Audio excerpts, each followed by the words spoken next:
right, welcome back to the party, everybody. You know that is Morty, the Overlord, and I am your host, Lutch, aka the Indian Jesus, here to resurrect the second coming of common sense. Everybody hit that like and subscribe. You know I would do it for you, and let's party.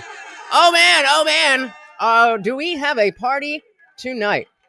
I need to get my MAGA hat in the frame. Okay, I'm gonna have to put that somewhere else. Maybe we'll put that on the table. What is going on? If you did not read the title, yes, I am about to go debate Jimbob on is being an atheist a rational position? So let's see.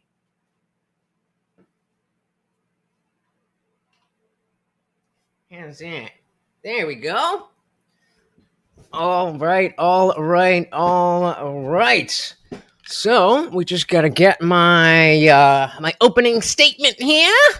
Let's see. A little bit more. Okay. Email. Oy. I'm tired. I just woke up. Let's copy and paste this into the notepad. I'm just gonna skip all. Actually, yeah, I'm just gonna skip all that other shit. No, what happened? Paste. What the fuck? Copy. Paste. There we go. We'll zoom that in a bit. Make sure we can read that nice and good. Okay. All right, who do we got in the building? Shout out to the Rage page. We got Boxy Boy. Welcome. We got Ron in the building. Can't wait for the debate. No need to wait. Let's head into it. We got Angry Amputee. And shout out to Tijuana Border Jumper. Very good to see you guys. All right, I'm going to set up the goal. You guys know what's good. Obviously, I'm not going to be able to keep track of all of that stuff. But the more you guys support these streams and we're doing debates and stuff other than the normal show, the more likely I am willing to do it. All right, let's get that and that. Come on, where's my shit? Where's the goal? No, where is it? Oh, there we go. Boom. All right, so opening a statement. So what time is it? We have 8:48, so I have just enough time to read this and then hop in there. So here we go. Check me out. First, and most importantly, we must properly define atheist as well as rational position. Again, the prompt is being an atheist is a rational position. Gordon Stein writes, if theism is a belief in God and atheism is a lack of belief in God, there's no third position or middle ground is possible. But this speaks to this means that there are different levels to this. The Richard Dawkins scale is split into 7 degrees of belief. 1 being a strong theist. They don't question the existence of God, but claim to not just have faith, but knowledge of God. 2, de facto theist. You don't know for sure, but you strongly believe, as I'd imagine most of you are. 3 would be weak theist, and you're uncertain, but you're inclined more to believe. 4 is that pure agnostic. That is the way that most people hear it, that 50-50, but not the only way it can be used, and we'll get into that. 5 is weak atheist, where you're like, I don't know if there is a God, but probably not. Number 6 would be de facto atheist. I can't know for certain, but God is very improbable. It is only level 7, the strong atheist, that where the person claims to have knowledge or even the positive belief that God does not exist. Oh, I forgot to give you your one for just sitting there. You're right. Give him one just to sit there. Fuck, I'm losing my position here. Is only level 7. The strong atheist, where the person claims to have knowledge or even the positive belief that God does not exist. This means that only a very small minority of people actually embody this level of disbelief, and they usually have blue hair, and you can find them screaming on libs of TikTok. I don't have numbers on this, but I'd be willing to bet that most of the people who fall on a 3 or higher on the Dawkins scale, for better or worse, simply do not have religion or God in their heads unless it is directly brought up. This is an important distinction to make, as I am an agnostic atheist. I would probably fall between 5 and 6 on that scale, which means I am not making any claims. I am merely unconvinced that the existence of any god, or gods. Gnostic here means knowledge. Theist means God, and the a is a prefix that means without. Agnostic, atheist simply means without knowledge, without belief. Just means I don't know, but I am unconvinced. Since this is is this a rational position? I was going to do a deep dive on some of the philosophy that I was balls deep in when I last studied it 15 years ago, but Jimbob is clearly, hold on. I'm going to stop there. I'm going to jump into the back of the other one, and we will continue that. Fox said, where'd it go? Where am I? Oh my goodness. Line of the argument, nice and short, and then let him talk. The more he talks, the more you can refute and win. Yeah. Shout out to everybody. Thank you. So very, very much. So I'm going to make sure we're backstage, and then we're gonna have time to do the thing. Okay. So I'll mute myself there. All right. So then we're going back to that.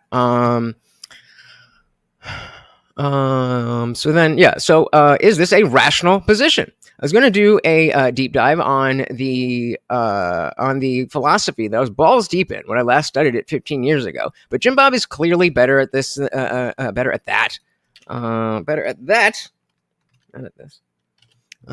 that than I am, and is more familiar with the specifics about different schools of thought. So given he asked for this debate after I was last here talking about my religious positions, I would hope he's here for an interesting exploration of our ideas instead of getting some technical metaphysical point to hang his hat on.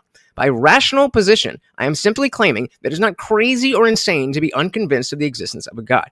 I'm not making any grand metaphysical claims about the basis of reality. I am simply saying it is not irrational for one to be unconvinced.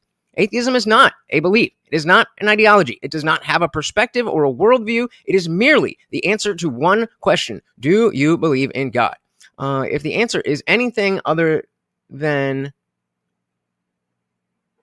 Okay, yeah, sorry. Just wanted to make sure I'm in the right spot. Atheism is a belief, an ideology. It doesn't have a perspective or a worldview. It is merely the answer to one question. Do you believe in God? If the answer is anything other than yes, one is an atheist. Perhaps by the end of this debate, Jimbob will have converted me to Christianity. That would not make my current position irrational. The debate is not whether atheism is correct or incorrect. So Jimbob must either show that millions of non-believers, both the raging libs as well as the people who just grew up without direct religious influence and don't think about this stuff, are all insane, or he can simply provide proof of God. I, however, do not need to show that I can prove God doesn't exist. Again, that's not what I believe, and I would not have accepted that debate. I don't even really want to debate religion, as I think politics is far more relevant to everyday people, and the right wing is pushing away people who uphold conservative values just as well, if not better, than the Christians, i.e., the Skittle churches. And yet, we all get lumped together into the militant atheist stereotype. I don't even blame anyone for having those associations with the word atheist, but the fact of the matter is, I am proof that it is not the atheism that rots one's brain. It is the lack of spirituality that leads to all the feminist, woke, liberal, hedonistic ideas that we all here hate.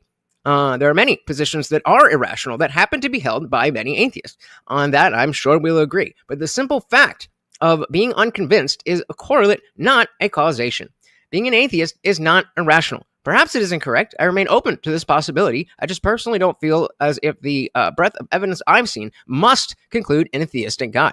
Let's not forget that a deistic God is an entirely different category. So if we are defining God as something like the basis of truth or love or the universe or that which connects us all or the first cause, then we are having the wrong debate. I assumed we'd be talking about the God of the Bible, but any theistic God will do.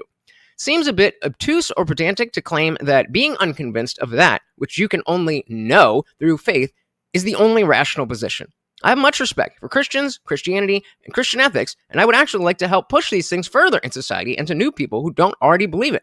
But this is a necessary discussion, as the people Jimbob and the Crucible crew can influence is far and wide, and yet are turning down fans, money, and most importantly, a weapon against everyone unconvinced of a God becoming a leftist and making the Christian nationalism of which they speak an impossibility. You need secular conservatives on your side. Otherwise, they won't care or will get swept up in the Democratic propaganda. We may have a disagreement on a truth claim here, but there's so much more on which we do agree, and that entire demographics of Americans see differently than us and have the voting power to implement their ideas. We have the same goals, whether or not we hold a God belief. We all want to push society in the same direction. When I say all, I mean all of us here. Boom! Boom! What do we think? What do we think? Prophesize you will hear Jimbob say, Grant, is this muted?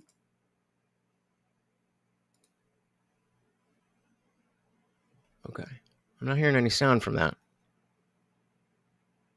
Maybe it's just a thing. President, grant yourself logic, uniformity of nature, reliable sense of perception. Will you give me your tithes if that happens? Since I will, therefore. No, I won't do that. But good try. Good try. What else we got here? Yeah, we hate we don't want the liberals. We don't want the liberals. Speaking of which, Box said I used to be a militant atheist. I'm sorry for that. Now I just mirror the level of religiosity these days. I can give it if you give it first. Fair enough. Fair enough. John said rational, the quality of being guided by reasons. Just got to have a few reasons. Bada bang, bada boom. Indeed. Indeed. Shout out to the Rage page. Welcome, welcome, welcome to the party. We got our boy Project VO Pod. Welcome, welcome, welcome to the party. Not yet, but that was the first time I actually read it to see what is good. So I am not hearing them at all. What up, what up? Oh, I was like, why am I not hearing you at all? Well, it's good. Well, I was muted. Not much. Just waiting on Jimbob, and then also setting up the couple things that we're going to need. I just woke up like 15, no, maybe like half hour ago. What's that, sorry? I said I just woke up like maybe half hour ago. Because I for some reason I thought it was at 8, and I woke up kind of early, so I was like, "You go 9? I could get in a nap before then." Yeah, why not? Yeah, I was up pretty late, and then didn't sleep too much because I had a few things I had to get done. Yeah, y'all go there he is. Hell. Hey, what's going on, guys? Welcome. Super loud. Hold on a second. We are live on my side, just to let you guys know. Okay, thanks. Alrighty. All right. Oh. Like that. Yeah. Alrighty. Wait, you guys are hearing an echo? Got that ready. Perfect. All right. So just you've both done it already, but just make sure everyone's good with the 10-minute intro or 10-minute opening. 5-minute uninterrupted rebuttals, hour open floor, 30-minute Q&A, and then the after panel's optional. If you don't want to stay for that, you don't have to. I'll stay for a little bit. All right, perfect. And then since TheIndianJesus, you're going to be on the affirmative, so you'll be first for the opening statements, and then at the end for the closing, you're going to go first again. So that gives MadeByJimBob the last word. Fair enough. All right, perfect.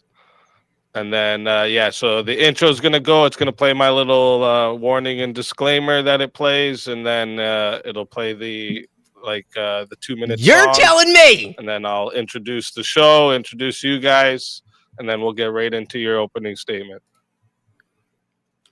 All right. Do it. Awesome. Perfect. And again, thank you both for being here. And good luck to both of you. Let's get it rocking. Let's do it. Sorry, that was interesting.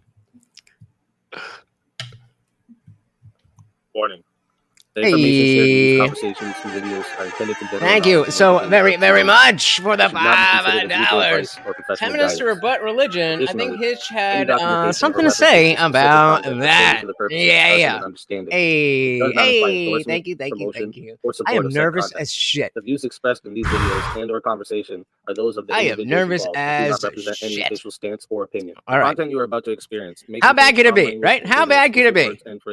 We're either going to get destroyed and may be integral to the storyline or character. or we're going to win, right? It is important to You can only go two different ways. Such language does not Please endorse do or remember, promote hit the like button, guys. And yes, I would love to hit 5K subscribers by Friday, my birthday. That would be a birthday present that you could give to me. Just hit that subscribe. It's easy. For purposes It's such free. as criticism, comment, news reporting, teaching, scholarship, education, and research. The Canadian Copyright Act, Section 29, allows an individual to use copyright-protected materials when creating a new work, such as a mashup, and to post the new work online on a site like YouTube. Fair dealing provision for specific purposes like research, private study, education, parody, satire, criticism, review, and news reporting. Step up, step up! Yeah! We pledge! We pledge! Right. Mute this because sometimes he fucking his thing gets caught up. Oh, not that one. Well, I mean, do that too. But where is it? Oh, share. And I should probably get the chat open too.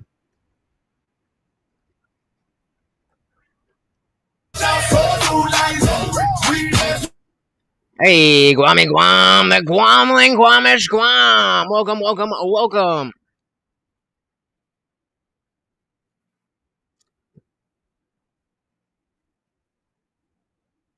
Where's my chat?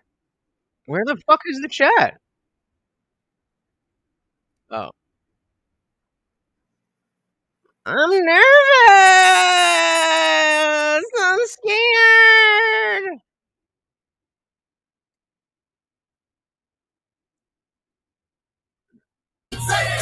Let's go. Thank you again, sir. Like and shared. Very much appreciated. Thank you. Thank you, guys. I'm shaking in my boots over here. But hey, if you don't do stuff that's uncomfortable, you don't do stuff that's hard, then your life is boring. With a feeling we clash our swords of reason. That's my bad. So, like, for that, I was specifically reading it fast because I wanted to get through it before.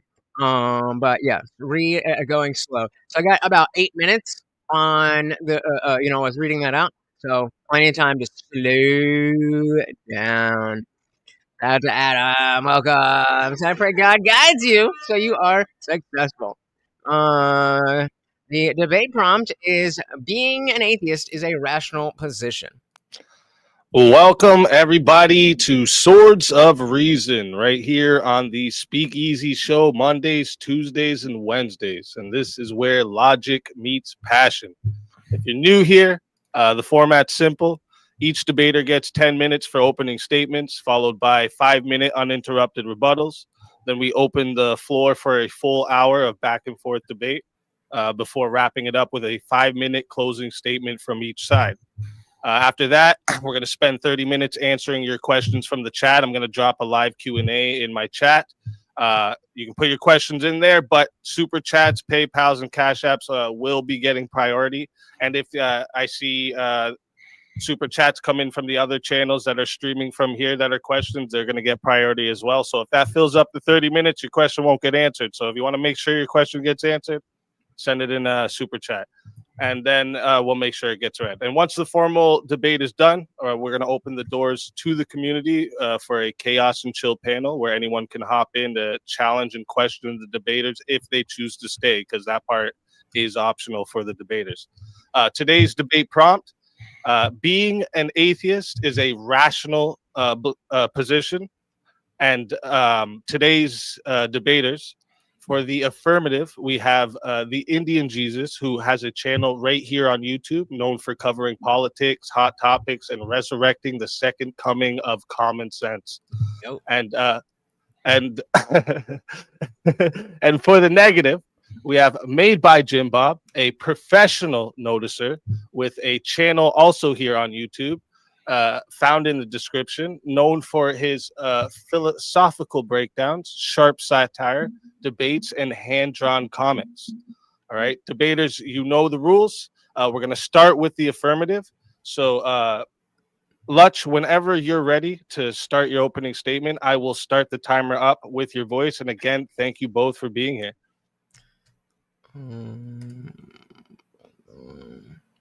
All right. Well, thank you to SpeakeaZy and thank you to Jimbob for this debate. I'm not nervous at all, guys. First and most importantly, we must define atheist as well as a rational position.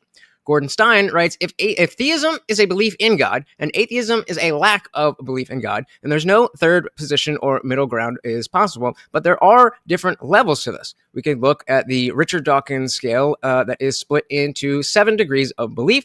First being a strong atheist, where you don't question the existence of God, but claim to not just have faith, but knowledge of God. And 2 is de facto, where you don't know for sure, but you strongly believe, as I would imagine most of you are. 3 would be a weak theist, where you're uncertain, but you're more inclined to believe. 4 is pure agnostic. And this is the 50-50 way that most people use the word, but as we will explore, it is not the only definition of agnostic. But when you are equally, think that it's equally probable that God does exist and equally probable that God does not. 5 would be the would be the weak atheist, where you don't know, but you're not, you're saying probably not. Number 6 would be the de facto atheist, where you'd say, I can't know for certain, but God is very improbable. It is only level 7, the strong atheist, where the person claims to have knowledge or even the positive belief that God does not exist. This means that only a very small minority of people that actually embody this level of disbelief, and they usually have blue hair, and you can find them screaming on libs at TikTok. I don't have any numbers on this, but I'd be willing to bet that most people who fall 3 or higher on that Dawkins scale, for better or worse, simply do not have religion or God in their head unless it's directly brought up. This is an important distinction to make, as I am an agnostic atheist. I would fall probably somewhere between the 5 and 6 on that scale, and that means I am not making any claims. I am merely unconvinced of the existence of any God or gods. Gnostic here means knowledge, theist means a theistic God, and a is a prefix that means without. Agnostic, atheist, without knowledge, without belief. It simply means I don't know, but I am unconvinced. So is that a rational position? I was going to do a deep dive on some of the philosophy that I was balls deep in when I last studied this stuff 15 years ago, but Jimbob is clearly better at that than I am and is way more familiar with the specifics of different schools of thought and all that stuff. So given he asked for this debate after I was last here talking about my religious positions, I would hope he is here for an interesting exploration of our ideas instead of getting some technical metaphysical point to hang his hat on. By rational position, I am simply claiming that it is not crazy or insane to be unconvinced of the existence of a God. I'm not making any grand metaphysical claims about the basis of reality. I'm simply saying it is not irrational for one to be unconvinced. Atheism is not a belief. It's not an ideology. It doesn't have a perspective or a worldview. It is merely the answer to one question. Do you believe in God? If the answer is anything other than yes, one is an atheist. Perhaps by the end of this debate, Jimbob will have converted me to Christianity.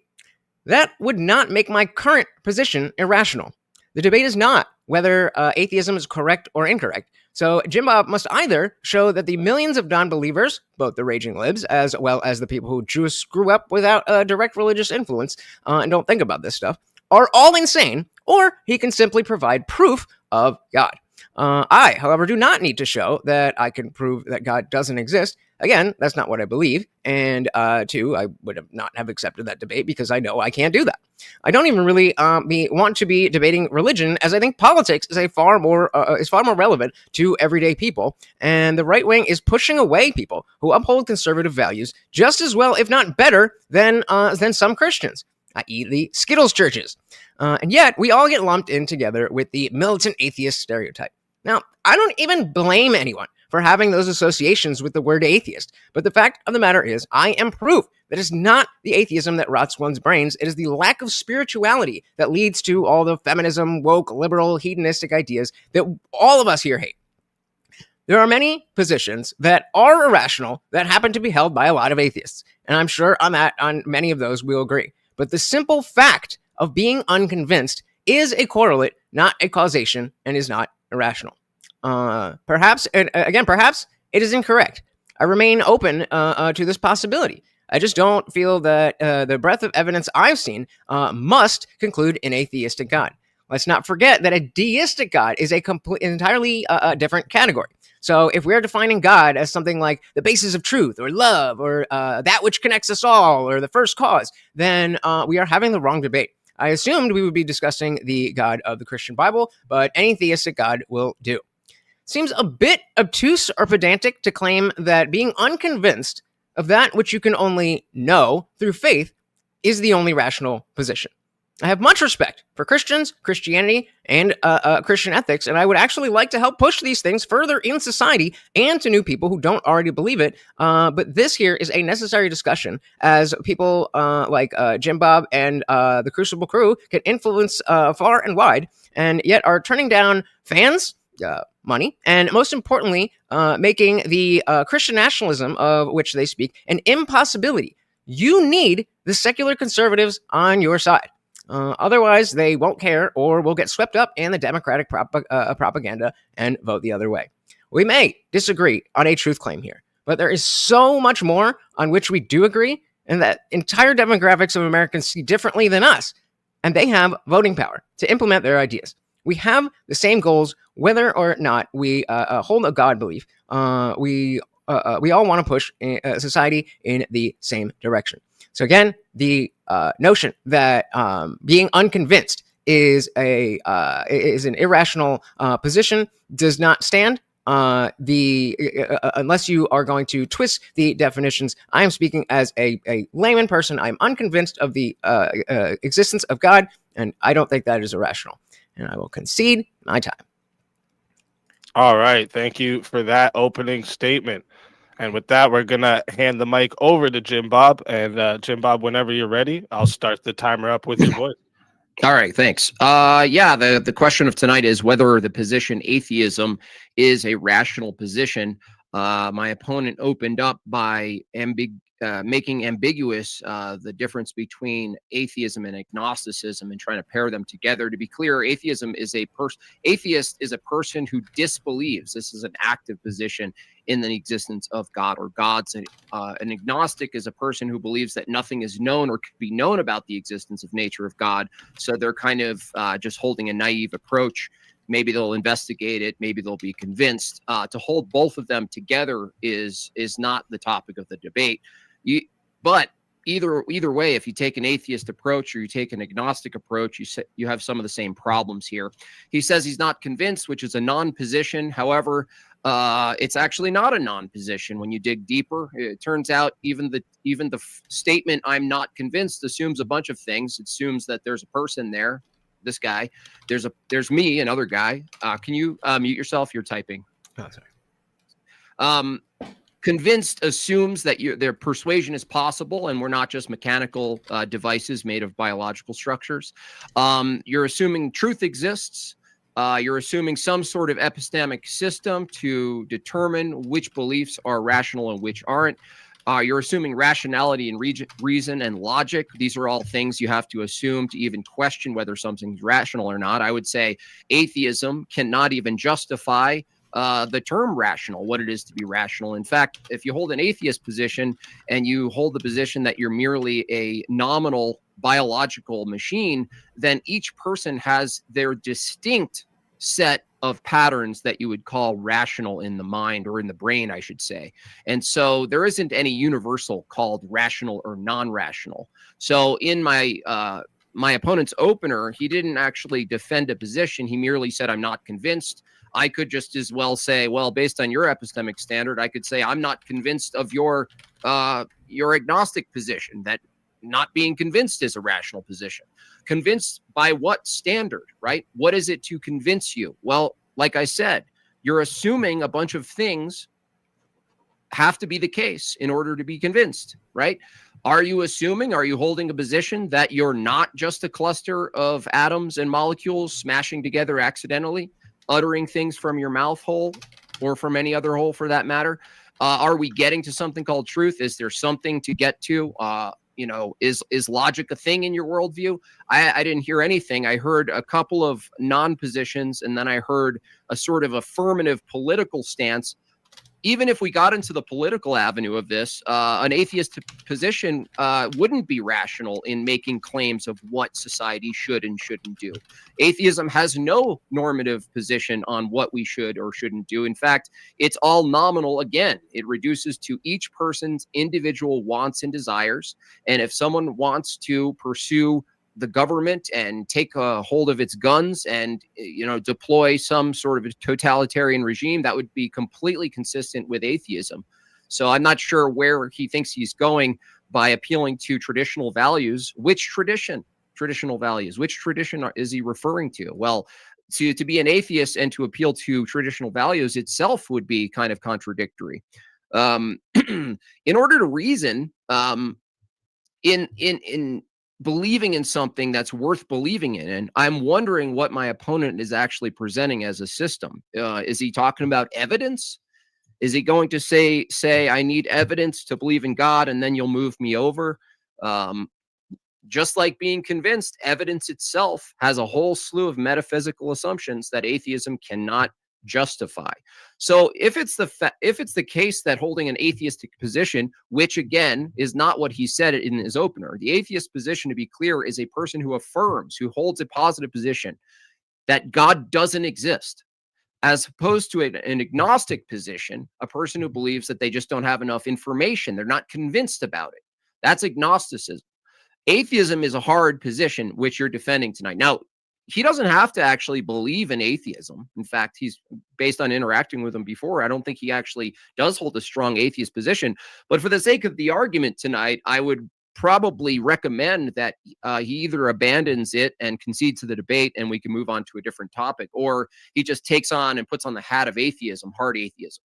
You can't mingle your own personal naive approach to atheism. You have to actually take the position and argue if it's rational or not. So how do we determine what's rational is probably a good question. Based on or in accordance with reason or logic. Well, if atheism can't even tell you what reason or logic is, what its ontology is, how could an atheist actually tell you what's in accordance with reason or logic?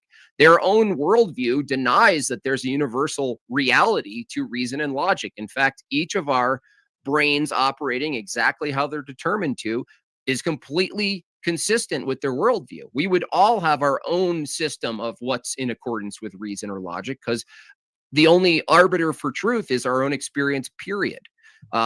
Whereas a theistic view or Christian view would actually make a bigger claim and say, well, the ontology of reason and logic, things like rationality, the fact that we have faculties and a will to pursue the truth and debate about it, the fact that we believe that we can be convinced of things, that further in politics, in our behaviors, that we ought to operate a certain way, or the fact that we think that human beings have some sort of value such that we could make laws derivative of that assumption that we have value. An atheist view has no justification for human value. In fact, from their worldview, they can't even really tell you what a human is independent of the other creatures. It's just a set of new molecules that are a bit more complex than the previous ones.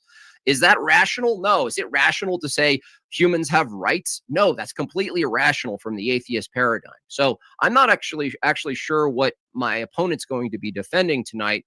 I'm going to be attacking the position of atheism having lackluster, nearly absent grounding foundations and justifications for the preconditions to even argue this. Reason, logic, mind, information, meaning, universals, particulars, the fact that we can evaluate things. This is not consistent with an atheist view. An atheist view cannot tell you how it is the case we can actually evaluate things and come to true beliefs or false beliefs. In fact, atheism can't even tell you why we should pursue true beliefs versus false beliefs. You know why? Because if I held a false belief, but it actually was pragmatic and it produced results, the atheist would say, okay, you got me there. I mean, in that case, a false belief is pretty pragmatic, so I don't have any reason why you should abandon it. So even from the atheist position, if God even was not even real, you could argue from a Christian perspective or even a general theistic perspective that the heuristic as a tool is beneficial. In fact, the atheist might even say that we evolved to believe in God. Would it be rational to say we should move away from something we evolved to do quite well? No, that would be irrational. So I'm not sure where my opponent's going to go with this. There's really no defense of atheism in this particular arena. That's not how evolution works, bro. They have no justification for the truth. They have no reason to pursue the truth. They have no reason to avoid lies. They have no reason to order society in a particular way. And certainly if my opponent's holding an atheistic position, he has no justification other than his cultural preferences to then abide by or try to veer society toward a more Christian traditional standpoint. Even if he rejected the beliefs, he's actually appealing to something that he's arguing tonight is irrational, but it's rational to follow the traditions because they produce better outcomes. Well, which is it? Is it rational to believe in something that doesn't actually exist if it actually produces good outcomes? Is it rational if it produces good outcomes? He might have to say yes. I haven't met an atheist that doesn't say yes to that. So I'm interested in the topic. I'm totally fine getting into the political avenue of these topics because I think it's even more in my favor that an atheist arguing for certain lines of politics over the other lines of politics makes any sense at all. In fact, atheism doesn't have any coherent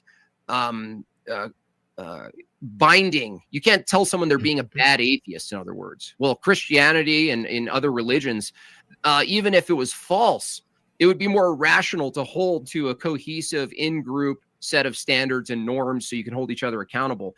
Atheism can't hold each other accountable for anything. I don't find that's rational, especially if you're arguing for implementing law or arguing for some type of culture that we should be a certain way or should act a certain way. So I would love to start with, how does my opponent determine something's rational, a rational belief or not? And that's it. All right. Thank you for that opening, Jimbob. And with that, we're going to get over into the 5-minute uninterrupted rebuttals. So, Lutch, whenever you're ready, I'll start the timer up with your voice. Yeah, so I mean, I would love to know where we're getting the definition that atheist means that you affirm that God doesn't exist. Anybody, you could look at any public atheist published otherwise. This is the common definition that, yeah, maybe colloquially people use it to say that I believe God does not exist, but that's not what the word means. So you can claim that it's something that it's not, but it's not that. It is a lack of belief, and to that point, you said, yeah, I didn't give a worldview, I didn't give a perspective, yeah, because that's not what atheism is or does. We could talk about the different philosophies that would give me a worldview and where I would base logic on those things, but that has nothing to do with atheism. This is the problem that I had with Andrew Wilson. That it was 5 atheists versus Andrew Wilson, and it came in with a bunch of political prompts. I don't know if you guys understand the difference between a leftist and an atheist. They're not the same thing. And so you correct. I did not offer anything because atheism does not have a perspective. It does not have a worldview. As I said, it is not an ideology. It doesn't have any tenets. There are other things that must be filled in to talk about that, whether spiritual, political, or otherwise. This is like saying that I don't know. I'll come up with a better analogy later. But you're exactly right. You're trying to smuggle in a lot of things that, as I said in my opening, that a lot of atheists do hold these bad beliefs. Atheists do, follow irrational lines of thinking and all of that stuff. But that's not what atheism is. That's what atheists are doing. And so the being unconvinced, that is the end and the beginning. That is all. That is the whole thing. There's nothing else to it. I am unconvinced. So if that must be an irrational statement in order for you to win this debate. Yeah, that's the point. That's the point. Atheism has no worldview. All these things that you say, the atheist perspective, the secular worldview, those are things other than the secularity, other than the atheism. And you can, I can see my time. All right, thank you for that rebuttal. And we're gonna hand the mic over back to Jimbob. And whenever you're ready for your rebuttal, Jimbob, I'll start the timer up with your voice. Okay, well, it sounded like he's making no distinction between agnosticism and atheism, which is just false. He didn't give an actual definition. He just said atheism is the lack of belief in God.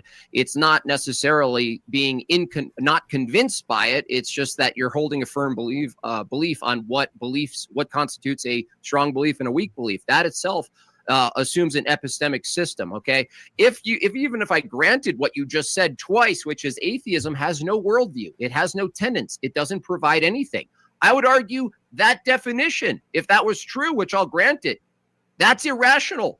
A view that has no worldview, no tenets, nothing, doesn't provide anything, how could it be rational? You basically concede the debate if I just grant you your own definition of atheism, that it does nothing.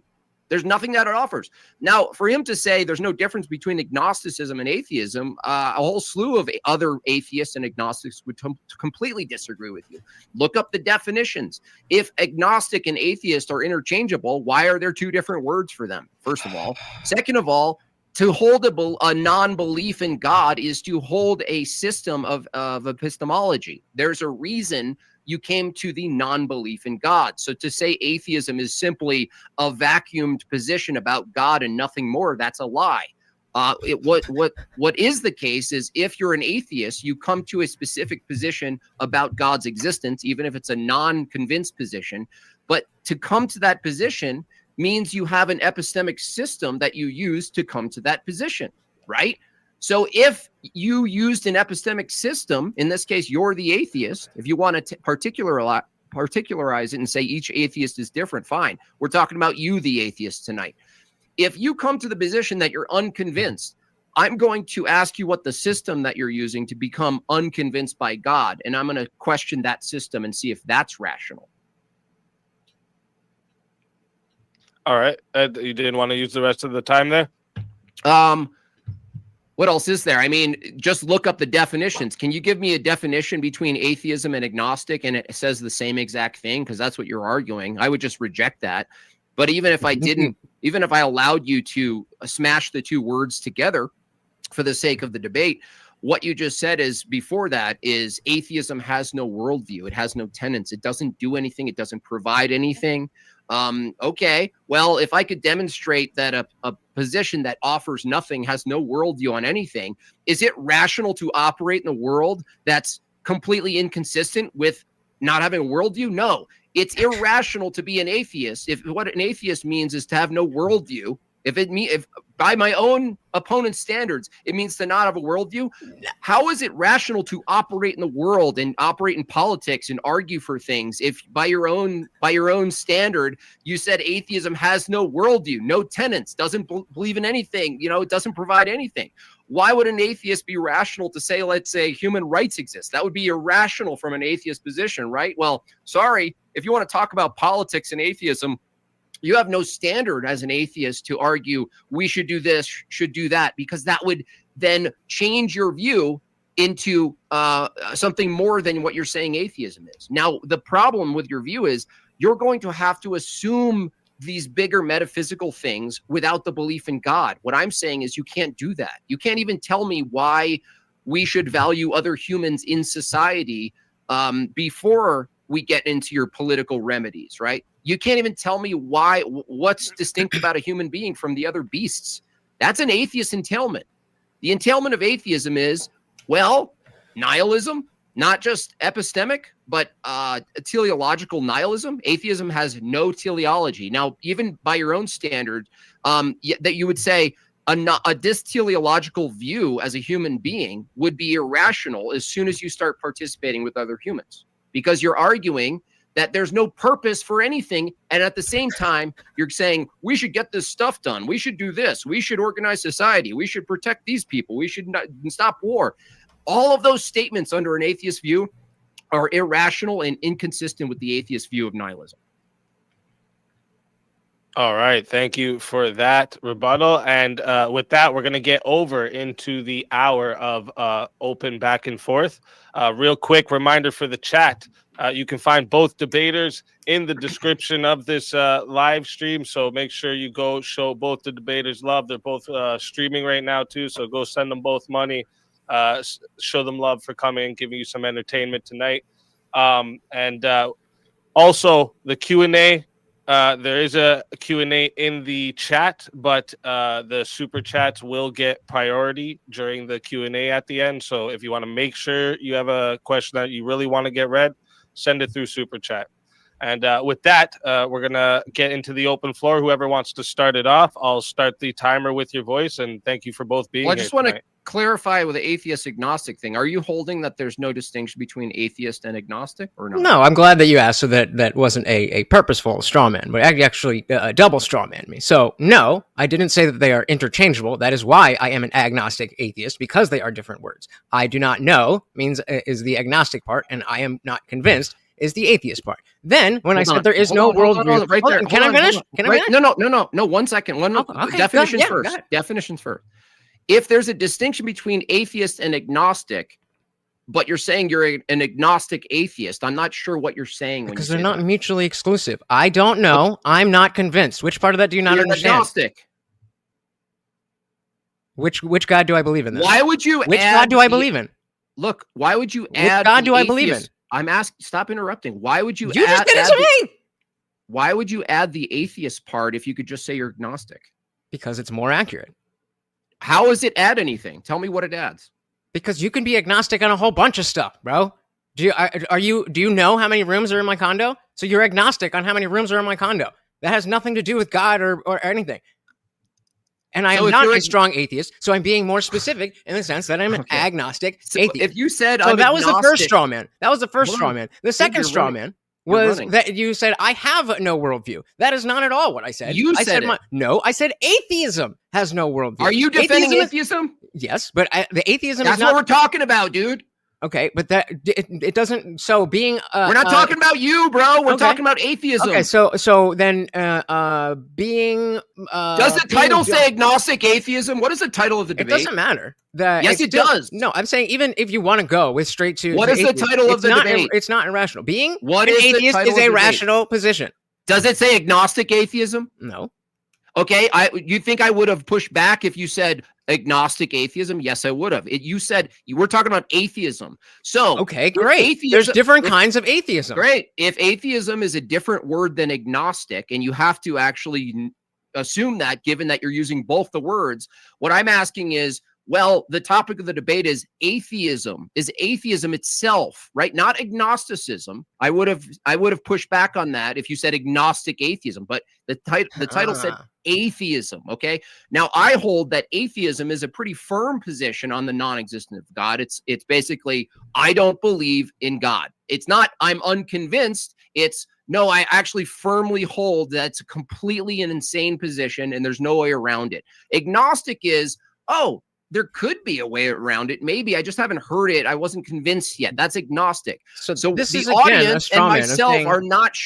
How could it be a straw man? Because I will tell you. I will tell you. Because that's like saying, well, if you're a conservative, then you must be a MAGA loving, Trump dick sucking. No, it's not. Yeah, it is. There's different types of conservatives. You're saying that because you're a conservative, that some conservatives are like that. That being conservative means that you must be that. Just because some atheists are militant and believe that no God exists doesn't mean that that's the entirety of the definition. You're going to try to push it into this corner. Bring up your definition of atheism. So that's exactly why. Bring up your definition of atheism. Any definition. Bring it up. Google it right now. I gave you that definition.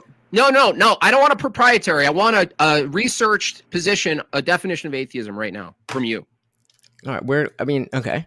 Look up any definition of atheism, and then look up the word agnosticism and the difference between atheism. Is there a difference between atheism and being agnostic? You tell me. Richard Dawkins defined atheism is the belief that there are no God, which is more than just the lack of belief in God. Okay, so he is further on his own scale, but again, he gave the scale of the 7 different parts, and you can be a de facto atheist, you could be a weak atheist, you could be a strong atheist.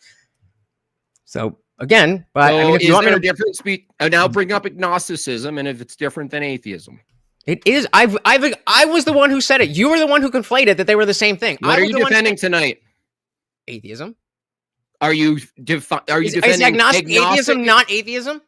Are you defending agnostic? We can just ask.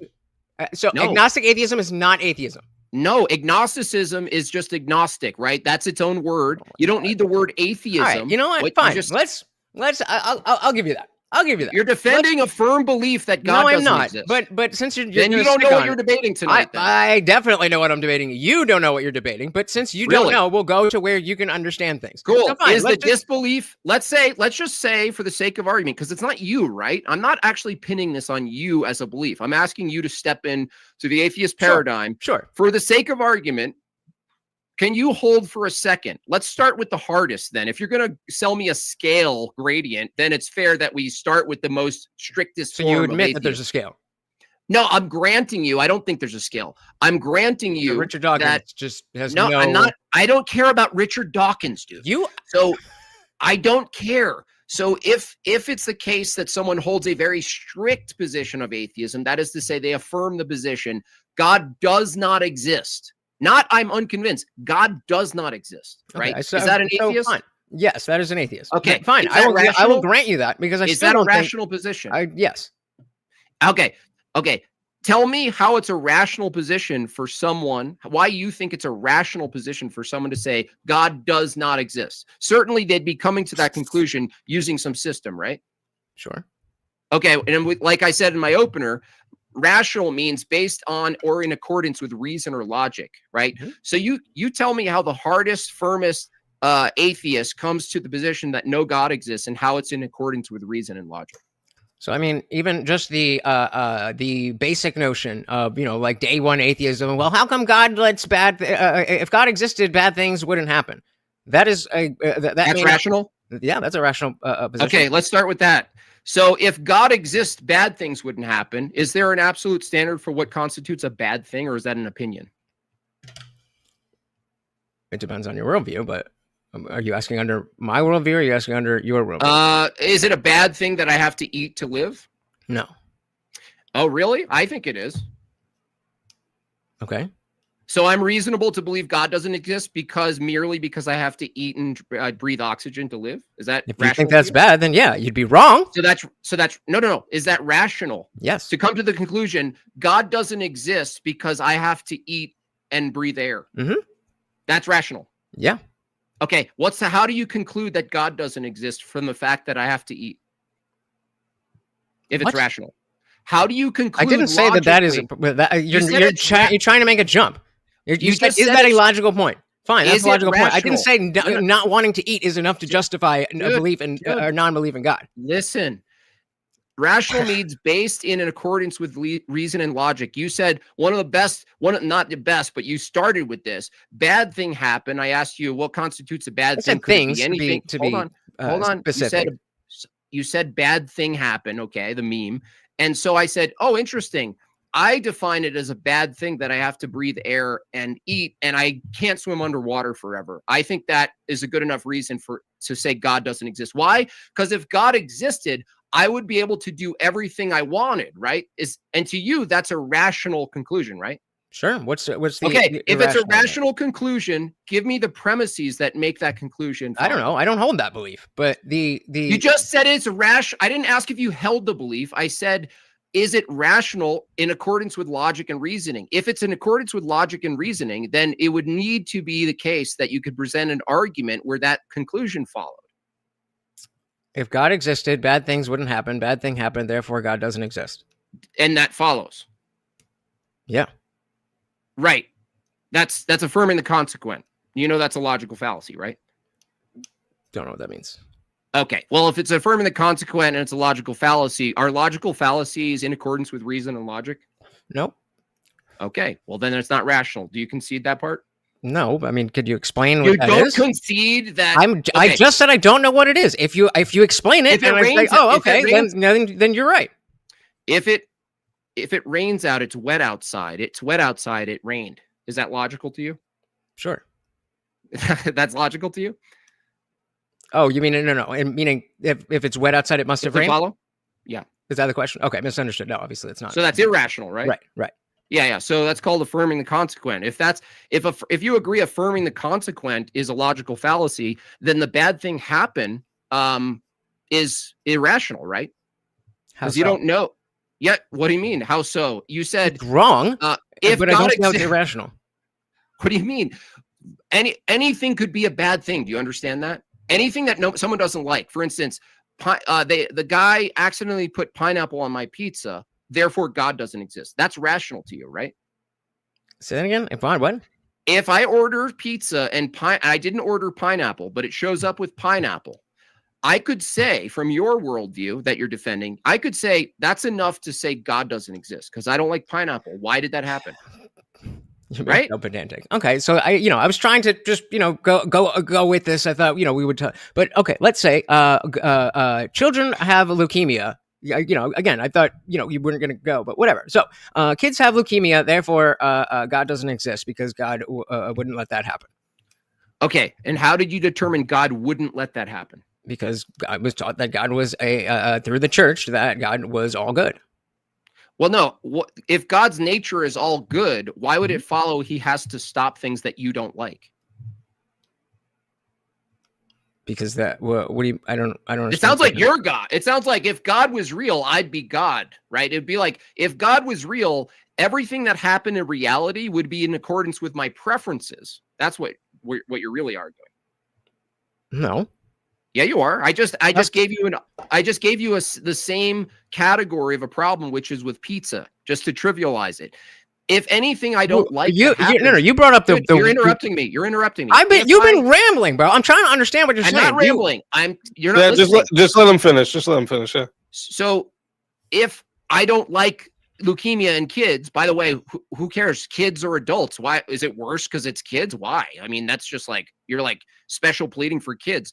What if there was leukemia for crabs? Would it be bad? God doesn't exist. Leukemia for crabs is God doesn't exist from that too, or sure. Yeah. So leukemia for cockroaches, God doesn't exist. No, I'm obviously being What? facetious. What do you mean? No. What do you mean? Be consistent.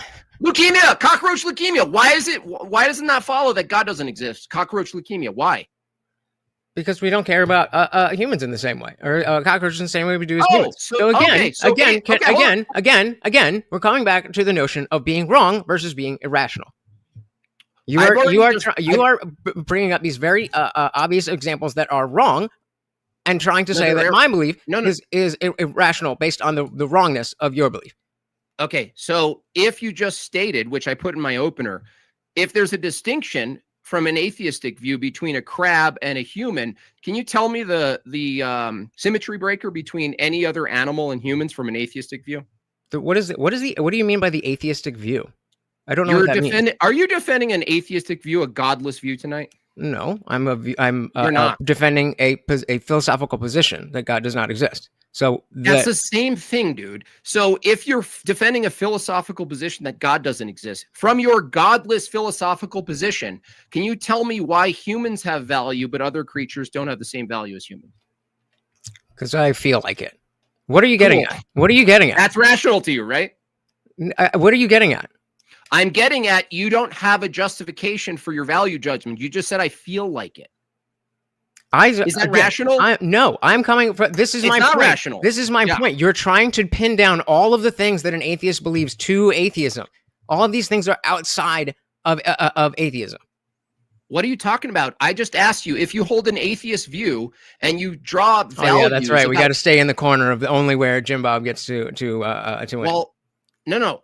I don't get to Now win. we're ignoring all the other definitions of atheism. Okay. My bad. Look, I started with the strongest one, right? Would you argue that an atheist might say they don't believe in God because there's no evidence? I don't believe in God because there's no evidence. Yeah. Would you hold that position or? Yeah. Okay. And you think that's rational, right? Yes. Okay. And do you believe in human rights? Sure. And is there any physical, empirical evidence for human rights? Physical evidence for human rights? No, they're concepts. They're not tangible things. Oh, they're concepts. So it's totally rational to believe in imaginary concepts called rights, even though they're intangible and you can't see them or measure them. Hold on. But it's irrational to believe in a immaterial mind that ground all things. Can you tell me why belief in rights based on I didn't say that. Dude, I'm asking you a question. Yeah, but you're asking me a question about something that I didn't say. Can you tell me why it's rational to believe in something non-existent like human rights, but it's irrational? They are existent. They're just not tangible. Where are they? How do they exist? Do you know what tangible means? Yes. Where do they exist? They are ideas. They are concepts. They don't. So is God. You can't touch something. Okay, great. There's not all things that are not tangible. Like you are making these weirdest conflations here. So it's rational. Oh, well, you can't touch this thing, and you can't touch God. Therefore, they both exist, or they neither exist. What are you talking about? I'm going to tell you what I'm talking about. The audience can follow this. You're the only one not following this. What I'm drawing out is. I'm asking you your criterion for determining whether something's rational to believe in or not. And I asked, would you say it's rational? What does that have to do with the prompt? Let me talk, dude. Is it rational, I asked, to say God doesn't exist because you don't see any evidence? You said, yes, that's rational. I said, do you believe in human rights? You said, yes. I said, oh, you do believe in something without evidence, physical evidence. Okay. So you believe in the concept of rights and you think it's rational to believe in the concept of rights, right? Yes. Okay, so can you tell me why do you think it's rational to believe in the concept of rights, but it's irrational to believe in God because of the lacking of evidence? Because of the evidence. Both lack evidence. It doesn't lack evidence. We can see that people get arrested for this, that, and the other. No, that's force. Okay, force is the manifestation of those rights. No. Then why is there force there then? You can use. Why is there force there then? I'm telling you the distinction. You could use force without rights, right? Sure. Okay, so force is force. You're saying, well, no, there's proof of rights because there's force. I can point to places where they use force and there's no rights. So you can't point to that force. That has nothing to do with what I said. I just asked you the specific. Oh my God! You're asking about how do we know that rights exist, and I am saying I asked for evidence. The evidence that the rights exist is the force that is used to back them up. Just because force exists outside of rights doesn't mean rights aren't a thing. Tell me, okay. There's two places. You disagree with that? No, yeah, I disagree. Okay. There's two places that use force. One doesn't believe in rights and one does. They both just use force for the same exact things. Okay. Tell me how you determine one place has rights and the other doesn't. The government, the society, the culture. That doesn't tell me anything. How do you yes, verify? It does. What do you mean? Exist? You don't know the different. You don't know that in the UK that there's no right to free speech or right to the Second Amendment. That's just force. Why? Okay, that's not what I asked you. Oh, look, I'm asking. Dude, I didn't ask for evidence that force exists. I agree force exists. I know that. I am telling you dude, that stop interrupting me. Oh my God. You just go ahead. It's yeah, thank you. Put the mic with. Thank you. Thank you. Hold on. This is gonna. So I'm hearing what Jimbob's asking you. He's asking you, right? Is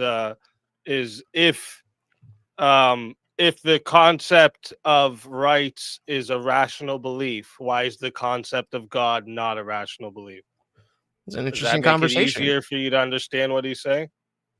So, is that what you're asking? Why is one belief rational and the other is not? You said it's rational to deny God's existence because of the lack of evidence, and I asked you, why do you affirm rights if there's no physical evidence for rights? And again, I disagree with the notion that I think that the force we see and the processes that we see are the evidence that those rights exist. When those rights are infringed upon, then we see the force being implemented to address that. That doesn't mean that all force must be connected to rights. Okay. So again, you're pointing to men with guns doing things. Okay. Right. You're saying, well, men with guns doing stuff is proof that rights, the concept exists. And I go, where? They're just men with guns doing stuff. So if there's two societies, and they're both doing the same exact thing, men with guns doing stuff, you haven't told me how one. Okay, can I ask you a question that maybe it will help me answer? How you just interrupt right before I ask you a question. I'm honestly trying to get this on the rails. If I ask you a question, you can answer and then show me how that applies to what I'm saying. Is that fair? Is it fair for you to not answer my question and ask me? I'm trying to answer your question based on my understanding. I get it. You're a smart guy. You know this stuff better. What do you think my question is? I don't know yet. That's why I'm trying to ask a similar question. Maybe I can help build this. I have a different way. Maybe I can help build this. TheIndianJesus, do the Crusades give you physical evidence that God exists? No. What? Okay. So this is what he's comparing it. Like the force of the Crusades doesn't mean that God exists, just like the force of the law doesn't mean that rights exist. That's what he's trying to build here for you. Yeah. Would you say that doesn't follow that? This it does. It follows the same. How is we're seeing a direct effect? We're seeing a direct effect. Yeah, the Crusades are a direct effect of what? Of the belief in God. Oh my God. Are the Crusades a direct effect of the belief in God? Yeah, but it's not the only. I'm talking about a one-to-one, a direct causal factor. There was other cultural factors. There were other things, just like I said with the rights. But in this case, we have a metaphysical, supernatural, whatever you want to call it, claim that is built in. Are rights metaphysical? Yeah. So they're not material, right? No. Okay. On what basis should an atheist believe rights exist? Depends on what their political philosophy is. Are you an atheist tonight? Yep. On what basis should you hold that rights exist by your own epistemic system? Libertarian utilitarianism. No.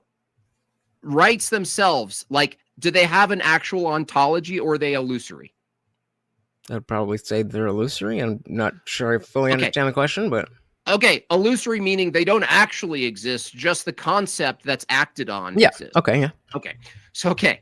So if you just believe that rights don't actually exist and they're illusory, but the actions on the illusory concept, those actions do exist, I agree with you, but you're still holding to an atheistic position, right? Is atheism rational?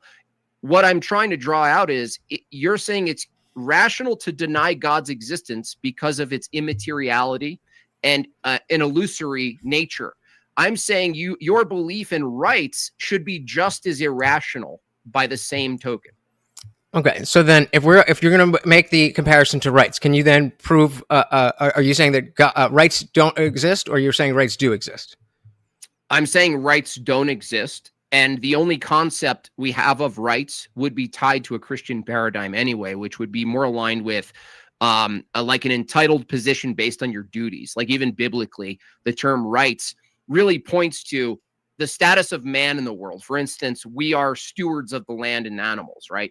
From that position, I would colloquially grant the term rights, but I wouldn't use it in the Enlightenment way. I wouldn't say you just have an entitlement, which is another problem with atheism, which is most atheists actually appeal to rights. They're always whining about rights. Yeah, but that's leftism. That's not atheism. I understand, but they're mostly atheists, though. So okay, but it's that again. I'm saying there's okay, fine, but we're getting away from the rationality part of that. Okay. Again, you're saying it's wrong. How does atheism, let's go to that. Rationality. How does atheism account for rationality itself? It doesn't. It's not that it doesn't claim to. Yeah, I know. So atheism doesn't. It's like saying how does being a dog owner account for the basis of reality? Listen, I've been listening, bro. Jesus Christ. You're not listening. You're not listening.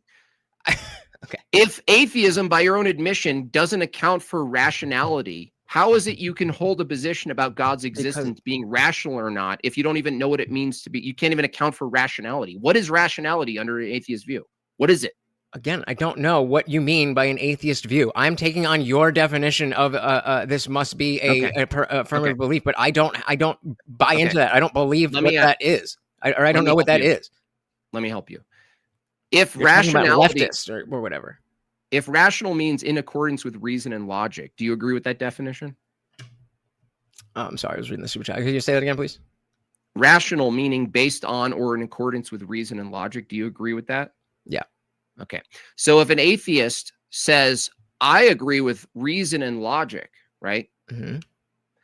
Now, under a non-God view, isn't it fair for someone to ask, how does atheism account for reason and logic?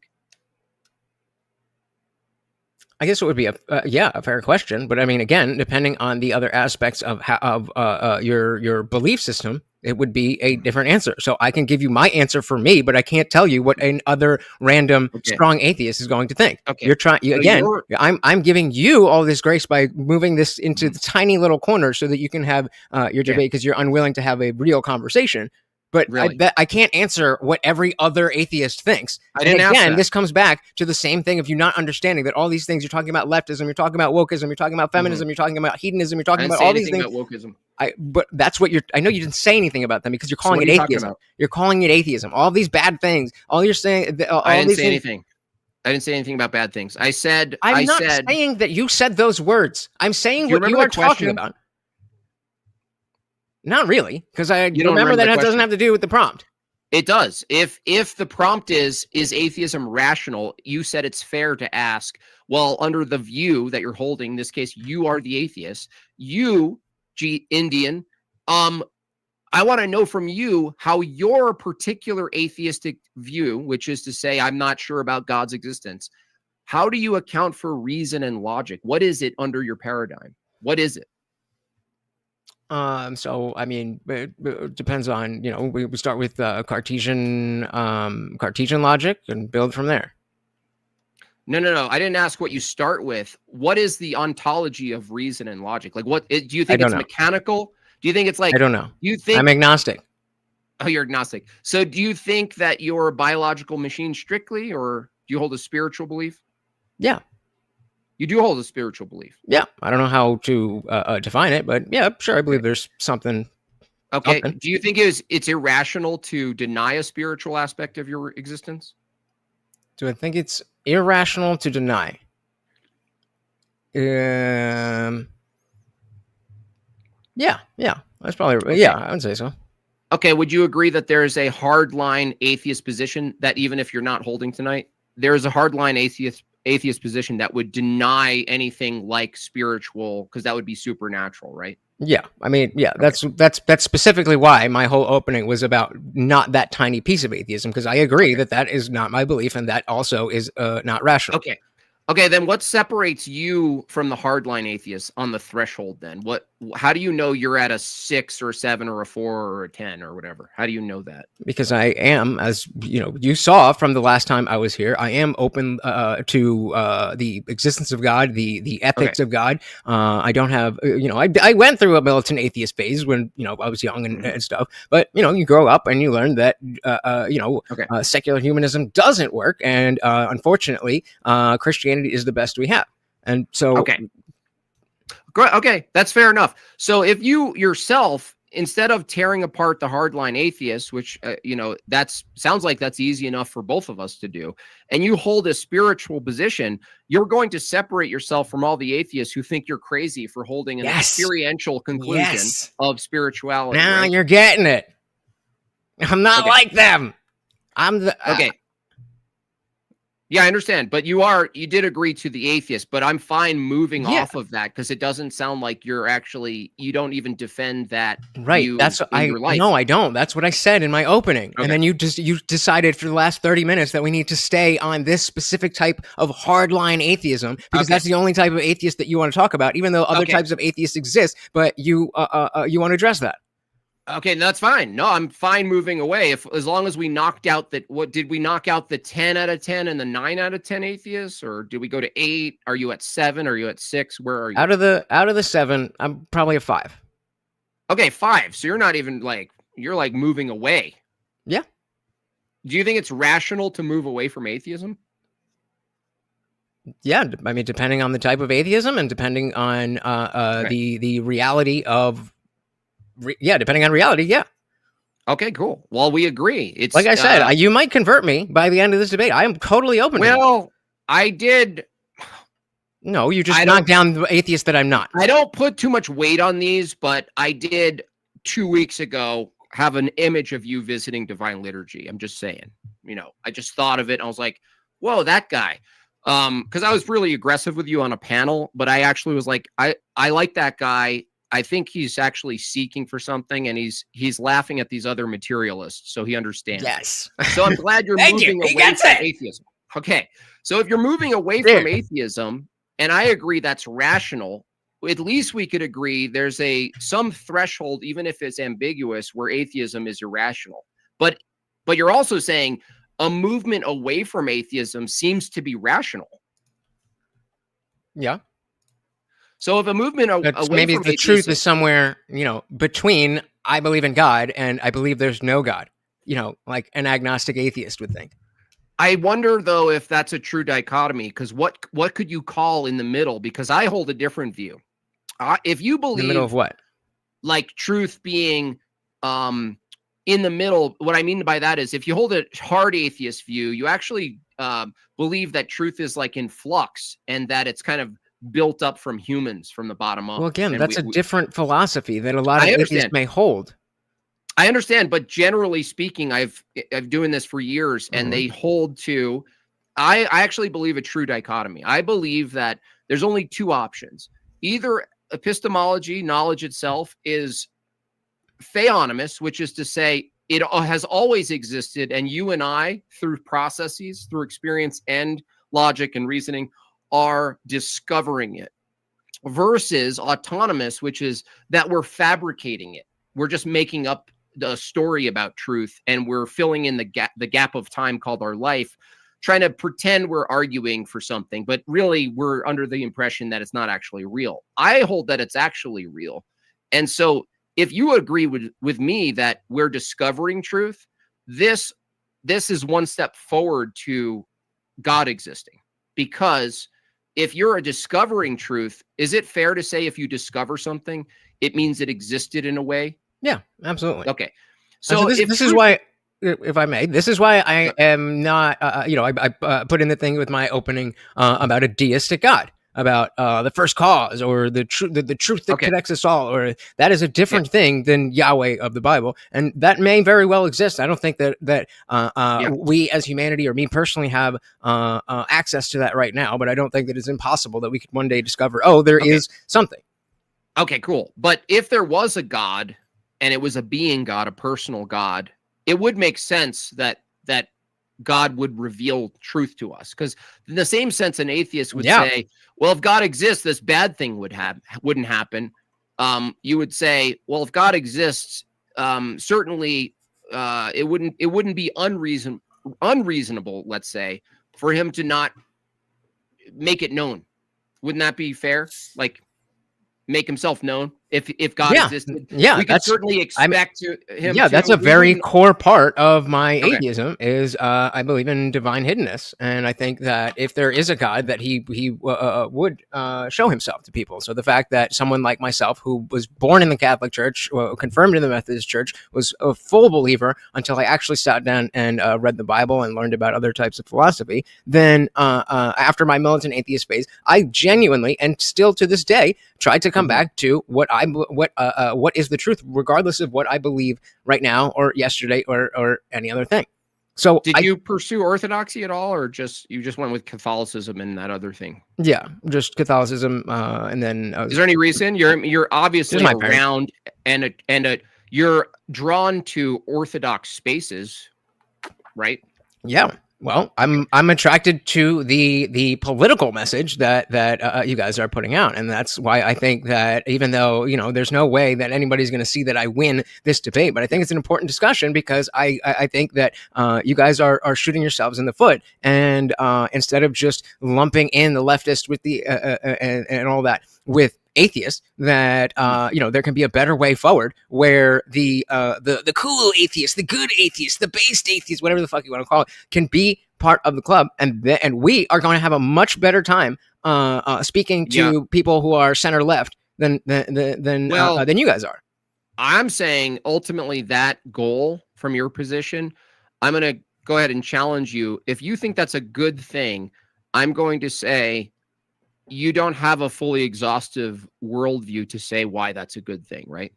To say what's a good thing that we should sort of like compromise and pull even center people who are a little more reasonable than the blue hairs into our umbrella and say we're moving toward this, right? From my position, you have to be pretty strong with the position. You have to say it's orthodoxy or nothing.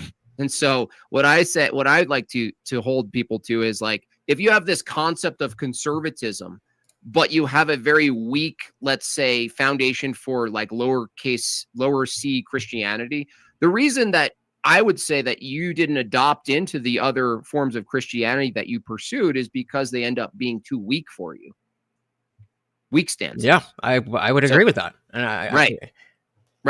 So if you agree with that, so then let's take that then. So let's say, especially the Methodist Church, because number one, I was younger when I was in the Catholic Church, and I was in like 8th grade, and then we moved over to a Methodist church, and that was ironically, even though there was a weaker church, I got way more into things because it wasn't about, it was just about come and hang out and stuff. And so let's say that I grew up in that Methodist church. And the whole time I had all of these doubts about God, and they're just like keep coming back, and at that point I just was going involved, and I just was not convinced. How then would that be? Why? Because you're like me. Well, no, it's not. No, that was rational. That wouldn't be. That would be rational. It was rational. There we go. Thank you. No, but that's actually, we are the first to say all of those heterodox places, we call them atheist factories. We would grant that to you. Okay, but again, so then those people would be atheists and they would have a rational position. So it can't be the case that being an atheist is an irrational position. No. It's rational for particular instances for people who look at, let's say, heterodox Protestantism and all the rest. I think that's the debate, homie. I think that's the debate, homie. No, it's not. To say that some atheist on a particular position instance can be rational doesn't mean that it's no. I didn't say atheists can't be rational. I said the position itself. For instance, there's a problem here. If an atheist pursues Christianity, for instance, the atheist godless position doesn't actually have a reason to pursue what they're investigating. That's not rational. Okay, agreed. So if an atheist comes along and they go, well, I have a spiritual reality to myself, and I want to figure out what the proper paradigm for this spiritual experience is, because I reject materialism. I reject that I'm just a cog in a machine. I reject that there's no purpose to this. That's not consistent with my experience. They want to find something, right? I'm saying holding an atheistic position doesn't give you any reason why you should pursue that inclination at all. It doesn't give you a reason for it. Right, it's but teleological. Right, but from that point, I agree with you that atheism doesn't give that to you. But the point that I think you're missing is that you can be an atheist, and even though the atheism doesn't give that to you, you can buy into other philosophies that would. Not atheism. Like I said, how are those? Not all philosophies are based on God. I understand, but a movement away from atheism would be the start. So we both are. That's not what I'm asking you. That's not what I. No. That's not what I said. No. This is what you're saying. You're saying this is what I'm saying. If someone's an atheist, they have no reason to pursue the truth. You cannot make that statement. You don't know what other Tell beliefs me those people. any. I don't. Yeah, no, tell me any This reason. is what I'm telling you, brother. The atheism doesn't. This is like saying the dog owner's perspective on tax evasion. What's the dog owner's perspective on tax evasion? No. That's an opinion. We're not talking about opinions. We're talking about a standard for truth, right? So look, I'll make it simple for you. The analogy I'm making is that you're making the same mistake there. The reason why it doesn't make sense, that question doesn't make sense, is the same reason why your question here doesn't make sense. Is the truth truth of the matter opinion based or is it objective? It's objective. Okay. If the atheist, Depends on I the don't care realm, who you are, you or any other atheist, what I'm saying is that the worldview without a God cannot justify truth itself. They have no absolute standard for truth. Is it rational for someone who has no absolute standard for truth to pursue truth? Probably not. But again, I disagree with the notion that because you are an atheist, you can't have a basis for truth. Good. Give me a counterexample of how you would determine that, because you can't. I mean, again, off the top of my head, I don't know. But are you claiming there's wait? Are you claiming there's no schools of thought that do not include a God? No, you cannot ground absolute truth because of the nature. I know you believe that. The question is, are there any philosophies that exist? Just because I can't name it off the top of my head. I'm trying to answer you. It's a disjunctive syllogism. You can't, there's no other non-God views, right? There's no non-God view that can ground absolute truth because of what the nature of truth actually is. You and I agree, right, that truth would be at least conceptual in this conversation. Yeah. Yeah. Okay, so it's not found in nature. It's not, you can't pick it up in the wilderness, right? There's no object called truth you can hold, right? Pick it up, weigh it, right? No, it's just that which is in accordance with reality. Right, but is it absolute and universal? I don't know. Well, to say no would be a contradiction. So do you agree that if it's a contradiction to say truth isn't universal would be to say a universal statement about truth?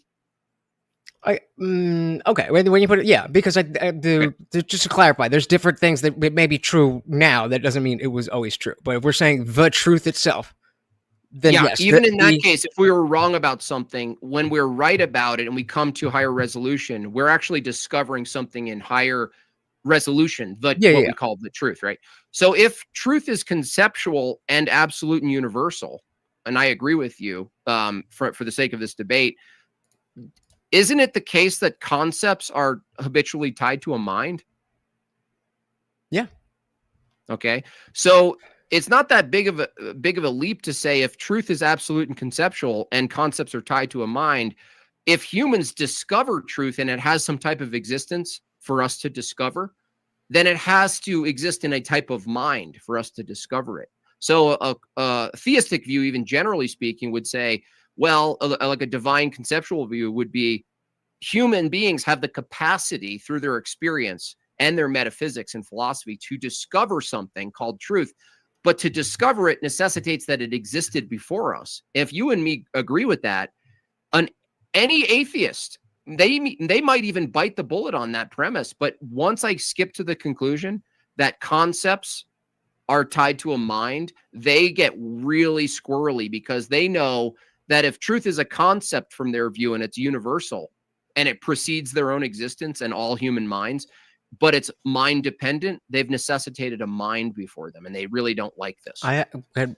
Can you tell me more about that? I have not found an issue with people seeing that there can't be that you find atheists say that there can't be an independent mind? Yeah, before humans. I told you I ain't one of them. I told you I ain't like them. I understand, but if you agree with me, I'm saying there's no way to agree with my syllogism and maintain a non-God position because the new definition, at least preliminary definition for God, would be this universal mind. So if there are things like logic, which we agree exist, information, knowledge, truth, propositions, universals, and the rest, and these exist not like trees. You and I are on the same page. They don't exist. Yeah, but that's like not trees. A theistic God. That's a deistic. Well, hold on. hold on. Yeah. Even if you started deistic, like really vague, right, it still necessitates a mind. And so even if I got you or anyone else to at least step away from a non-mind preceding us, then the question is, who is this mind? Who is it? Isn't that fair? Yeah. Good question. So that would mean if it was fair to pursue a who is this universal mind? Now we're into another level, which is truth is grounded in a person, of actual being, a being, not a tree, not a rock, not the universe, not floaty stuff, an actual being. Why is that? Why does that necessitate that? Because concepts are associated with a mind, right? And what we know of minds is that they're associated with being. Okay, yeah, fair enough. Right? Yeah. So then, look, I'm not going to push you any further on this. I invite you, because you explored these other things, and I give you good reason. I agree with you. You probably have good reason to reject Methodist and Roman Catholicism and a lot of other things you could look at, especially in the West. My invitation to you is perhaps your pursuit of knowledge is drawing you to Orthodox people like me or Andrew or the rest, and you're interested. You're actually interested in this topic. I've been interested long before you guys are around. I understand, but you're more interested because we're pushing it. The rest of the people are talking about stuff you're not interested in. If it was the case that I was like, oh, the orthodoxy of this, I would have no problems. Will you go to liturgy? What is that? Go to Divine Liturgy, please. Go to Eastern Orthodox Church. Experience. Is that a website? Or when, I don't know. It's a church. Okay. Go to your nearest. I don't know where you are. I don't have to dox you. Go to your nearest Eastern Orthodox church. Rokar. It could be Greek Orthodox. Go experience a Divine Liturgy. Right from your point of inquiry, you're moving away from atheism, and you have every reason to do that. It's the hardest. Moving away from atheism. What's that? I didn't say I was moving away from atheism. Well, no, you said moving away from atheism. You said moving away from hard atheism is rational. I'm just asking you to keep going.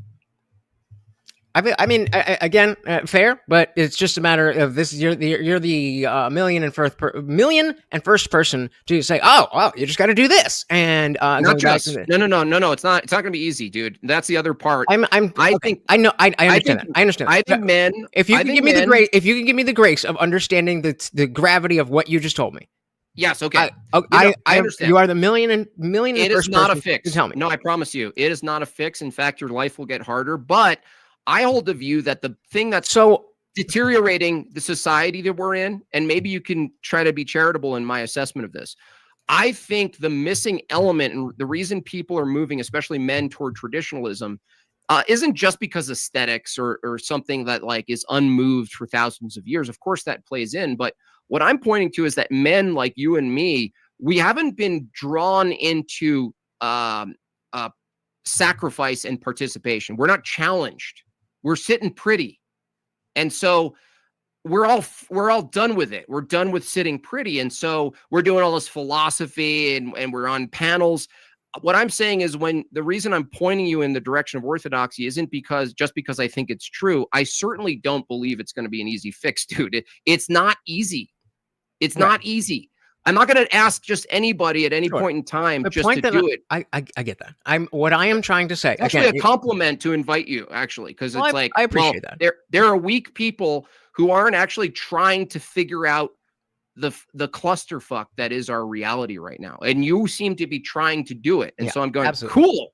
He's trying at least. He's not just going like, nihilism for the win. Like we need people with your mindset to keep pursuing, dude. Yes, exactly. So, but so then I am in. If I were to do this in the best possible faith with all of everything that anyone could ask, and then I was still in the same position, how would that be irrational to say that I don't believe? Because again, a lot of people told me, the Catholic Church, this church, you go to that church, you read this, and so on and so on. And they all said, if you do this, it would all depend on your reasoning. And I'm totally, whether it's on screen or off, you can hit me up. If you go to an Orthodox experience and go to a Divine Liturgy and you go, you know what, there's something there, I just don't know what it is. Like, I'd be happy with that. I wouldn't even lay anything else on you. I'd just say, yeah, dude, just keep going. I would ask you, when you hit a bump, I would take you as a case by case. I would say, what's the bump, bro? Like, it wouldn't even be a debate forum. It would be DMs or a phone call. I'd be like, what's the bump? Okay, so I mean, it would be the basic truth claims, the basic truth claims. I think the ethics, all that stuff. But when it comes to things like the resurrection, things like the existence of a temporal God, all that kind of stuff, I can't buy into that. Which is why I have such a great respect for Christian ethics, but not specifically the truth claims of Christianity. Let's go there. Let's see if that's rational. So I'm going to ask you, what's the standard, the criterion you're using to determine that, let's say, for instance, if God existed, he not only wouldn't or couldn't condescend as human, but couldn't resurrect. Is you just holding to a naturalism position? Is that what okay. And so naturalism is your new standard for what is possible and not possible, right? In this context, yeah. Okay. And would you say what you're determining is possible and not possible, being strictly naturalistic, you're relying on induction, right? Sure. Like again, just to be clear, I'm not saying that that I couldn't believe in these things. I'm just saying that currently I don't accept them. Okay, they would be constituted as miracles, right? Yeah. Okay. And so you're saying I don't believe in miracles because my go-to standard for what's true and false is naturalism, right? More or less. Okay. Would you say that a miracle under that view would be defined as something that the regular laws of logic, like anything that exists or occurs, that the regular laws of physics, not logic. Yeah. Anything that occurs in the world that the regular laws of physics can't explain, would you say that's miraculous? It would depend. I would say the only reason I'm hesitating is because we don't have a full understanding. I understand. You don't have all variables, right? So, I mean, yeah, maybe I would use the word miraculous, but the first step when we see something that seems to break the laws of physics would be like, oh, wow, that's a miracle. Yeah, but the assumption would be, oh, there's a different law that applies. I understand. That's fair. But what I'm asking you is a different question. If something definitionally, it actually couldn't be explained by the regularity of physics. How would we determine that? Well, hold on a second. Just stick with granting that there could be something that just couldn't be explained by the regularity of physics and nature. Okay. I can help you determine one thing that by your own view would be miraculous. So if we agree, I'm not saying something we don't understand yet. I'm saying that if there was something that existed that actually definitionally, logically couldn't be explained by the laws of physics and the regularity of nature, you would say that's a miracle, right? So you're saying if it existed a possibility that we could know that something could happen, or rather that something couldn't be happen, explained, and that we know it couldn't be explained. I guess, but you would need, in that hypothetical, you would need to be able to have a standard as to why it couldn't be explained. Well, yeah, no, we could. We could reject, rejecting an entailment would be a standard. Do you agree that we could come to truth not just by empirical analysis, but by negation or the impossibility of the contrary? Sure. Okay. Yeah. So I'm going to give you one thing that exists, a phenomenon that exists in nature, because just keep in mind, what you determine is possible and isn't possible is given by the regularity of nature, that's unfolding in a regular way. And when something violates that, we go, there's got to be something fishy going on here, another law, right? Mm-hmm. What I'm saying is that the regularity itself, the way nature behaves, is something that can't be explained by that regularity. Do you agree? The regularity, like the way reality works, laws of physics, thermodynamics, gaseous law, and the rest, right? There's a way in which the world operates, the universe operates. What is it that you're saying can't be explained? What I'm saying is that regularity can't be explained by the regularity. Yeah, okay. So now we have one thing that you could observe in reality that actually goes outside of the bounds of naturalistic explanations, because naturalistic explanations, you have to grant yourself regularity first. Then we can do also, I don't even deny naturalistic explanations, right? Very useful. But you can't do naturalistic explanations unless you grant yourself that the world is regular in a certain way. Sure. Can I mean, we're running a little low on time. If I can ask you slightly, kind of pivot a little bit. I think the atheism thing here, as you brought up rights before, I think love is another instance where I would prefer. So if you've never been in love, then why would it be irrational for somebody to think that love doesn't exist? Well, that's a good question. I think if you don't have a reference for what love is, you need to be taught love, right? So, I mean, a Christian paradigm has an account for teaching love, but I think the atheist is in a worse position because a lot of times they're not like you. They're holding to a materialistic. They would actually say, and you probably met them. Yeah, but the irrationality part of it. Well, no, they would say that love is a chemical reaction. You've heard this before, right? Yep. You don't believe that, right? I mean, it's not a chemical reaction. I think there's more to it, but oxytocin and touch are real. Right. But let's say it was, though. Let's just try to get into the purely naturalistic view. Because keep in mind, you're rejecting supernatural claims on the basis of naturalism, but you accept things like love. So it's interesting that you, and I'm glad you do, accept things like love can't be reduced to materialism, but you also negate that someone could resurrect. But the thing is, you accept that love, I would say from a purely atheistic view, love itself would transcend nature. It couldn't be identical to items in the world. Couldn't be identical to matter itself. Like you just said, there might be a chemical aspect to it, but why is that different than God then? Well, because I'm saying that what you're now assuming, which I am glad you assume, because I think it's irrational to try to refute it, is that reality itself for you and I and everyone else is composed of material, and there's an immaterial reality to our existence. Okay. Do you agree? Yeah. Okay. So if there's an immaterial reality to our existence that's not identical to matter, according to a strict naturalist, at least, this is already above nature. This is not found in nature. Love, even information, something they could actually grasp, information, that, according to that paradigm, is actually supernatural. It doesn't exist in nature. It doesn't exist in any Cartesian location, information.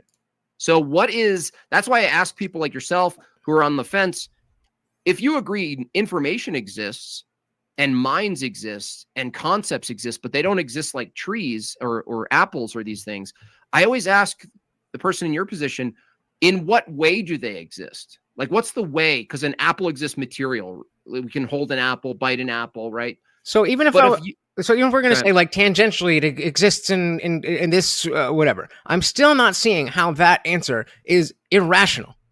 Because again, it's not about is it wrong, it's about is it rational. Here's why it's irrational. It's irrational for an atheistic view because the thing you're pointing to, concepts, laws of logic, universals, particulars, words, meaning, math, minds, love, to their view, right? They assume these things exist, but they don't exist materially. Who's they? What I'm saying, just an atheistic view who denies God. Some atheists sometimes somewhere. So it's not an entailment of atheism. It's not an entailment of atheism. No, it is. It is. Because the denial of God, this is where it gets disjunctive, which is there's an either or. If you deny God, we're going back to your safe corner where we're only talking about strong atheism. Listen, dude. I'm just asking. I'm just asking. I'm trying to explain it. Any soft atheism, any view that denies or is not convinced by a God existing, I'm saying the things you're appealing to are not found in nature, and in their nature itself would be conceptual. So what I'm saying is it's irrational to be an atheist on any scale of the spectrum, because to be an atheist, you're still appealing to information, meaning, language, math, laws of logic, knowledge, information, minds. What I'm saying is to hold a non-God view is to hold a view that you just grant yourself what we call the transcendental category. And I'm saying it's not rational to ad hoc grant yourself a whole category that's not found in nature. It's not rational. You're just granting yourself that I'm saying it's ad hoc. Ad hoc is an actual fallacy.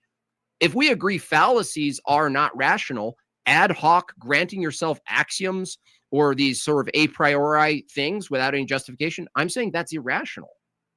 And I mean, fair. I think that when you talk about this specific definite I don't know, is ontological the right word? I don't fucking know. But you get into at that level, then there's definitely ways to define things in a certain way. So this means that, and that means that, and that means that. And I'm doing my best to follow what you're saying, but this obviously isn't a layman discussion. And so what I'm arguing is that it's not crazy or insane for someone to be unconvinced of the claim. And I'm saying it is, and here's why. Do you agree being unconvinced of a claim would assume some sort of epistemic system to come to the position of unconvinced? Yes. Do you agree that do you believe that? Do you agree that being atheist doesn't mean that you don't have that? No, I'm saying you use it. The difference between using logic, I'm saying the real question is, can you justify the tool you're using? Because that's where it would be irrational. Because if an atheist came to a naturalistic claim or an empirical position that said God doesn't exist because I don't see evidence, or I don't think he would do these things, whatever the argument is, whatever their position they're going to come to is going to be downstream from a bunch of assumptions. Is that fair? Yeah. Okay.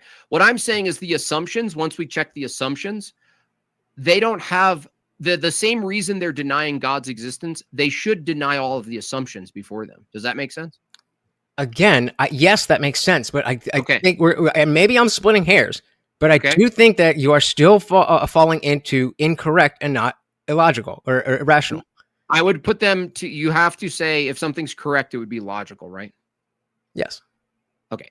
So if it's incorrect, we could say it's illogical because that's what we dictate as incorrect. What I'm saying is that the same. So wait. Okay. Listen, so hold on. Let me. Wait. That's a good point there. That's a good point there. So would you say that anyone who believes something that is not true has an irrational belief?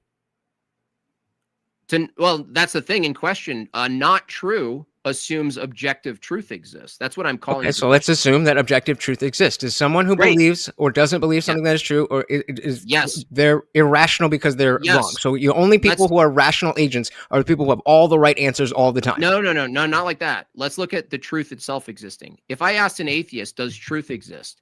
If they say yes, I'm telling you that by their own criterion, they're actually being irrational to say that. Truth exists. Why? I'll tell you why. Because if I ask an atheist, even yourself, does truth exist? And you say yes, I'm going to ask you, how does it exist? In what way does it exist? Because saying existence is an ontological statement and a metaphysical statement.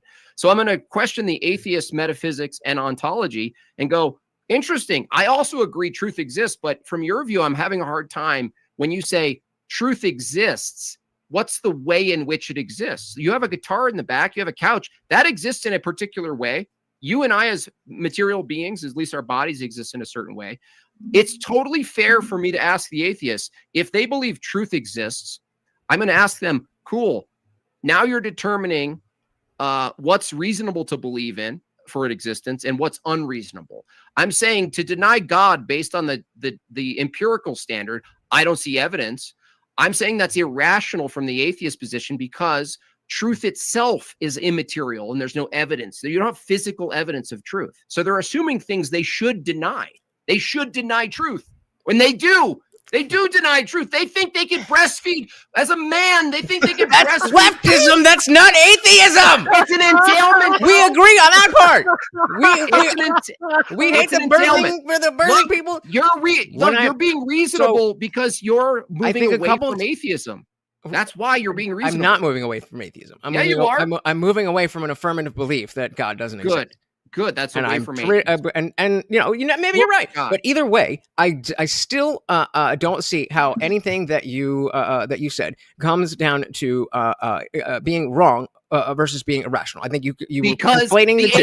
You kept conflating the two. Because the strong atheist. I agree with you. The strong atheist I agree with you that the strong atheist. Okay. All right. We're gonna wrap up the open portion there. Thank you to both of you. Killing it tonight. All right. We're gonna get into the 5-minute closing statements. Just a reminder for the chat. There's a lot of super chats, so we're probably not going to get to the Q&A. But if you guys want to make sure your questions or comments get read, send it in super chat. and we'll make sure we read it for you guys in the Q&A portion. That's right after the closing. So with the closings, Indian Jesus, you have the first word. So you're going to have the first word for this closing, and then that gives Jimbob the last word. That's usually the way I do it, kind of balances it out. You know what I mean? So again, thank you both for being here. And Indian Jesus, whenever you're ready, I will start up the timer with your voice. Yeah, so most of this time I was being charitable because Jimbob wouldn't stick on the spectrum of atheism that the word actually means, and whenever we came to a point of rationality, then he jumped back to the strong atheist is, well, that's all of them. It wasn't until the last 10 minutes or so where we actually got into discussions of other types of atheism and where that rationality is. And he said a lot of stuff, and I'm sure a lot of it is correct, but I don't think that at the end of the day, when we are discussing these things, there is a strong difference in that which is illogical and that which is incorrect. And I think he is conflating the two, hopefully not on purpose, but you never know. You never know. Again, I was here to defend the notion that I don't know, but I am unconvinced is a rational position. And I didn't really hear very many arguments, again, outside of the strong atheist. Again, a lot of that stuff with the atheist perspective and all that stuff, unless you're specifically talking about the strong atheist on the topic of God, there is no such thing as the atheist perspective, and so that's just another way to smuggle in other things. Irrational is not or incorrect does not mean irrational. Atheist is, well, we got past that. And I think with anytime you hear somebody say the atheist perspective on something that isn't a theistic God, just switch that with the dog owner's perspective on and see if it makes sense. And if it doesn't make sense, then it's the same thing for atheism. Atheism is a position. It answers one question. Do you believe in God? Nothing else. It is not a worldview. It is not an ideology. All these other things come from other places. So it's not that if you are an atheist, you don't have a worldview. It is that your worldview comes from somewhere other than the claim of atheism.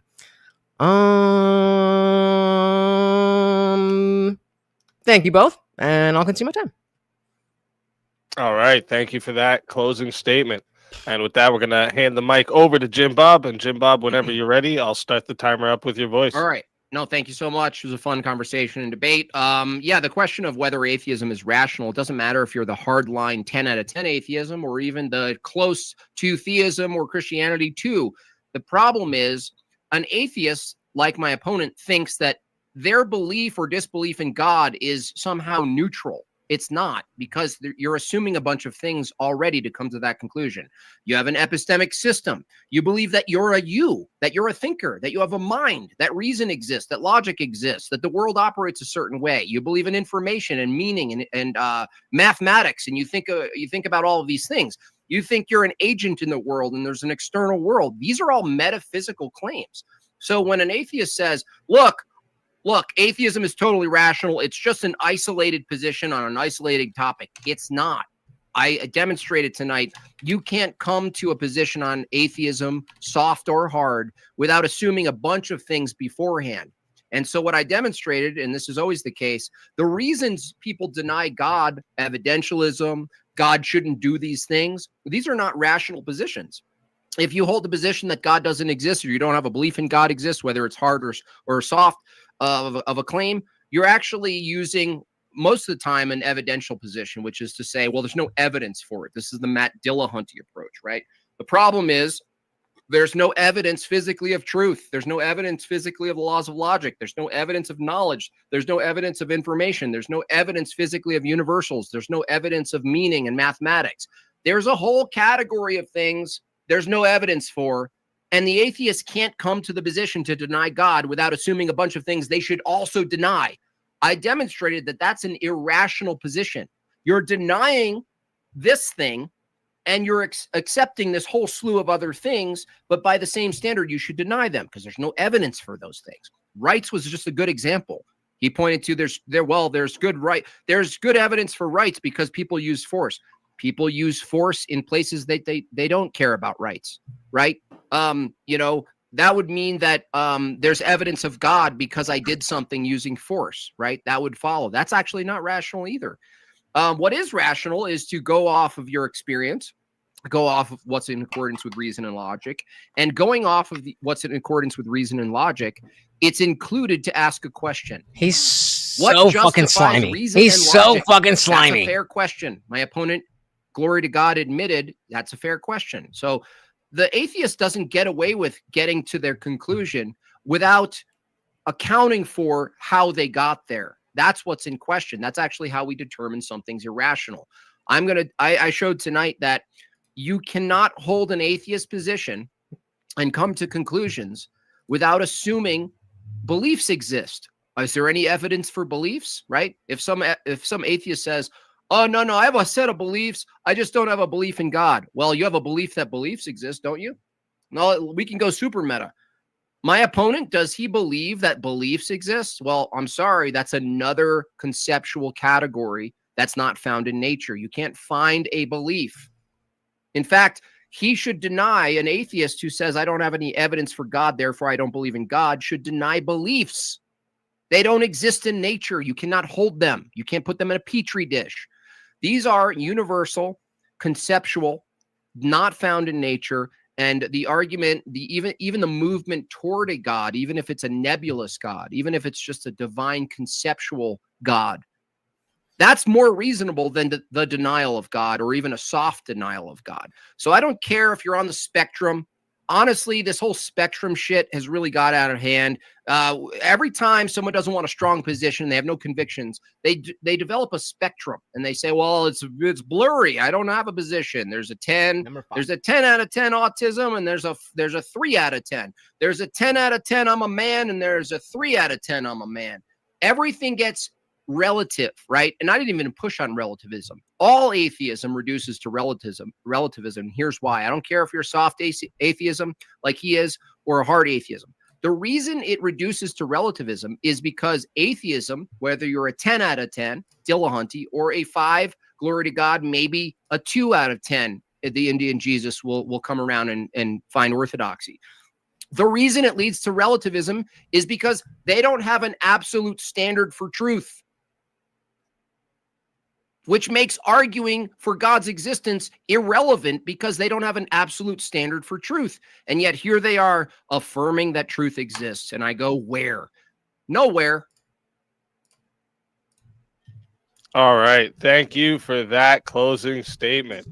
And with that, we're going to get over into the Q&A, the 30-minute Q&A. Just a quick reminder for everybody in the chat one more time. I see a lot of super chats here, so it's gonna most likely run through the time. But if you want to make sure you get your question read, send in a super chat, and then I'll read this in the break. The Q&A, we're going to be doing open panel, chaos and chill. Are both of you staying for the open panel as well? Yeah, I'll be for a while at least. Yeah, I just refilled, so we good. Yeah, so after that, we're going to be doing the open panel. So prepare your questions for that too, if you want to come up and question it yourself. All right. So let me. I usually start with a question of my own for both sides. So my question for. So we're going to start with Lutch's side. If you're uncertain about God's existence, what would make the negative conclusion there is no God the more rational position than simply suspending your judgment? That's it. Well, that's what agnostic atheism is. It's suspending judgment, saying I am unconvinced. I don't know. I'm not on this side or that side. So, on the question of what would convince me, It's a cliche. I don't know, but God does. So if he exists, he knows exactly how to find me, and I'm definitely searching. So, well, so that's why I'm asking the question though, because like the debate was like for atheists. So like I'm asking you to defend why atheism is rational.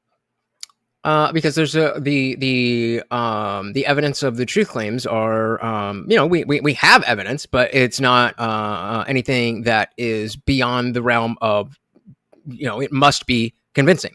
There's a reason why many people are unconvinced, and I would say I didn't even get to bring this up, but the so like Jimbob mentioned how I don't have the right to I don't remember what word you use, but the to believe in beliefs or argue beliefs or whatever. Even if I didn't, that wouldn't make it untrue, the arguments that I'm making. And so in the same way, I don't know how I don't know. That's unfortunately that's the answer. I don't know. All right. Did you have something for that, Jimbob?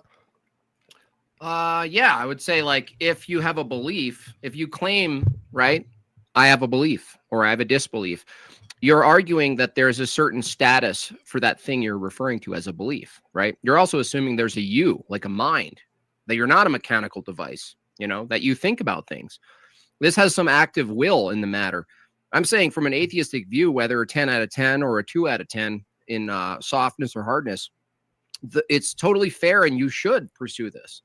You should pursue the question, well, I'm not going to deny the existence that I have a belief, and you shouldn't.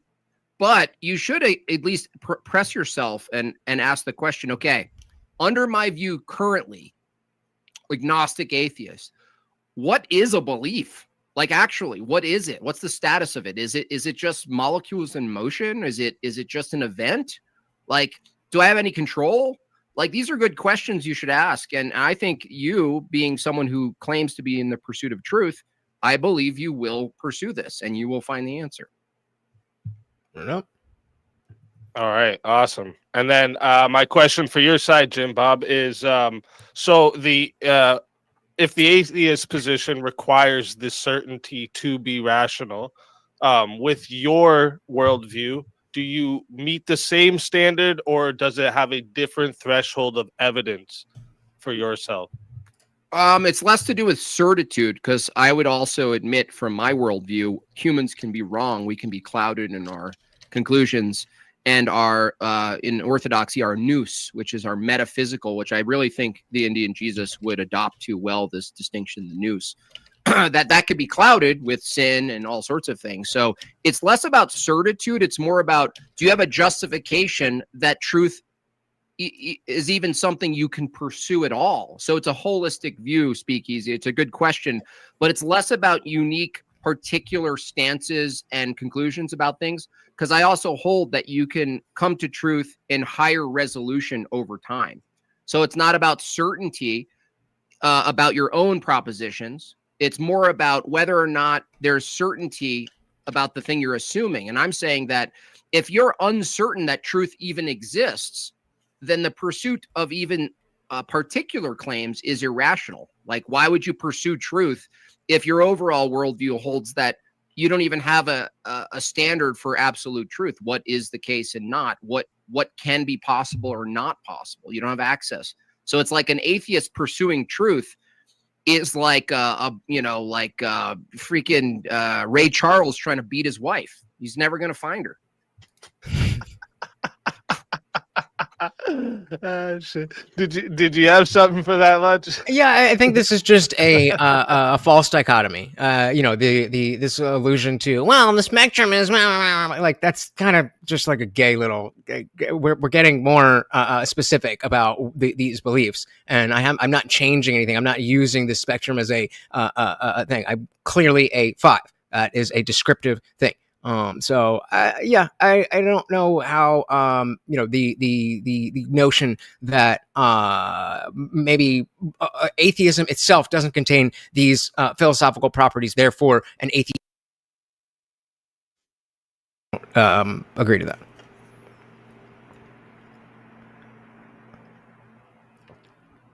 All right. So let's get into these super chats. I got to scroll all the way up here. So with the ones that aren't questions, if you guys have anything you want to say to them, just stop me and we'll get through these here. So first, we got a few new members here on both sides. So we got Inward, new member. Thank you. Great name. Abby, new member. Thank you very much. We got Andre Lopez, new member as well. Oh, there it is. We got Red Fox, new member as well. Thank you to all of you. Box comes in. 10 minutes to rebut religion. I think Hitch had something to say about that. Shout out to Hitch, R.I.P. Then we got Marcus. Hitch, I wanted to say something on that. Yeah, go ahead. Christopher Hitchens actually didn't have good arguments. If you look at Alex O'Connor, he did a pretty rigorous review of it. And Hitchens was really likable and really good at rhetoric. He was really good at that. He's very likable. He was really funny, well-spoken. But if you really type out his arguments in a transcription form, he had no arguments. It was great. Projection! But he was a shit debater. Base, I like it. $5 comes in from Marcus Antonio Latch. I like it. Thank you. Mrs. D, member for 6 months. Jimbob is a poofed Jake Rattlesnake. And thank you, Mrs. D. $10 come in from Alter Void. Oh, shit. Jimbob has the shoulders out today. I seen a lot of love for the shoulders out today. $10 comes in from Draco. Holy cow, those some wide shoulders. See, there's more love for the shoulders. $5 from Christopher Scott comes in. Holy cow, I didn't know Vagine had a brother. Thank you. Come again. Alter Void for $10 comes in and says shoulders has him rattled. $5 from the Cheap Chimp says yes, sir. Thank you to Cheap Chimp. X-Type Gaming comes in for $5. Doesn't say anything. Just wants to support. Thank you so very much, sir. $2 comes in from Ericata. I need him to bring up Matt Dillamonkey as a source. Nah, I'm good with that. I've had talks with Lutch before, and I don't think he really likes Matt Dillahunty much. So, is that when you moved away? When people started saying like dudes could be women and vice versa, and you're like, wait a second, this is an attack on the universality of certain categories, right? Yep. It was like this is it, right? Absolutely, yeah. I mean, maybe not him specifically, but definitely he was before that point, the Atheist Experiences show was a really good tool for me to, understand things. And I actually used it because like my parents are very religious. And so like I was just trying to explain like, who I am, what I was going through, all that stuff when it was happening. And the conversations would just get out of control because, my parents it's very close to them. And so I was able to use that show and be like, okay, so you see how that guy has really bad beliefs? I just think that about your beliefs too. It's a little bit easier. But then he married a tranny and, what are you going to do? What are you going to do? Marcus Antonio for $5 says, why is he interrupting himself? I think that might have came in during, this was 9, so this was during one of the openings. Red Fox comes in for $10, says, since atheists don't like the concept of God, I'm curious how they respond to the postmodern subjective critique. I don't have any problems with the concept of God. I just don't believe that it exists. So I'm curious how to respond to the postmodern subjective critique. What would specifically meaning like my preferences thing?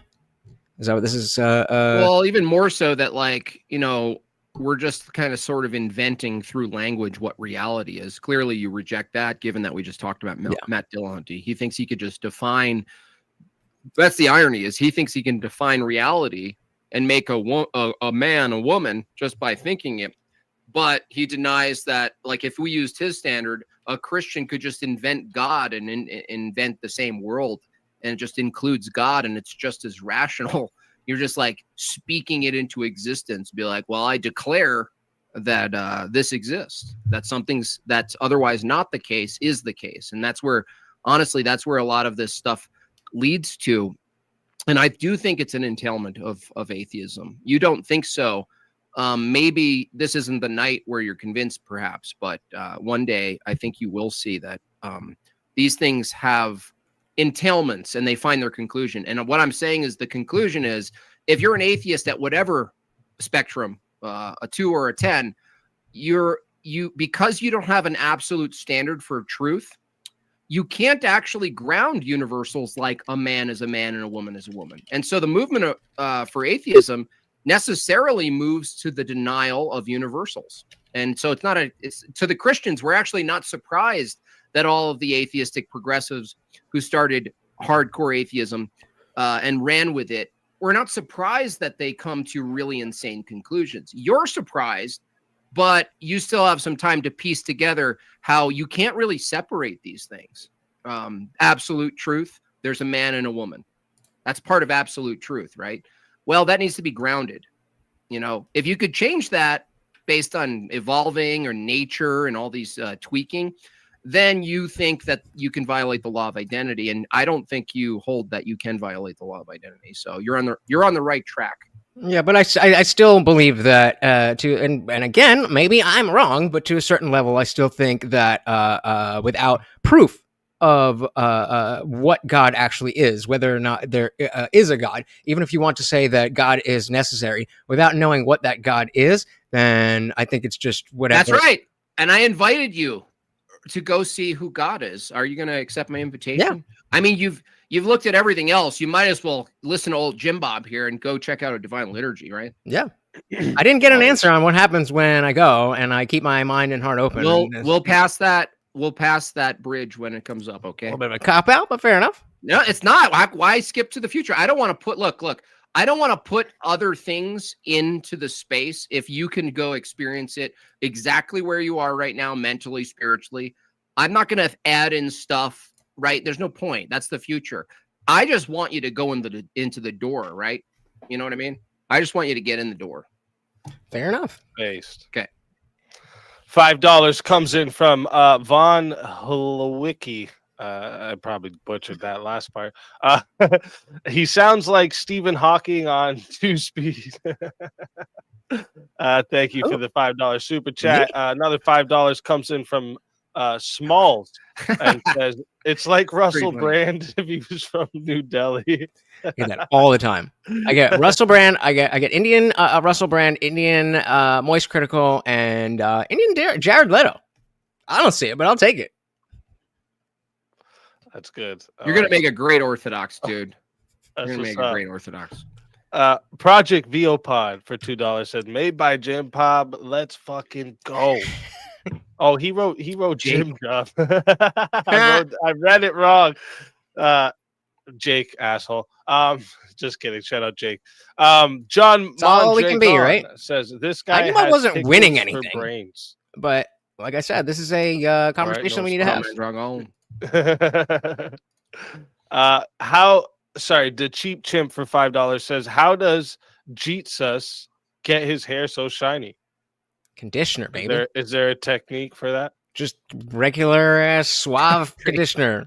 Someone said pray for Indian Dave Grohl. That's pretty good. That's pretty accurate.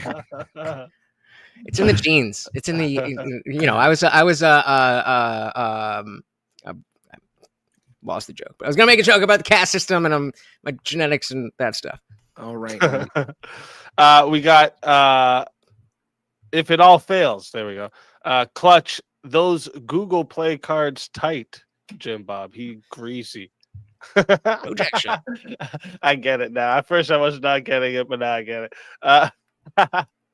We got the $2 from Justin Henley.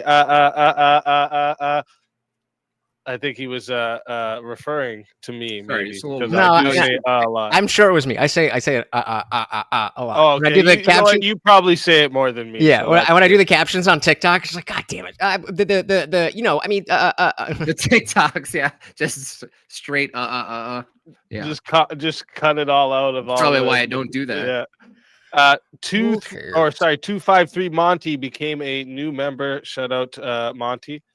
Justin Henley for another $5. Theism, belief in God or gods, adding a before words makes it not that amoral, not moral, asexual, no sexual.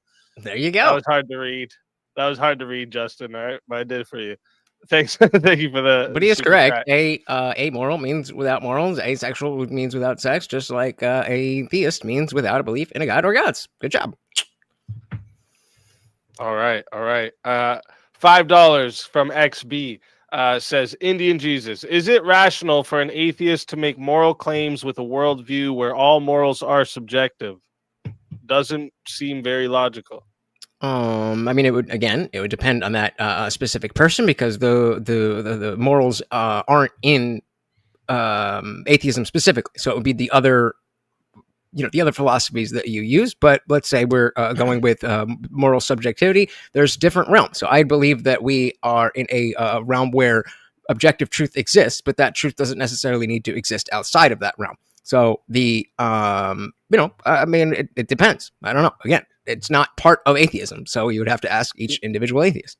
Well, let me give an example. Would it be rational for someone to go out to dinner and they had a bad experience with the chicken, like it was a chicken, and instead of typing "this chicken wasn't so good, it was undercooked," they actually said this was an immoral chicken? Would that be rational? No. Okay. So what the question is a really good question, because if all things reduce to preferences, it's not actually rational for an atheist if they equate preferences to morality. It's not rational, because if you actually use the term, it would make sense to say the chicken was immoral tonight, but that doesn't make sense to us. It says, I don't like the chicken. I don't prefer the chicken. That makes sense in the review. But if an atheist is consistent, like the questioner says, the atheist actually shouldn't use the word moral, because they're actually just trying to sort of like obfuscate or make it like a jump between categories, what you prefer, and it's moral, like there's an evil or good component to it. I'm not sure why. Well, no, I do know why atheists are still drawn intuitively to making moral claims. Well, because I think Christianity is true, is that morality is actually written on a part of our existence that isn't just material. And you, glory to God, agree that there's a feature of humanity that's spiritual, that isn't just mechanical, where we do come to intuitions about morality that isn't strictly licorice doesn't taste good, therefore licorice is immoral. Yeah. Well, that's irrational, right? That's irrational. So just so I'm clear, you're saying that if an atheist if atheist agrees that morals are subjective, then it would be equally accurate to say that the chicken was immoral. But yes, but then doesn't there's a way to break down the level of preference that one, and maybe arbitrarily say my preferences within this level are amoral, but once I hate it this much, or once I love it this much, then that gets into morality. Well, no, hold on. What if you really love Chuck E. Cheese more than anything? Would Chuck E. Cheese be morally good just because you loved it like the most out of everything? No, but again, that just wouldn't reach the threshold. Yeah, so, I don't abide by that, so I'm just kind of trying to. You're posing like a counter, but yeah, like, I think that let's take the system for a second. Like, let's look at it. You would agree, even though you're not holding this view. Let's just say that view is posited. You would have to ask the person, well, what's the symmetry breaker between all these things you kind of like licorice, coffee, ice cream? And then you're saying there's like this like increasing categorical distinction that suddenly at some point there's a threshold and you go, no, I don't like that and it's immoral, versus I don't like that because I just don't like peanut butter. But to be fair, if someone said that, it would be fair for you or me to ask them, okay, how do you determine the threshold of where you like things But when you really like things, then it's moral, or where you really don't like things, then it's immoral. I don't think they could give an answer. I agree, but the thing is that I see I see religion kind of in the same way, that without the proof of God, then it's just I prefer this structure. So I agree with you. Yeah, but dude, without the proof of like truth existing, you're gonna have to actually bite the bullet and say it's just what you prefer. Yeah. So you think truth I is grounded in preferences then? Yes. That's rational? Yeah. Okay, so it's rational. Listen, it's rational to hold a view that truth is grounded in your preferences. So you don't actually have an argument against Matt Dillahunty because he prefers believing that a man is a woman. So it's actually rational what he's doing. No, because again, we're talking about the different realms. We have a shared reality. In that shared reality, then whether a woman is a woman or a man is a man, that is a fact. That is not up for preferences. Not if by your standard, if someone prefers otherwise, you just said preference can determine what's true. No, I said according to them, they would say that. But I don't think inherently, because there is a level of subjectivity to morality, that means that everything is just up to whatever you think. Right. Well, that means you agree with me that there would have to be an absolute standard for truth that needs to be grounded in something beyond human preference, right? Right. And I don't think that exists. So, well, no. Would God be that necessary thing? Yeah. Okay. So okay, this is a key point. If you know, logically speaking, that the way to ground absolute truth necessitates a God, you just don't believe God exists, even though you just admitted that God logically would be necessary for all truth to be grounded in something. No, right? I said if God exists and he was that come on, don't make the Sam Harris argument. No. Well, if I was right, then I would. If things were different, then I would be right. No, do it in reverse. If absolute truth exists, would that necessitate God's existence? No. Okay. You have to tell me how it's no. I say it's not no. I say you can't ground absolute truth without God. Can you ground absolute truth without God? Absolute no, but objective, yeah. And so again, let's say objective. Let's just go with okay, objective. but then we're on even ground then. So if I appeal to Aristotelian virtue ethics and you appeal to Christian ethics, then without forget morality. Forget morality. Just truth itself. Okay. Truth being absolute, unchanging, and discoverable. You tell me how you can ground ontologically the existence of truth without God. I don't know that truth I don't know. Okay, fair enough. Doesn't mean that I'm wrong. I just don't know the right answer. Fair enough. Go to liturgy. And I think I want to put just a tie bow on that. Like that is the whole idea here, is that it's a common thing where Christians will look at atheists and say, well, if it's not this, then what is it? And we haven't had 2,000 years of people talking about this and studying this and all that stuff. That's what I'm trying to start, is a something that we would agree is moral and just. Wait, we haven't had 2,000 years of debate? Is that what you just said? On a secular moral structure worldwide? Well, no. You're saying that if we just give secularism some time to debate, then maybe we'll come out and with something fruitful or something. You're saying, yeah. If atheists are start to accept that the reason that secular humanism doesn't work is because it doesn't have the driving factor that religion does, then we can. At least theoretically, it is possible that we can come up with something better. Well, I'm saying that under secularism and atheism, there's no reason to say we should pursue that for 2,000 years. What do you mean? There's no reason why preferences. People like being alive. People like having society.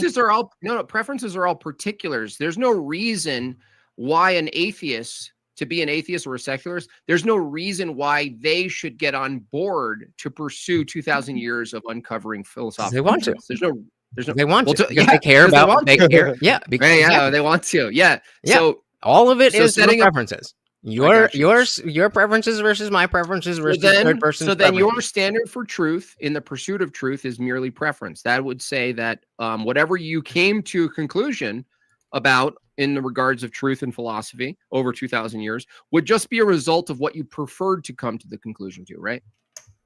Essentially, yeah. Right. That means subjectivism. Same with you. So is Same with you. subjectivism rational?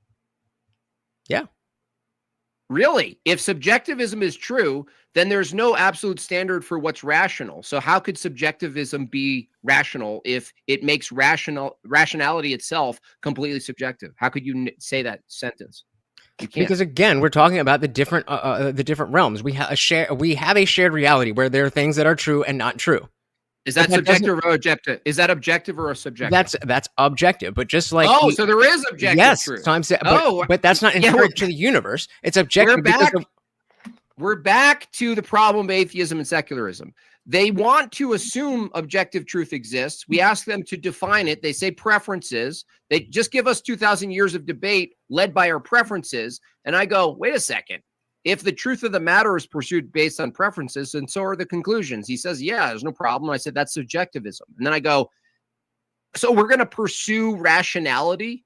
If subjectivism is true, then rationality is all subjective too. There's no real thing called the truth or logical or anything, right? So not inherent to the universe, but based on our shared universe, there is. So like the game of chess. That's a contradiction. No, it's not. The game of chess is a perfect example of this. No. You just said there's nothing objectively true about the universe? I don't know. I don't think so. But really? Again, hold on. No, let me use the example, and then you just went on a whole fucking rant, bro. Can I talk? Am I part of this too, or is it the Jimbob show? It's the Jimbob show mostly. So if it's the case that you just said you're not sure, and it's fine. It's a hard question, right, on the spot. But the thing is, I want you to get this. If you believe that the universe existed objectively in a very certain way and operated a very certain way before any of us I'm just going to go back to chess when you're done. That's fine. If you believe that there was a past where a universe objectively existed the way it does before we existed, then there is a true objective state of affairs of the universe. There is. Okay. So again, we have the that may be true on one level, but that doesn't mean that it is inherent to the universe. And so again, as I was saying with chess, there are objective moves in chess that are better than other moves in chess. That doesn't mean that we didn't make up chess. That doesn't mean that the game of chess was a subjective concept that came out of a human mind and not inherent to the universe. So wait a second. I view morality in the same way. So wait a second. Does chess still follow absolute laws like logic? Sure. Okay. So is logic something you hold to be absolutely objective and not based on preferences? As far as I know, but there again, okay. I don't know. Maybe there's situations where that doesn't hold true. Well, to say it doesn't hold true is to appeal to that it is true, because logic itself would hold that you can't have one thing true and also false at the same time. So I would say because of the inability or the absurdity to the contrary, impossibility to the contrary, we would hold to the laws of logic, the classical laws. Truth itself is objective, invariant, and discoverable by human beings. And so if that's the case, what do you get? Honestly, let's just like change it to a more conversational for a second. What do you get out of holding to a subjective view? I just believe that's what it is. It's not to gain. Just like with religion itself, being convinced of something is not a choice. I can't choose to believe in God anymore than you could choose to be an atheist. I understand, but can you choose to pursue deeper levels of truth? Yeah. Okay, so you reject that you're just a mechanical, biological device, right? Yes, but in the tiniest way. Yes, I believe that consciousness. Wait a second. Wait. I believe that. Why? Because I believe that consciousness is something that is a significant part of that equation, but I don't know how much, and the rest of it. Okay. I'm pretty close to. Let me ask it in a different way. I'm not a strict materialist or determinist, but more or less. So maybe this will help you branch out where you draw the line out. A lot of materialists will just hold that you and I are basically mechanical biological devices unfolding deterministically. That is to say, everything I'm about to say and everything you're about to respond to is completely determined by strict materialism. We both reject that. Is that correct? Yeah. Okay. And so you agree that we do have a mechanism and we're constrained by our mechanism, but we're not completely determined. We have a will in the matter. Yes. Okay. That's a whole other conversation too. But again, it's not actually off bounds. For the purposes of the conversation, yes. I have issues with that, but for the purposes of the conversation, yes. What scale of the autism atheist spectrum that you invoked, what scale can justify personhood and will? None of them, because that's not part of what atheism does. It is the answer to one question. It is not a worldview. It is not an ideology. From the very beginning, you keep coming back to this, what atheism does. Yeah. We're gonna go back to the corner where it is affirmative. That's right. Well, then that's irrational. I agree that there is a part of atheists that are irrational, but being an atheist does not mean that you are Here we got a lot of super chats still to get to here, and this is kind of talking on what you just said a minute ago there, Lutch. John, to be rational based on facts rather than emotions, and I remain unconvinced is a purely emotional response. No, it's not irrational for someone who likes to define worded. You really worded. I think they meant to say words. You really dropped the ball on that one. No. How is it an emotional thing for my brain to be convinced? Again, if it's an emotional thing, then you should be able to very easily adjust that. And so I would then ask you if being convinced is just an emotion, then feel like you don't believe in God for real quick. You can't, because that's not how that works. You are either convinced of something or you are not convinced of it. That is not an emotion at all. Wait. So the thing he's kind of bringing into question, even if you didn't like the word emotion, let's swap emotion with chemical response, because it's the same thing under an atheist view. So being convinced of something, if that's just inputs and the output is, I believe this. If you believe that your beliefs are actually not have anything to do with your will, then they're strictly determined by mechanistic responses, input, output. I don't think you actually hold that, but you almost hold that. You're like kind of torn, it sounds like, between strict determinism. I'm talking a lot of things. I'm out here. I don't have no guidebook or anything. I'm just out here fucking doing my thing. I told you, bro. I know you don't have a guidebook, but like everything you're doing dude, but all the things you're asking and every way in which you're pursuing truth leads you to people like me who then go, please go over there, go to orthodoxy. And it's like, you just might like fight the Christians said it, just like the Protestants said, just like everybody else said. And so we come back to everybody else is wrong, but I'm right. And so for me at this point to buy into that, I think that would be irrational. Well, hold on. If something was true and it was narrowly true, wouldn't it follow that most things were not true? Sure. Okay, well, but why would I have a reason to believe that you have the right version versus everybody else who's promised me that they have the right version? You'd have to take a supernatural approach that your very willpower to pursue truth, your faith that even if there's an ambiguous God you don't know, if you have faith that your pursuit of truth is not a strictly empirical scientific one, but a spiritual one, do you believe that your pursuit of truth is a spiritual element, not just a empirical Gnostic sort of, I'm going to gain folder knowledge? Yeah. Okay. So if that's the case, you could just kind of grant yourself that, maybe you're being guided to truth. And part of being guided to truth is finding things you reject. That's not a contradiction, right? I didn't say it was a contradiction. I said it was reasonable. It was not irrational for me to say that, everybody else has said this before. Yeah, you're in a colander, dude. It's awesome. When you go through the eye of the needle, you have to find a lot of things you have to say no to. I think that's the beauty of it all, actually, is that you have to say no and reject more things than you accept. Fair enough. We got $2 coming in from Landon. Agnostic atheism is an oxymoron. So that's not what oxymoron means.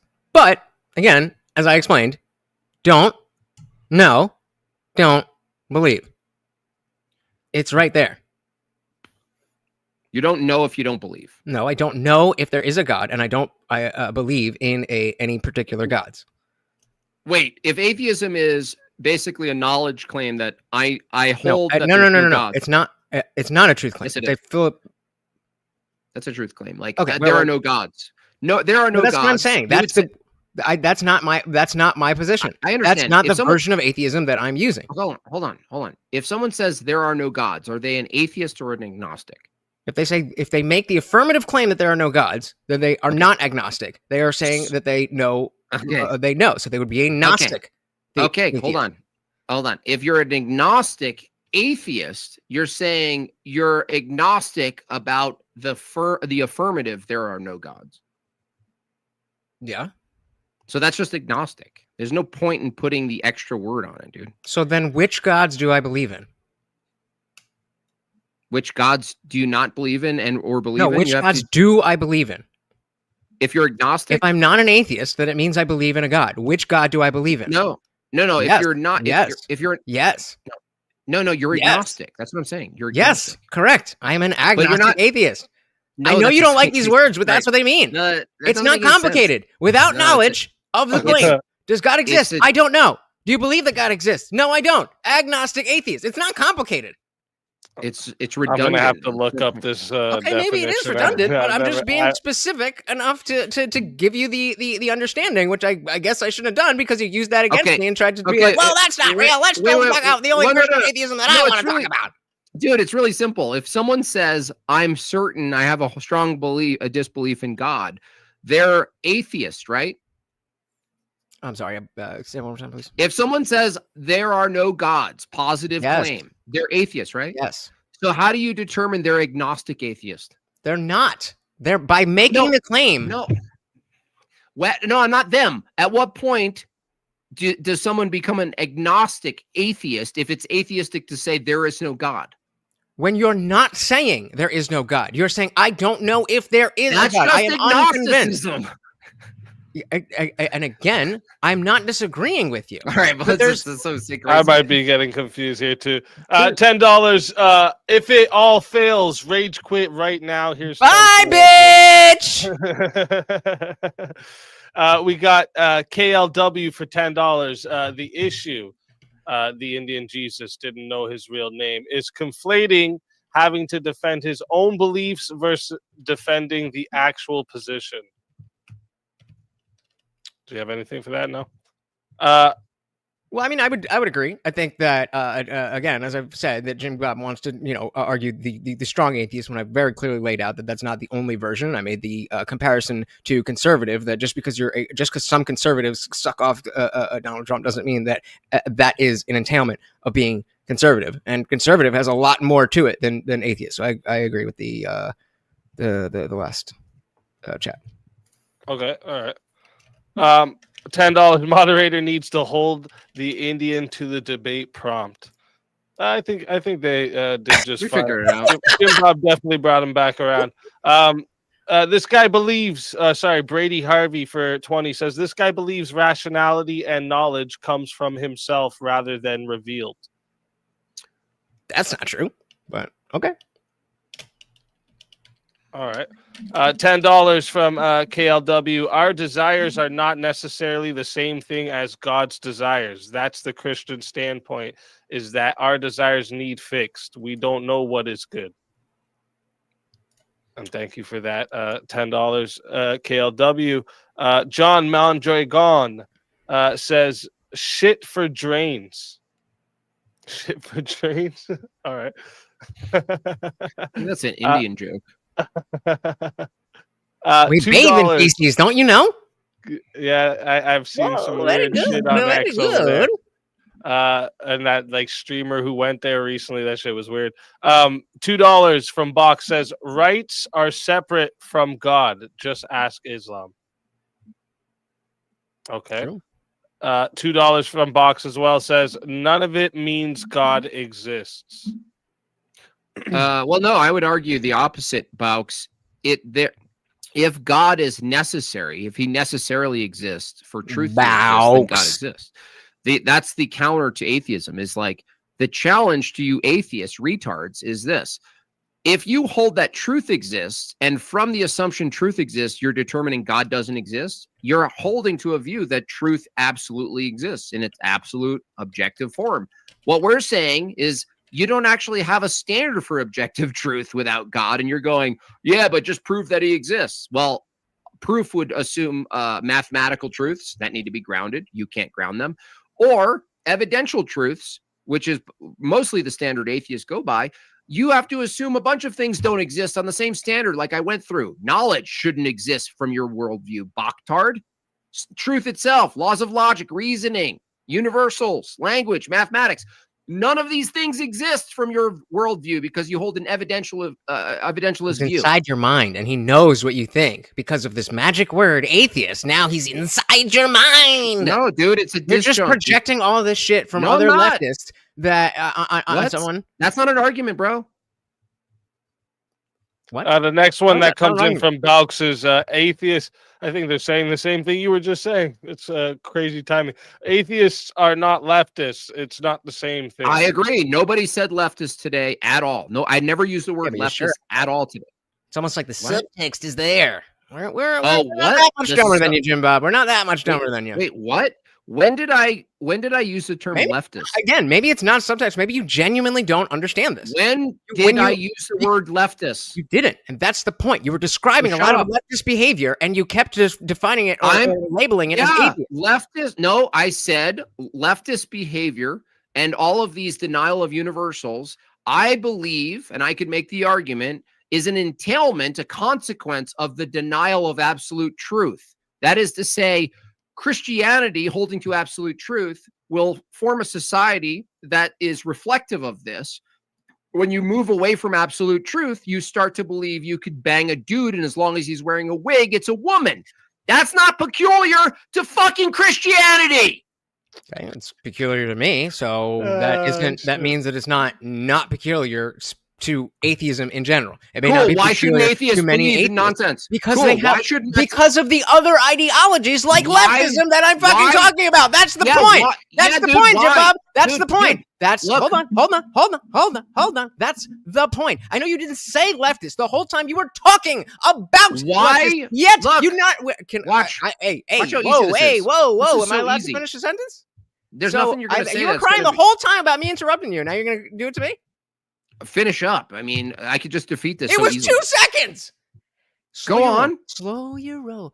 Take it Go on. easy. I don't remember. So crazy leftism isn't an entailment of atheism. Correct. Yeah. That's it. Cool. That's it. Cool. You agree. What is the entailment? What is the cause of people denying universal truths then? Many different things. Like what? Namely, leftism, hedonism, entitlement. No. Leftism is a symptom. What causes? If leftism is a symptom, what causes leftists to deny universal truths? It sounds like you're going towards the idea that you don't have God, so you have that spiritual hole, and I wouldn't even disagree with that. But there's not only Christianity or God to fill that hole. Well, you're still saying atheism, if the hole is necessarily needs to be filled by something supernatural or bigger than human. I didn't say supernatural. I said spiritual. Well, then what is it? Spiritual. Spiritual is non-atheistic, right? If spiritual, can an atheist be spiritual? Is it not a cliche for people to be like, I'm not religious, I'm spiritual? Can an atheist be spiritual? Yes. On what basis? On feeling. Give me an example. No, give me an example of how an atheist holding a non-God view could be spiritual. Tell me. I think that when I spend time with my dog, that it is, as he is nearing the end of his life, hungry dance. Let's get some super chats in. I feel my spirit is enriched by that. Well, no. The term spirit needs a justification. What are you referring to by spirit? The being that is that supernatural? Me. No. Is that supernatural? No. The collection that is me, whatever that is. We have a consciousness, which I've admitted that we don't understand. Spirit isn't supernatural. Oh my God, bro. Stop. Aren't you guys the spirit? Don't spurg. And now you're here spurging. Spirit isn't supernatural, he said. Bobby. Chill, brother. I am saying that, yes, you can have spiritual experiences. And when you talk to the spirit that is invoked in that word spiritual, then it can just mean the gestalt of who I am. And that would include my consciousness, which I don't believe is strictly material. So there you go. No God necessary for spirituality. Why is it mostly that Christians or in other theologies reject the notion that men could be women? Why do you think that is? Because it's not true. So it's not true. So what is the correlation between belief in God? So why is there a correlation between people who believe in God and absolute truth? I reject the notion that it is absolute truth. That's begging the question. Is it absolute truth? I don't know. Look, why prove that. Why is it? If you can prove that it's absolute truth, then go for it. Why is it absolutely truth that a man can be a woman? Yeah. Okay. If that's absolutely true, why is it that the belief of that is correlated with Christianity and less atheism?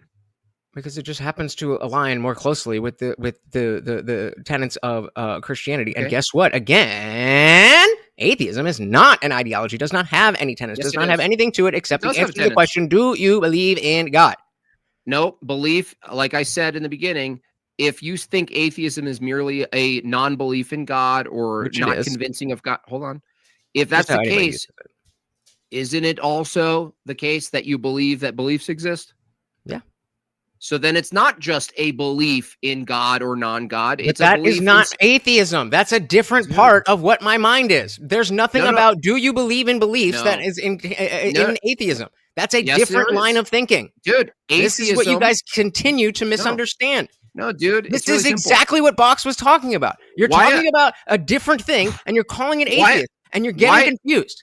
Why does an atheist get to believe in beliefs? I don't understand the question. What do you mean? Why does an atheist, under their paradigm, the paradigm they're using to reject God's existence, why is it they hold that beliefs exist? I heard what you said. I don't understand what you're getting at. Tell me why and through what criterion an atheist can justify beliefs exist. The fact that your mindset drives your actions. So if you believe that no cars are in the street, then you're going to be more likely to cross that street than if you believe that there's traffic.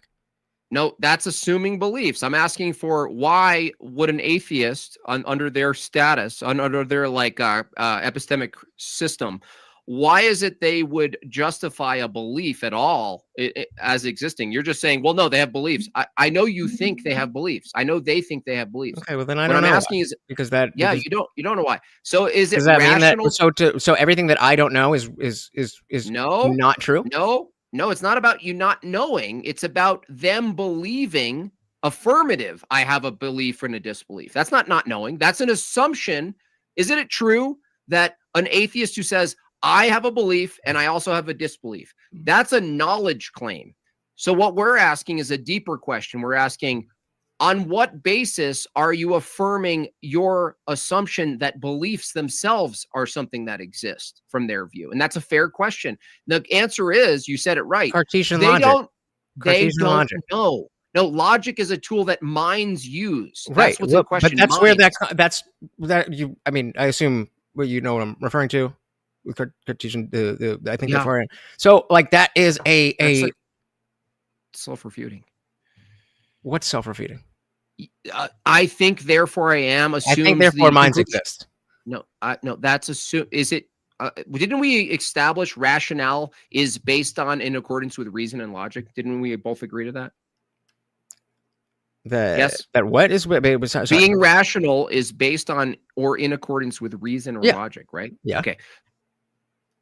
Descartes, I think, therefore I am, has the conclusion in the first premise. Say more. Do you know what that's called in logic? What could you explain that? If you say I think, therefore I exist, you're assuming the I in the first premise. That's but you're not. So how the question? Yes, it is. Okay, so how could there be a thinker without or how could there be a thought without a thinker? Correct. Yeah, that's called begging the question.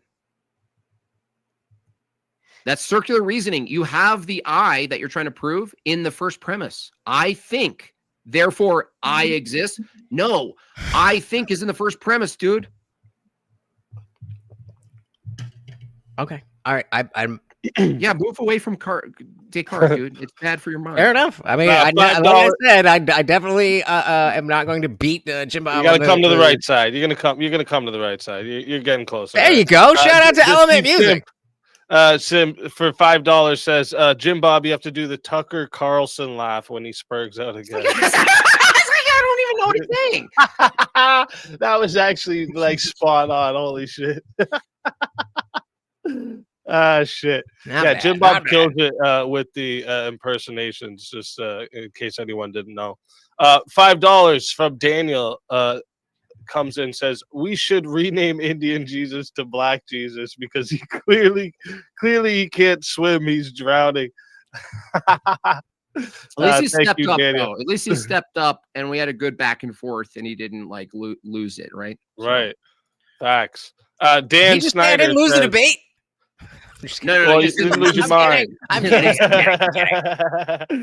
Dan Snyder for $5 says, I had to buy a new power chicken fucker, but I can afford to let you oppress me into a super chat. There we go. Thank you, Dan. Dane, thank you. Definitely not whatever says, I don't know where life and world comes from. So rational. very much. What?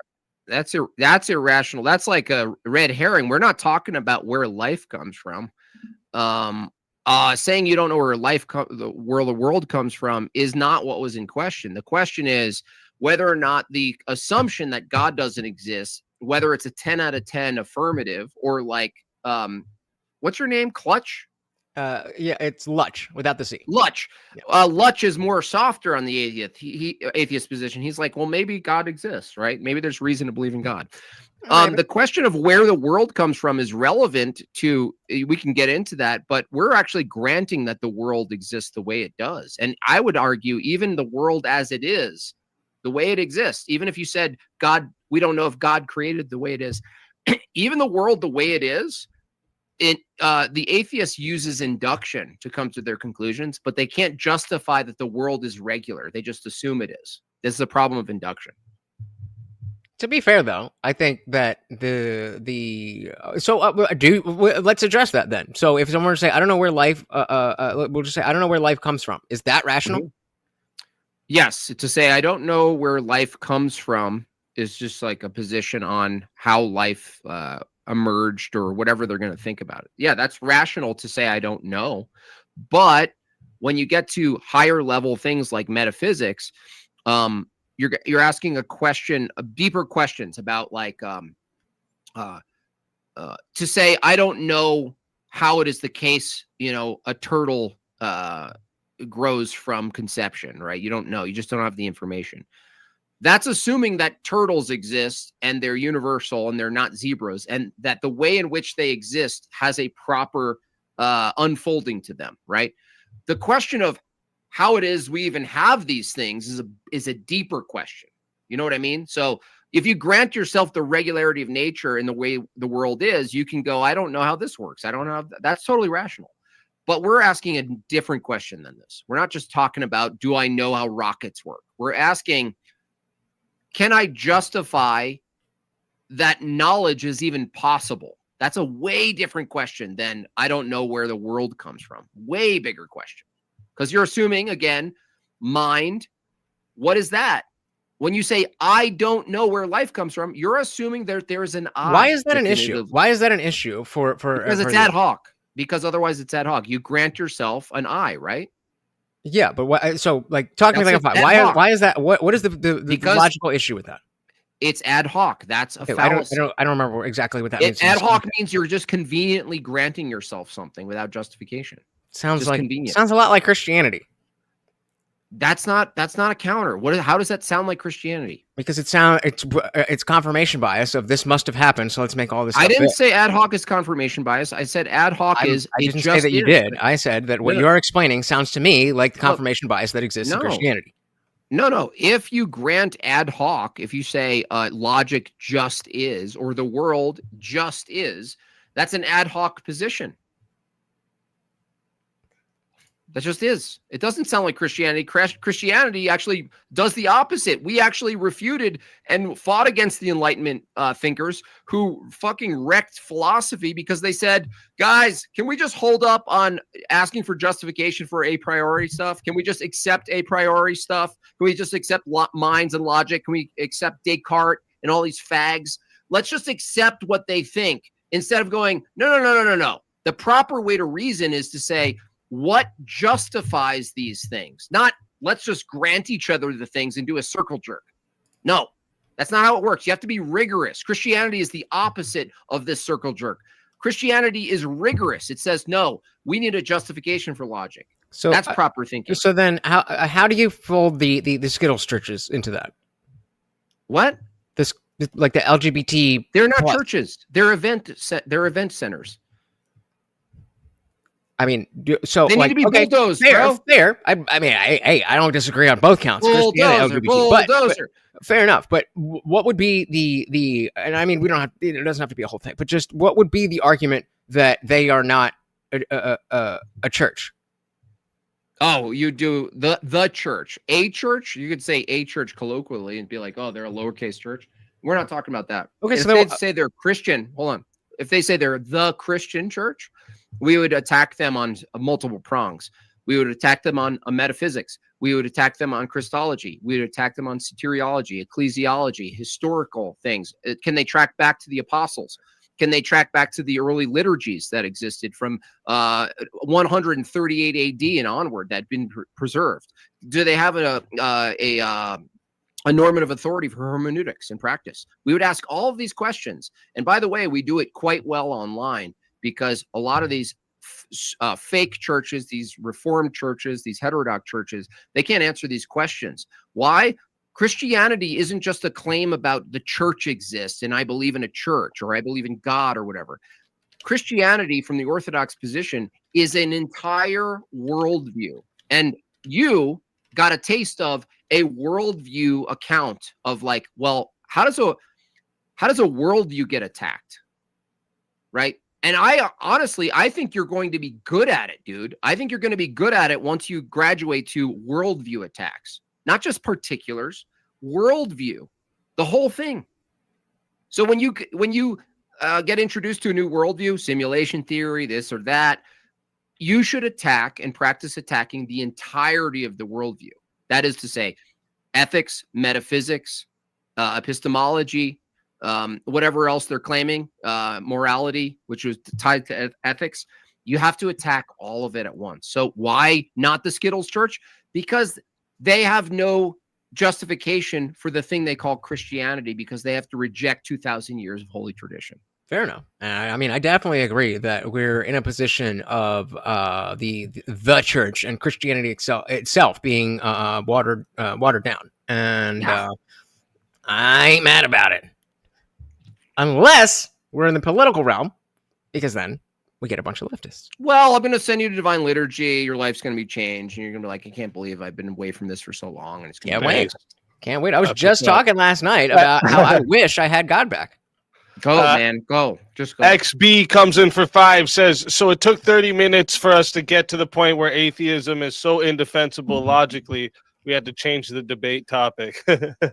We didn't change the debate tactic. He just decided to only remember Jimbob's little corner of no, only atheist means what I want it to mean, not what it actually means, and what you're actually representing here is just what I want fair, I think you would agree. Pretty good impression. I think atheism does have a pretty strict definition, but I'm gonna have to look more into anybody calling it agnostic atheism because I don't think I've ever heard that before. RC Toy Drive is a reet hard. That is all. All right, thanks, Alexander. $5 comes in from Dane. Says the Vedic Jesus said, "When I was young, I bet I'm wearing underwear right now older than him." How old do you think I'm These words are so I get all 150 characters worth. My birthday is on Friday. How old y'all think I'm gonna be? 41. Numbers in the chat. How close was it? Well, I want to see what the chat says. Okay. Bernard Czar for $10 says, not being able to say God doesn't exist already means God is logically possible, and a necessary being, if possible, has to exist following a modal ontological argument.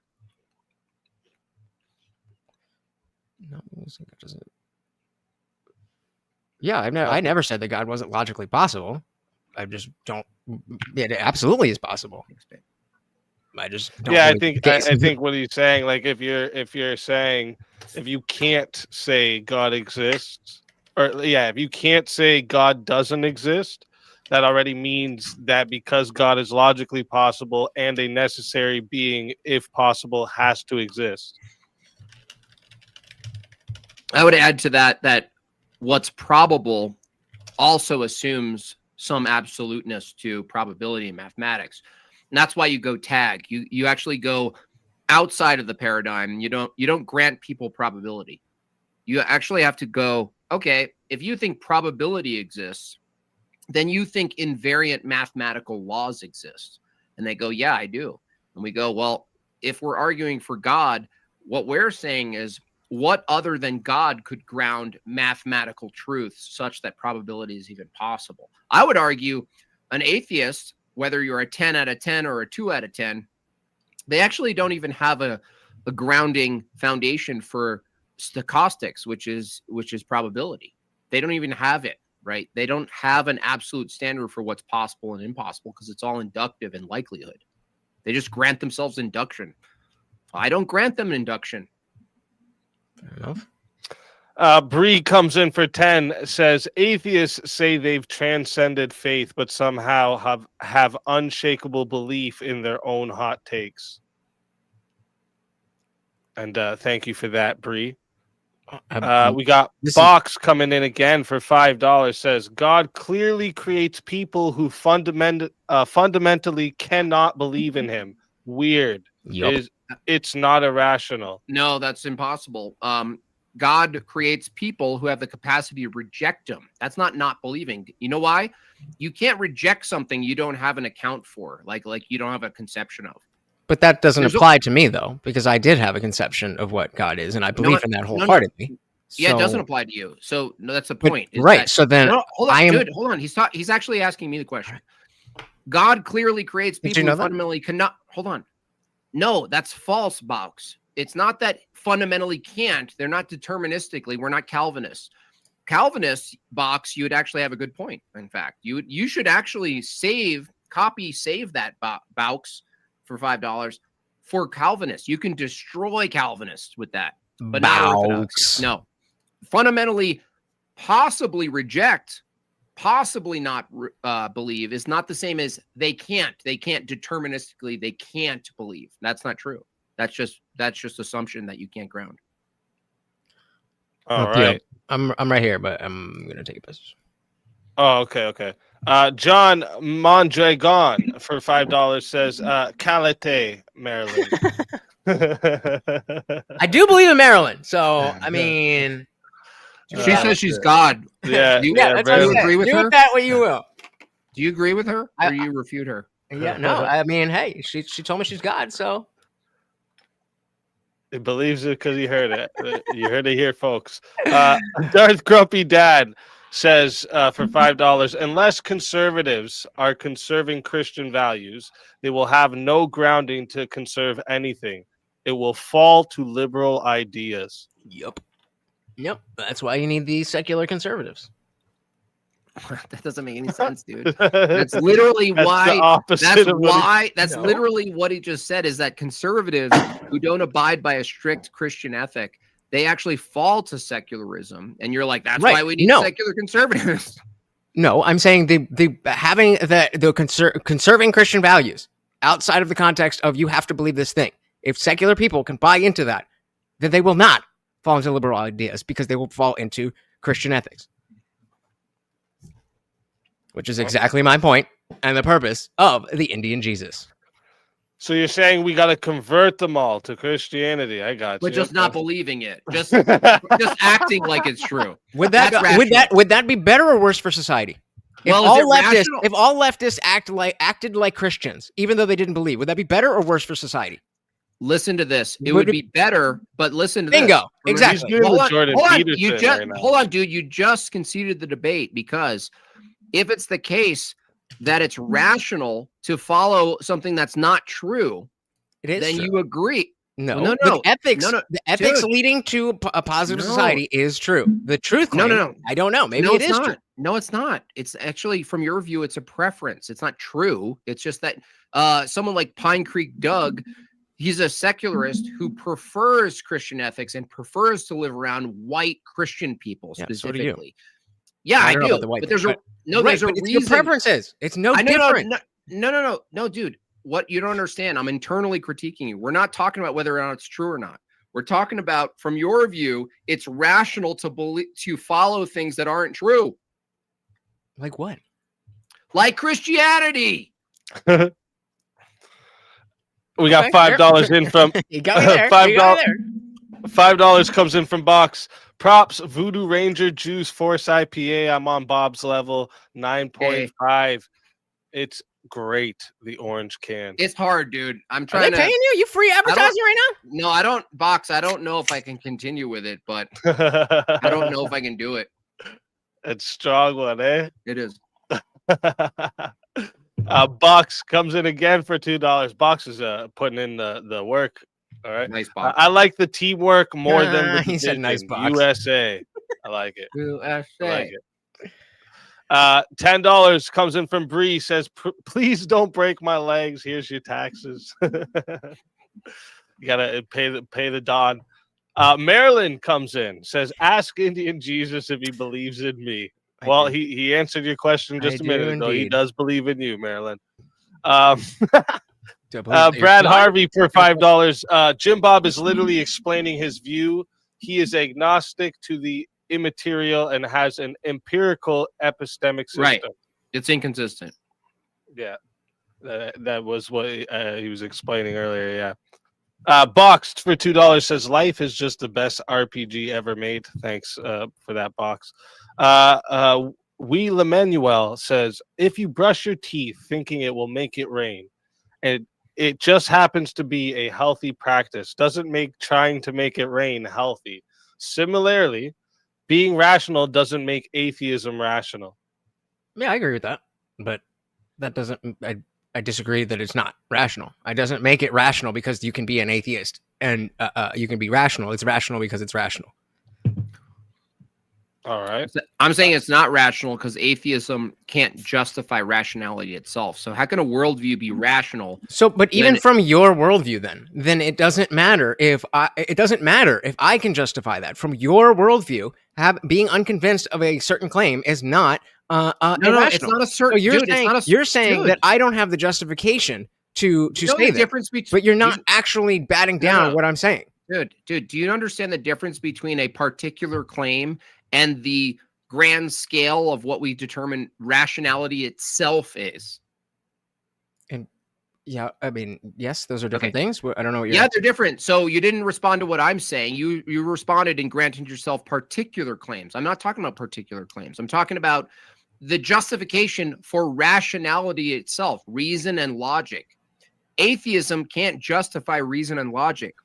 So to say atheism is rational when atheism itself, whatever scale, 10 out of 10, 2 out of 10, it doesn't matter. So without God, without God, you can't ground or justify reason and logic. So how could you say atheism is reasonable or logical if the worldview itself, the denial of God, puts you in a position where you can't justify reason and logic? How could you possibly say it's rational? Again, I reject the notion that being in that position I reject the notion that a God is necessary for that. You keep smuggling that in as if it is. Tell me an alternative. It's called a disjunctive syllogism. Give me an alternative then. Again, I don't know. Like I said, because you can't. Like I said, I haven't done a deep dive on this stuff in 15 years, bro. And I was thinking maybe I'll try, but you clearly know this stuff better than I do. So then say I don't know if I could actually find a counterposition that can ground and justify. I just did say that. Logic. I literally just said that. I said I don't know. Well, then don't say there is another view, right? You don't know if there's another view. Oh my God. Is there another view, a godless view that can ground the ground reason and logic? I don't know. My not knowing doesn't mean it doesn't exist. That's true, but if you're going to say it doesn't, we're kind of stuck because I'm ignorant to what those things are. That's just a naive approach. Now, if it is the case, right, as you pursue the truth, if it's the case that no other view can do it, well, then you find it irrational to behold an atheist view. I don't know what an atheist view means. It means that a non-God view of reality, but while you're holding reason and logic as real things that you're using. I'm saying there's a discordance with that. You cannot hold that reason and logic are a thing from a view that can't justify that they're a thing. Why not? If we can see that, the logical processes lead to material differences, like the fact that we can be in different states and be talking right now, that is in the same way we were talking about rights and force. That this is a proof that the ideas. No, I'll tell you how. I'll use an analogy. If we both use a hammer to build a house, you're appealing to utility use of the thing. Justification is not whether or not you can use it. I agree. Atheists can use the thing called logic. I'm not arguing that. I'm saying if I use a hammer, the use of the hammer doesn't tell me how I got the hammer, right? Right. Okay, that's what I'm asking. So swap hammer with logic. Your use of logic, I don't remove your ability to use logic. I'm not going to do that to you. I'm not going to say you can't reason. Thanks. I'm going to say you can. Right. I'm not going to say that. That's a bad argument. What I'm saying is about the justification. So if you use the analogy of the hammer, just having the hammer doesn't tell me how it is I have the hammer. It's just that I can use the hammer. Great. We're asking a bigger question. How is it you have the hammer? And so if somebody said, I don't know, I don't know, it just fell from the sky. Like, you can try to say that. Yeah. So but falling from, when we're talking about the laws of logic, hold on. When we're talking about the laws of logic, if you say something fell from the sky, you're already presupposing a world that has identity. So that's the thing in question. Falling from the sky means the sky already existed. So did the land. So did the world. So did us. So did rocks. So did everything. Okay. The thing in question is the laws of logic themselves. Right, but what I'm asking why that matters to the use of the hammer if you don't know where it came from. Because why does that matter at all? We're using the hammer to swap out with rationality, right? So if the atheist says, I have a hammer, I can use a hammer. And the Christian goes, yeah, you can use a hammer. Now, you can't tell me if using the hammer is rational, though, if you can't tell me how you got the hammer. So I just want to make sure I'm clear here. So we have an atheist, let's say is 50 years old and goes into the garage and there's a hammer there and they don't remember how they acquired that hammer. Then they're what is, like, I would assume you're going to say that they can use the hammer. Yeah, use. Okay. And so what is lacking there? What's lacking is the best an atheist can come up with for these transcendental categories is pragmatism. That's it. That's all you gotta have. Okay, but again, the question. So we're using the hammer as as an analogy for a God. Yes. So I'm saying no. Sorry. So no, not God. The laws of logic. Logic. Yeah. Sorry. Yeah. So we're saying, you're saying that the purpose of a hammer, or the utility of a hammer, is to hammer stuff. And you're bringing up how that person got the hammer. And I'm asking you, why is that relevant? Because the 50-year-old guy who doesn't remember where the hammer came from in his garage. I told you it's relevant because in order to say the denial of the hammer maker is a rational position, I'm saying it's irrational to say the hammer doesn't need any sort of justification for existing. I just get to use it without a justification. The question of atheism specifically is the question of, does God exist? Whether it's a strong 10 out of 10, God doesn't exist, or you like a 5 or a 4F, maybe a 2 after this debate. If you hold, well, maybe God exists. What I'm pointing to is that if you hold the position God doesn't exist, full 10 out of 10, then you're using a hammer and you're basically not investigating how you got the hammer. And I'm saying it's irrational to grant yourself a hammer, especially in this case, by the way. The hammer, you'll agree, is actually an immaterial thing. Okay, but it's not even just a hammer. Fair. You know, it's like it's immaterial, dude. That's even crazier. So I think immaterial. So I get that. So maybe you can tell me that, you know, your analogy is good but not perfect, and that's why I'm misunderstanding. But I still don't get what the if we have a hammer and we have a nail that needs to be hammered. You can't tell me what's rational. That's the point. You can't tell me why and for what purpose and what grounds. Why do I need to tell you the purpose of how I got the hammer in order to use the hammer? Because in this case, if rationality is the analogy, right? How can you say something's rational if you don't even know what the tool is? I do know what the tool is. No, you don't. I just don't know where it came from. No. You actually don't know what it is, actually. It's a bigger question. How so? Watch. I'll ask you. From an atheistic view, whether it's pure naturalism or in your case, like sort of like pseudo, there's a spiritualism to your reality. Either way, the question of what is rationality or what is the laws of logic, like the same way I say, what's an apple? We went over this. An apple is a physical fruit. You can point to it. It's a universal category of fruit.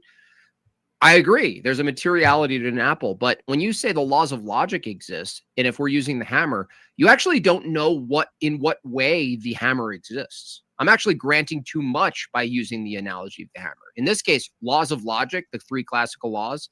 Okay, so yeah, fair. So that I'm saying that maybe that doesn't fit, and why I'm not understanding.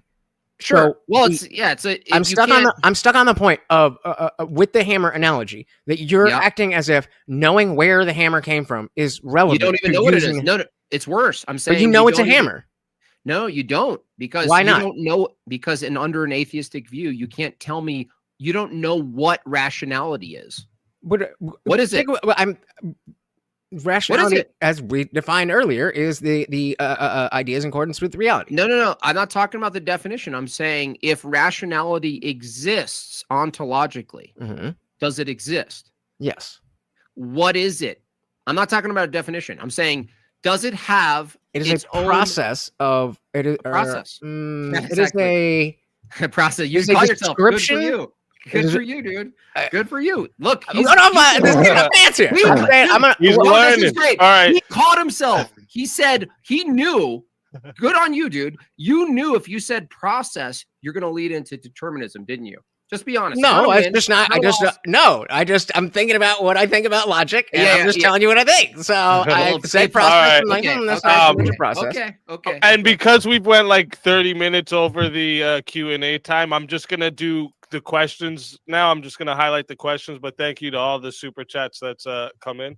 But we still got quite a bit, and we went over time quite a bit here. So one here is David Atlas for $5 says, is there a justified true disbelief? It's interesting. True disbelief? I mean, yeah, like I would. So like something that you don't believe in, that's true, that it's not exists. So like my second dog, I don't have a second. I don't have a second dog. That's a justified true disbelief. Or would you say then that because I'm affirming it, that it's not a disbelief? I don't know. Because like justified true belief is usually the term for knowledge, right? So it's like he's asking like an inverse question. I think the best way to approach that is like, if you were to grant justified true disbelief, you're still pointing to the privation of something like positive. And so you're going like, well, I understand unicorns are a conceptual thing that exists in some form, but my denial that unicorns exist, maybe you could categorize as a disbelief in them. It's justified to disbelieve, but because you know what they are, like, so it's like a weird paradox, because to disbelieve in the thing is to have a concept of what it is, right? What about a square circle? Would that fit what we're talking about here, or is that a different thing? Yeah, similarly, like definitionally, it would violate the law of identity. Right, but then I think a unicorn doesn't, though. No, but I think to parrot what you were saying, then in the square circle, we're then affirming that it doesn't believe that doesn't exist, and so that's a justified true conceptually. Yeah, like conceptually, it's like what we're actually saying is that something that fundamentally violates the laws of logic and mathematics, you don't have any positive ontology of what that is, because it's incoherent. It's like actually incoherent. It doesn't make sense. It's like saying like a brown to be fair, so do I. But well, that could even be argued a brownish. Like I'm a little bit more. But you know what I mean. Like it's like total like opposites definitionally. So do we believe? Married bachelor? Disbelieve? Yeah. We just definitionally it's like the difference between analytics and synthetic truths is that we're definitionally saying, well, it doesn't exist. So 1 is not a 2. There's no 1 2s, you know. But even that question, David Atlas would bring up a bigger question, which is like, if square circles can exist, then we're still arguing that there are absolute universal all donations now come with a comment totally brought up in this debate. Let's get a refill. And something I press atheists on a lot, which is like they assume a bunch of invariant universal identities of things, and they have no justification. They just use them like the hammer. So this question here, I mean, it's a little bit off topic, but kind of what you just talked about from Definitely Not Whatever Again, says, does the Holy Trinity defy law of identity?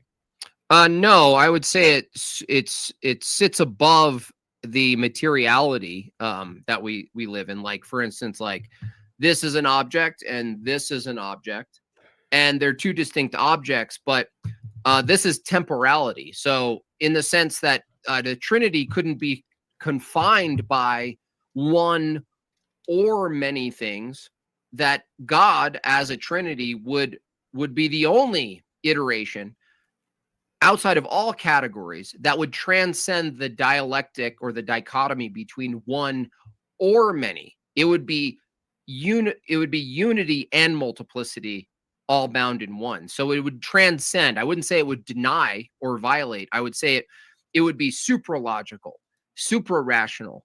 It would be something that in its very essence, God would transcend even our understanding of being itself, because we are in temporality. We make sense of the world in objects, particulars, sets, categories, particulars, sets of particulars that become new categories, and so on. Well, what we're saying is the Trinity necessarily, God would transcend. It is the liberal. It's the liberalness. Or that's the point. If we can step in, so you couldn't make sense of it. You can't use then they water, won't be taken ice, in vapor. by Like that's just a liberal soft bullshit. Analogy. You couldn't actually. That's the whole use point. That. So to answer your question, no, it doesn't defy the law of identity. It defies the temporality that we use the law of identity in. All right. Blake-a-Thies for $20. I know you've kind of answered this a couple times, but he's saying it in the most simplest term. Agnostic means I don't know. Atheist means there is not. How are those not contradictory? So again, if you are a strong atheist that has the positive belief that God does not exist, then you are not agnostic. So agnostic only applies to the softer versions, where it's I don't know, but I don't believe. I don't know, I'm not convinced. That there's no contradiction in not knowing something, and also being aware of the proposition and not being convinced either way. How do you know when someone goes from a hard atheist position to a flaccid atheist? I guess when you start doing debates with Christians. Maybe. Okay.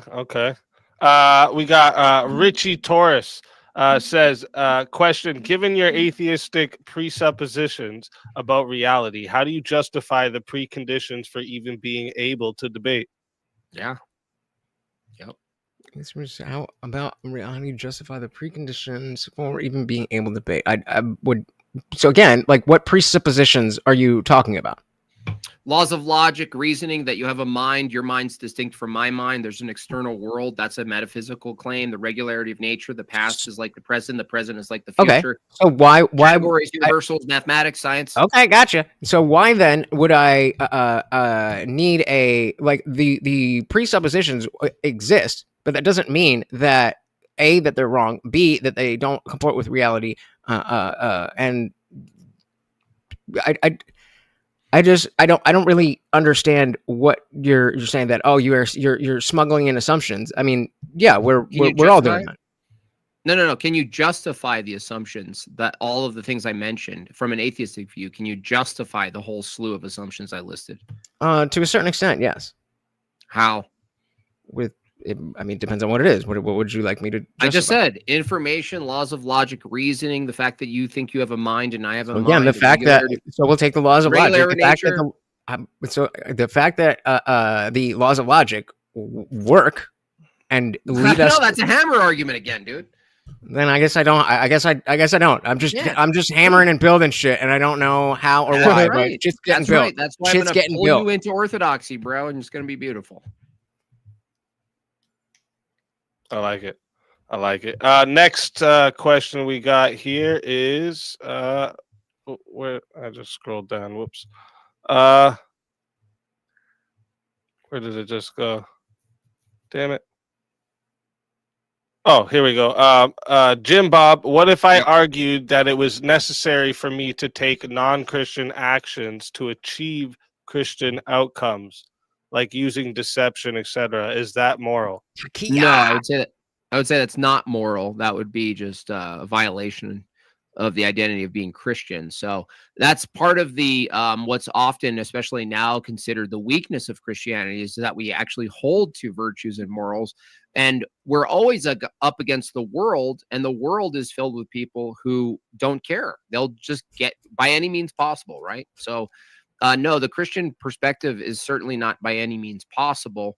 And there are some moments, and even if they're blurry, at which point you do fight. Now, do you violate Christian ethics to fight? No. Do you ultimately know every single action is going to be moral when you do it? No. But you certainly don't go, hey, if we want X, we should slaughter all the atheists. Like, that wouldn't be a Christian perspective. We would reject that.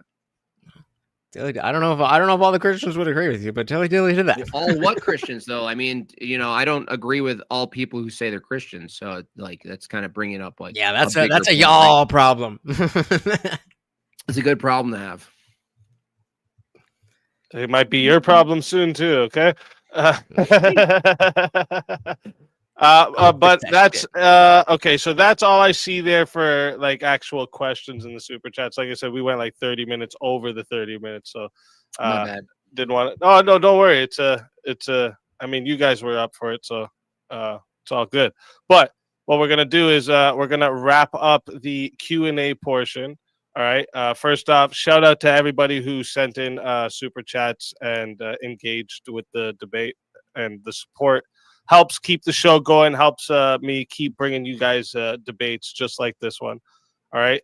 And also huge shout out to both debaters. Again, if you agreed or disagreed, it takes more than you guys know to come up here, battle your ideas in front of the live audience. So make sure you go show them both support. You can find them both in the description. And now what we're going to do is we're going to roll out the outro video. It'll take about like 3 minutes, gives time to go take a piss. I really got to piss. So take time, go take a piss, get a drink, whatever you got to do. And then during the outro, I'll drop the StreamYard link for anybody who wants to come join the open panel call-in. Sorry to interrupt. Can you find a rewind forward? He says you missed his chat. Oh, rewind forward. Rewind FWD. While you guys. Oh, right here. Yeah.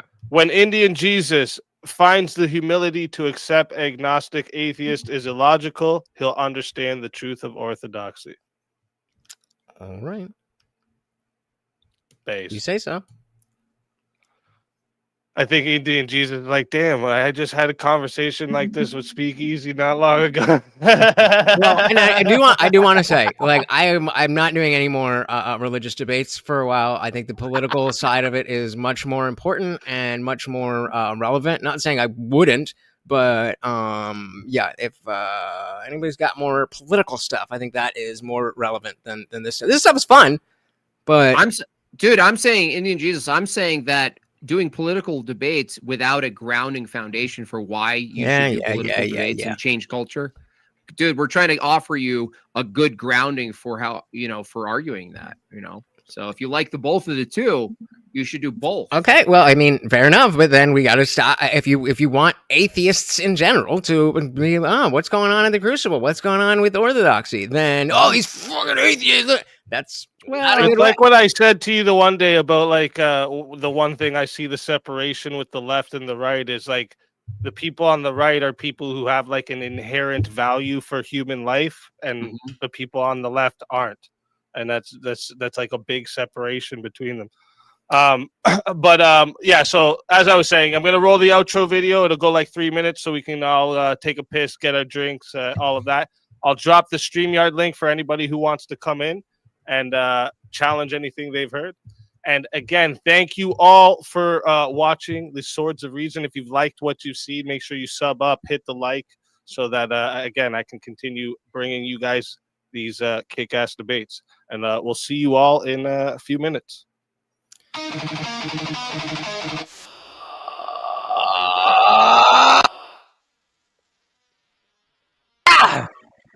Holy fucking shit. Holy fucking shit. Like I said, I knew. I don't know how well that music's coming through, but yeah, I knew that this. Here in my mouth. I knew this wasn't going to be something that like I was able to win. Like just purely on purely on the numbers. Like he's got so many more people who are going to back him that like it doesn't matter what I said or didn't say. They're going to be there. So I think I did a decent enough job presenting the notion of he did. So that was exactly what I thought it would be. I don't know if that's a compliment or not, but dilly do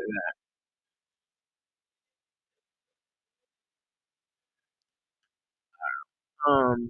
Yeah, many times he said that it is not that it is rational to not be aware, and you know, no, I mean he clearly won the debate. That's not really up for question, but the only he did that by dragging it into a place where he could win. And what I knew that was his tactic and what he was going to do. But like he's good at this, and he knows a lot more about philosophy than I do, which is why like I studied this stuff in college. But once you kind of get like my mic keeps going in and out. Oh Jesus! No! All right, maybe it's the music. Maybe it's the music. Please let it be the music. Testing. Yay or nay, yay or nay, yay or nay. Testing.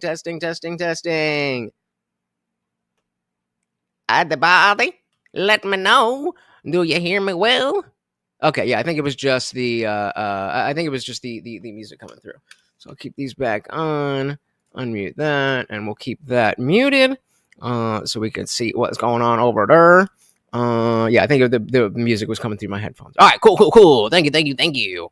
Yeah, so I knew I wasn't going to win anything here. Putting myself on the map as one of the good atheists, I think is what was my main goal, and I did that. So a lot of people are now exposed to, hey, maybe there's a reason to just be like, oh, atheist? Well, what exactly do you mean by that? And, that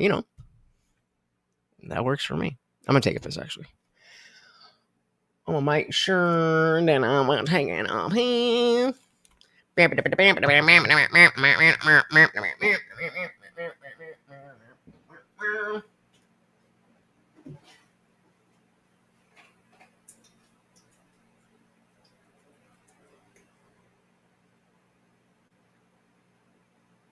Actually, I need more water.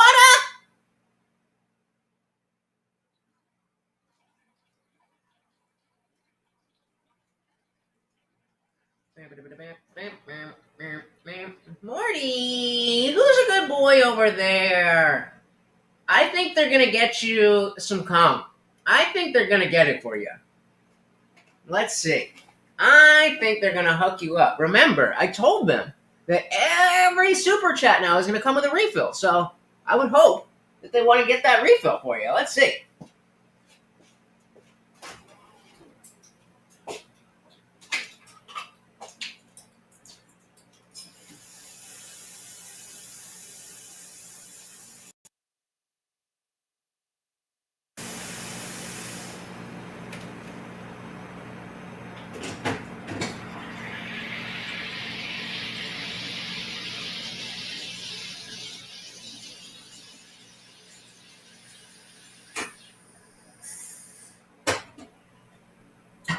All right.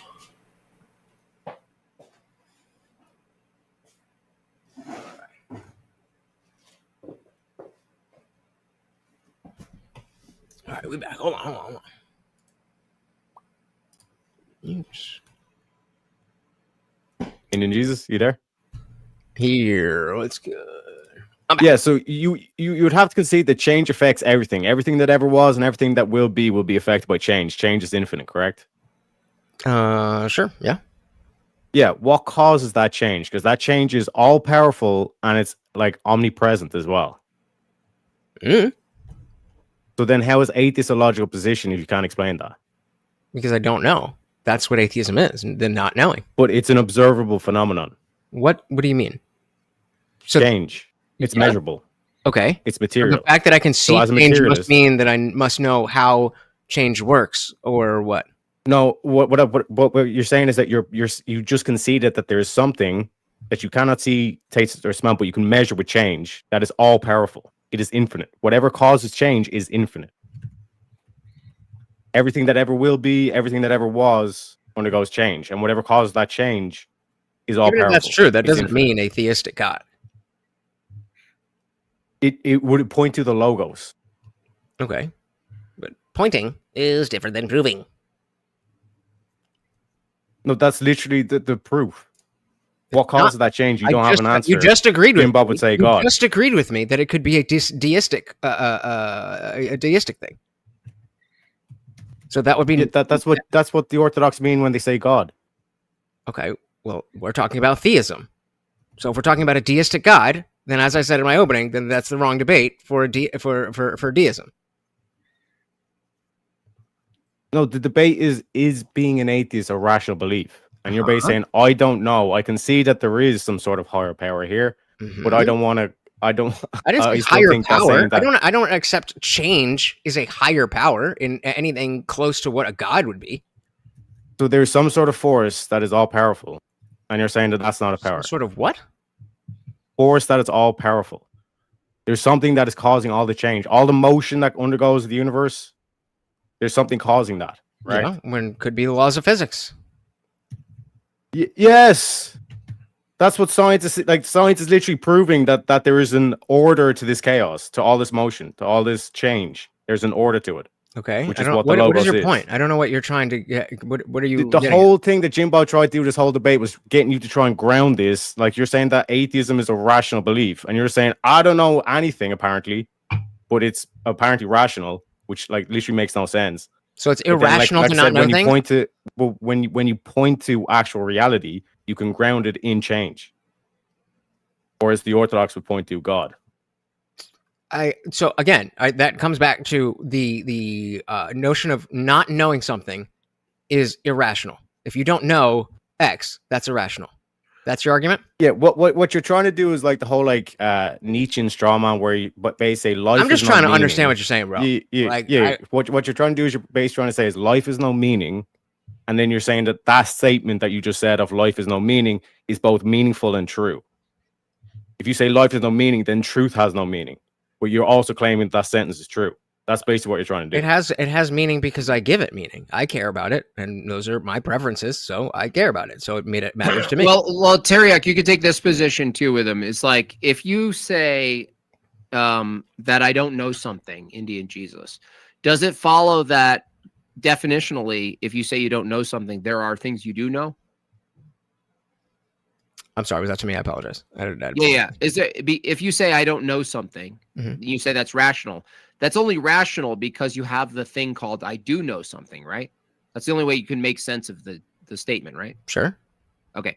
So what we're asking is, well, if you claim to know something, that presupposes a whole slew of things that you need to justify under atheism. So what we're saying is that an atheistic position, even the soft position of I don't know God, actually assumes that you do have a whole slew of things that you do know.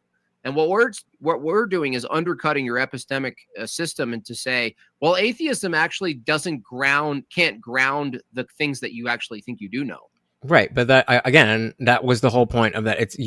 Atheism is not an ideology like that. So you wouldn't look to atheism for any of those things. In the same way, you wouldn't look to being a dog owner or having brown hair. No, those are not relevant. Different categories. The reason there's a different categories. No, hold on. There are different categories. Why? Dog owner assumes knowledge of what dogs are. We're asking a different question. We're not actually granting you the category of dogs as a universal, right? We're actually asking a bigger question, which is to say, if you say I don't know to a question, that's a positive claim about something you don't know. By saying that statement, you're actually by default claiming there's a whole slew of things you do know.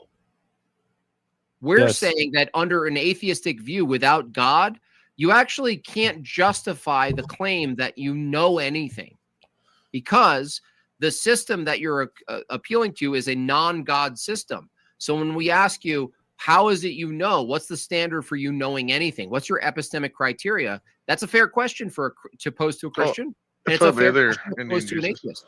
So right there, you just commanded in your statement that you're strongmanning a position that nobody could fight. What? You're strongmanning a position that nobody could fight. So basically, you're leaning into religion as a crutch. Religion. I didn't say religion. Oh, sorry, Christianity. But I watched this debate and this conversation come up in many different streams, and so you're trying to tell me that nobody in this world, other than Christians, have morals or any kind of justification for morals. I don't assume that people don't have an internal sense or an intuition for morality. I'm also not saying that an atheist like the Indian Jesus can't use logic or reasoning. I grant him that he can use it like a hammer. Wrath of reason, I'm asking a different question. If you could try to be charitable in the position, is that the justification for the thing. I'm not asking whether or not you can use that. I'm granting you can use the tools. I'm asking the justification for the tools themselves. So what if I could point to a time of society, let's say 2,000 years ago, we all had the same brain structures before we turned into the Homo erectus, when we were all literally cavemen. Literally cavemen. How long ago was that? Oh, sorry, a million years ago. Let's put that. Yeah, how do you know that? Science. Fossils. What's science? You take science on faith. Hold on, Terry. Go ahead. Sorry, Jim. What science? What science? Fossils? No. Fossils? I ask you, no. Stories? Concentrate. What science? I'm not going to play the theatric games or you just sit there and pick words. Okay, you invoke science, but I can't ask you what it is? Okay. Anyone else want a bite of him? I'm done with him. Wait, you're asking what science? I'm pointing. You're asking what science or what is science? Yeah, what is science? Oh, yeah, science is just a process of great Indian observation. Right. It's a process, right? Yeah. Mm-hmm. Great. Is it a strict process or is it a really loose, ambiguous process?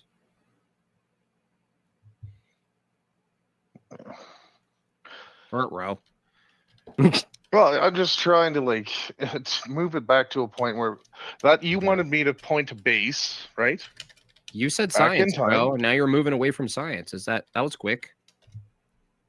No, you asked me to point out a base of where I'm getting my structure from. Yeah, where do you get your structure from? Structure of everybody a million years ago. How do you have access to a million years ago, bro? Oh, Jesus Christ. Oh, no, nobody's ever asked me my assumptions before. Oh, no, I don't know what to do with myself. Well, no, you just won't let me finish a fucking point. You just keep running. You're asserting something. I'm not granting you what you're asserting. So I'm asking you for how do you know what happened a million years ago, bro?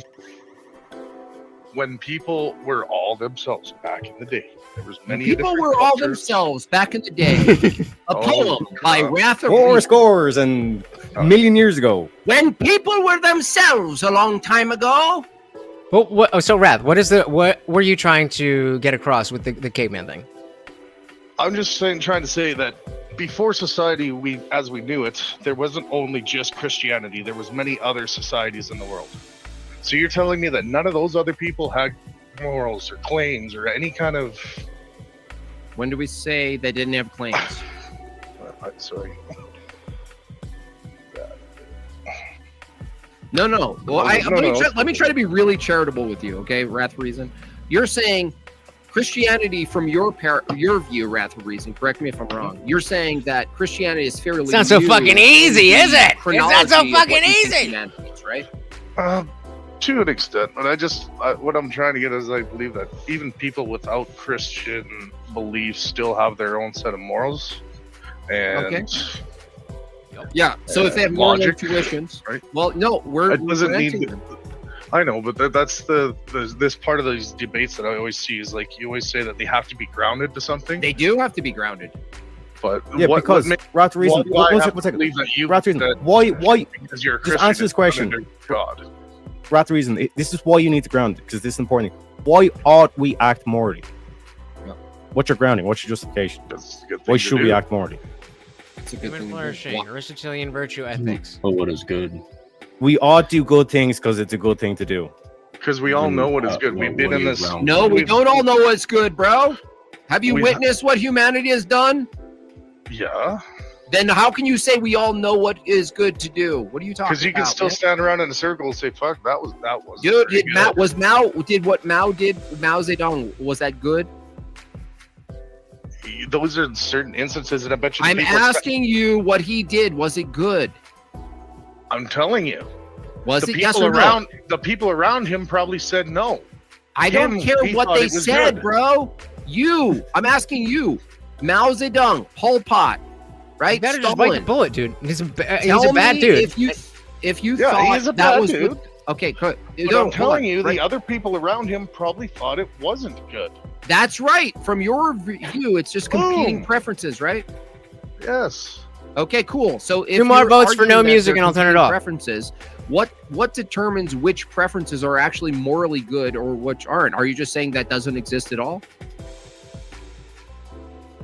That would be the values that lead to the flourishing of humanity. No, that's valuing flourishing. If people don't value flourishing and they declare that their preference of not valuing flourishing is good, how could you say from a purely preference-based system that they're actually wrong? You can't, right? And then you'd have to define flourishing as well. What is flourishing? Yeah, that too. Which is impossible. Yeah, exactly. Because from a eugenics perspective, flourishing of humanity is selective breeding and determining outcome of human life. Sure, but let's ask God. Specifically. Yeah. Hey, Marilyn. And deny God. Let's ask God, he said. The existence of God. Here we go. We are all an example of the existence of God. I don't know why everyone's looking here and there and everywhere. Please explain what why are you on the panel about. then? I'm trying to clear some things up because obviously, you're God. How can you clear things up if you're God? That's weird. Why would you need to clear things up if you're already God? We all have all these atheists, Jimbob, all these doubters. Y'all are believing a lie. No, you said we're God. How can God believe a lie? That's you're choosing to. God can choose to do whatever he wants. God can be a liar. God can't be a liar, but you don't believe you're God. So I'm trying to help you out. Marilyn, are we all God? Are we all God? Yes, we're all God. Why do we disagree? Don't forget about Morty, guys. Come on. Disagree because you don't believe you're God. Gets him a fucking no. You believe I'm God, right? So if I suddenly believe I'm God, I'm not disagreeable. Look. I'm not trying to take from you. Marilyn, if I believe I'm God and we still disagree, who's the right God, Marilyn? But you're wanting to disagree. I'm telling you that you're God. I'm not trying to take from you. You're trying to take from me by saying I'm not God. Look, I'm God. You're trying to knock me down. I'm trying to lift you up. There is a characteristics and identity of God. Marilyn, there is one God. Holy prattle. Marilyn, I agree. We're for the sake of the argument, we're both God, right? Hey, but we yes, still shout out to Abby with the But for the big sake of 10. argument, Oh my it's goodness. you don't Thank believe that thank you. within No, your no, heart of of hearts. course, we get a treat. No. Did don't God believe create it. us? And a refill. I don't believe in creation or evolution. I believe we are God. So we always were and we always will be. Okay, we always were. How do you justify the physical death? How do you justify the physical Believing birth? lies and If we always was, Thank we're you. eternal, Oh my goodness. You Again. gotta ground that. Because if you're God, you're going to manifest whatever you want to manifest. If you're giving power and authority to death right now, so I can not death die. is your God. Death is your God. You give more power and authority can you to it. manifest $1 million? Can you manifest a storm? Yeah. Can you part a sea? Can you tell me my middle $1 name? million, Can you tell me my middle name? the root of all evil. Money is the root of the love of money is the root The of all love evil. of money is the root of all evil. Not Right. money You itself, shouldn't have darling. anything you don't love in your life if you're walking If with you God. be God, You you would have known anything that. in your life you're not allowed to love. Marilyn, does God know everything? God knows everything. Are you God? I'm God. What's my middle name? I was going to ask the same exact question. Well, you're God too. No. I'm not the only God. No. Government You're name. You're God. Sorry. You tell me my middle name. I'm not the only God. If you were to tell me your middle name, then I would know it. Oh, so you don't know everything. Listen, the collective of knowledge and wisdom that we need have. another God to be God? That's weird. The collection of knowledge and wisdom that we have. Oh, God! Look, Marilyn. Everyone knows everything. Marilyn, you're so everyone knows deluded, everything. It's crazy. Look, everyone knows everything. Then you would know my middle name. Hold on. You know it, and you're God. So hold on. Did I give you credit for both of these? It is our knowledge. so give God it to us. So God cannot. So you're in a contradiction. God knows everything. Let me know if I God forgot doesn't that know one. everything. We die because of lack of knowledge. I didn't ask you about death. I said about knowledge. Listen, I have to ask, why do you refer to Christian scriptures if you yourself as God and you call us all gods as well? Why are you? Because it's the truth. It's the truth. But the text itself totally refutes your entire position. You let her up. That's fine. The text itself. I could show you the text. Like I'll take you to people. Okay, well, people in the Bible. I know. I see a lot of people in the chat yelling. Just so everyone in the chat, we introduced this recently for the Chaos and Chill panel. It's $50. $50 to boot someone off the panel. $50. Bring them back. $50. So you know. Kick God! Kick God! People in the Bible use the scripture to determine what love means. Jesus used love to determine what scripture means. That's Why would the Jesus difference. matter? Why would Jesus matter if we're all God? 19. God is not a man that he should lie. Neither the Son. Why wouldn't you tell Indian Jesus that? If Jesus was real and he was God, then that's God. That's your example. There you go. You want to look for him. You want to find him. He was real. How is it is God a nature or a person? God is both, of course. God is everything, but we are the high. No, we are the God highest. is not a person. We are God. We are gods. We have dominion over the land. Is God a nature? Dominion over the Marilyn, we have dominion. Wine lady. We have dominion. Wine lady. Take another hit. I'm not drinking. Is wine Oh. is wine god. You're a wine god. So I'm not drinking. Not drinking. Is God a nature, like a status, or a person, Marilyn? What does the Bible say? I didn't ask what the Bible said. Marilyn, bye, Marilyn. if someone pays $50 to bring you back, they can bring you back. Oh my God! So you're not God, because you could have stopped that if you were. Yeah, no. Somebody I don't feel so bad about my position anymore. No. Someone's trying to say that. Jimbob, I didn't want to come at you. No, I stand to the same beliefs, kind of like I live under Christian basic morals and logics, right? I don't know if there's God. I just kind of stand in that position, the same as Indian Jesus is himself, right? So that's just kind of where I was going at with that argument, just to try to see it if there's another way you can see it from the other side or anything like that. No, I understand the argument. So like it's a lot of things, I went through 15 years of running the same arguments that you brought to me. I'm just saying, like, a lot of people asking the question, which is better than not asking the question. There's a lot of apathetic people. I would grant I'm happy that Indian Jesus exists. I'm happy that Wrath of Reason exists because you're pursuing it. I think by pursuing it, you're actually actively trying to search for a rigorous, narrow approach to these questions. And I believe that Orthodoxy has the answer. So that's why I just push you all to go to to go to Divine Liturgy, participate in it. But you do understand how, from the outside, like we as non-believers hear that from everybody. You're not a non-believer, bro. I definitely am. Either way, you're not, dude. You're not even a good atheist, dude. But I don't care. What the point is? Hey, you do. You're a spiritual being, dude. You reject all this bullshit. Many atheists are, Jimbob. That is the entire point of what I came here to tell you. No, you're There's not like many. Just because most people who are on TikTok, blue hair, all that stuff, those are the loud minority. Just like any You're other not group. looking for truth, dude. Stop fighting it. Just stop. I ain't fighting shit. Yeah, you are. I mean, okay, I am, but you can't arrive at truth. You can't arrive at truth without fighting what you think isn't. And then when you lose, then you know it's true. Stop it and go to the church. Just stop. I said I would.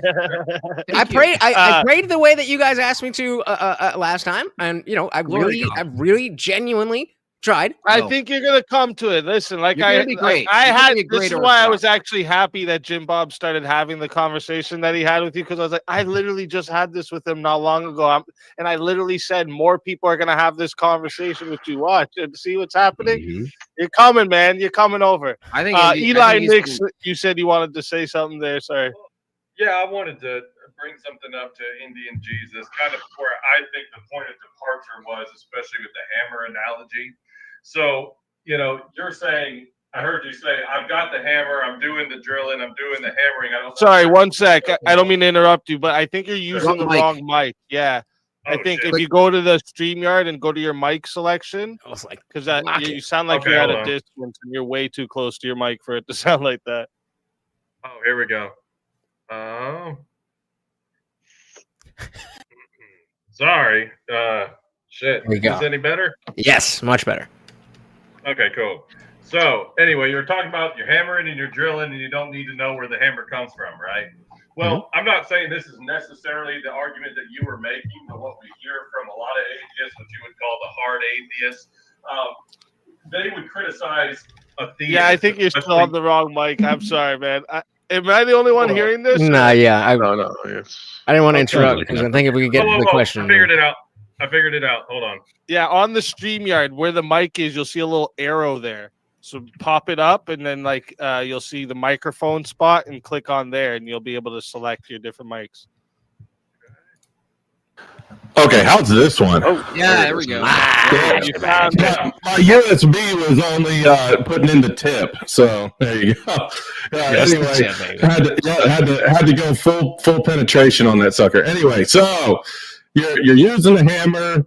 You don't know where the hammer comes from. What a lot of hard atheists will tell us, especially low-tier theists, is that we would use the argument, well, God just is, right? It just is. What the criticism and the point of departure I think you're missing from why we're asking you where the hammer comes from is because you're not necessarily making this argument, but it's the ultimate entailment of your thought process. When you say, I don't need to know where the hammer comes from, you're kind of saying that these transcendental categories, logic, truth, and etc., just are. And if a theist came to an atheist debate and said, well, God is because he is, you would never accept that. So when we do the internal critique of your position, and you're basically coming up with these things just are, we're saying this isn't good enough, this has no justification. But if you look at our view in a coherence sense, everything makes sense and everything has a justification. So do you understand what I mean by that? Kind of. I think that and maybe this is the same misunderstanding I had with the original analogy. That I get that obviously with a hammer, it is not necessary. It doesn't really matter where it comes from. But I'm still lost on the application of that. And so, are you with that analogy? Are you saying because I don't know where the hammer comes from, like, yes, I could use the hammer, but I can't speak about the hammer or know anything about the hammer other than its use? Is that where you're? Well, I'm just saying, if we were having a debate about the hammer, and you said, well, I can hammer and well, I can drill, and we're talking about its existence entails where it comes from, right? You can't just, it's kind of begging the question. It's begging the question about the hammer. Well, I would say that, and again, maybe this doesn't. Eli, do you have your audio interface? Turn your gain down. Your gain must be like real up or something. Because okay, is this any better? That's way better. That's way better. Thank you. Thanks, guys. I appreciate it. I didn't want to interrupt you again because your mic's killing you tonight. But I'm just a dumb hillbilly with Amazon Prime, so I got to learn this shit. So no worries, it's good. Yeah. So it's begging the question about the hammer. How so? Maybe you can explain. Because you're talking about using it, but like it is the thing in question. We're all aware of its use. Everybody uses it. Literally embedded in us having a conversation is the hammer. So the crux of the debate is the source. So when you throw that out and say the source doesn't matter, you're kind of throwing out the whole debate.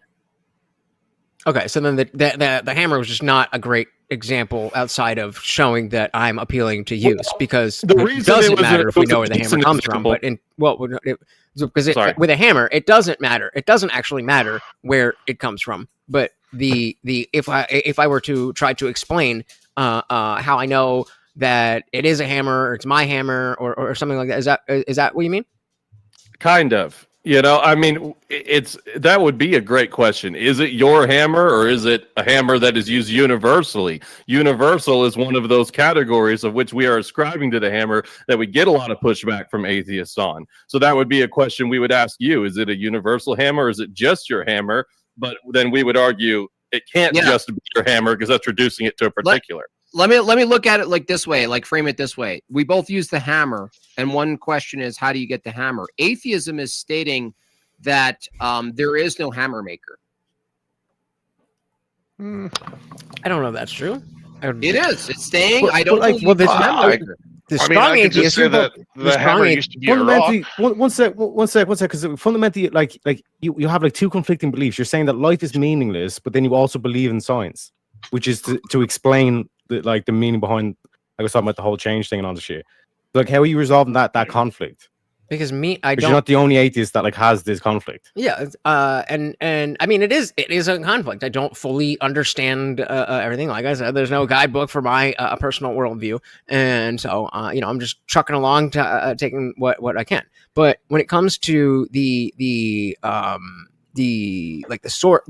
knowledge, I do see that for the purposes of being a functional human being, maybe I don't have the ability to talk about why the hammer exists or where the hammer comes from. But I don't understand. And again, maybe this is the analogy getting mixed up. But I don't understand why I need to know where the hammer came from. Because atheism itself. Because the atheism itself for this particular claim isn't the claim whether or not hammers work. The claim for atheism in particular is that the hammer has no source. That's the claim of atheism. Wrong, because it's not saying there is no source. It's saying I don't know what the source is. No. Okay. Is it rational to use a hammer and be like, I don't know what the source of the hammer is? Yeah.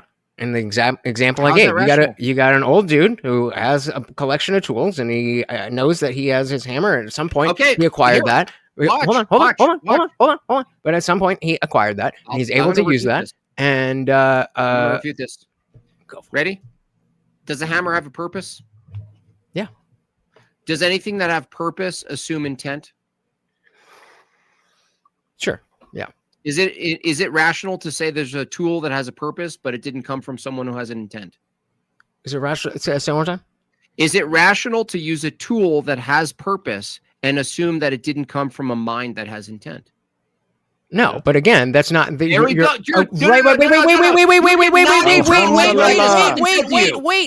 You did not internalize what I just said to you. Maybe not, but I'm not making that. No, Shelley, give it back to me, please. Don't run, please. Give it back what I just said to you.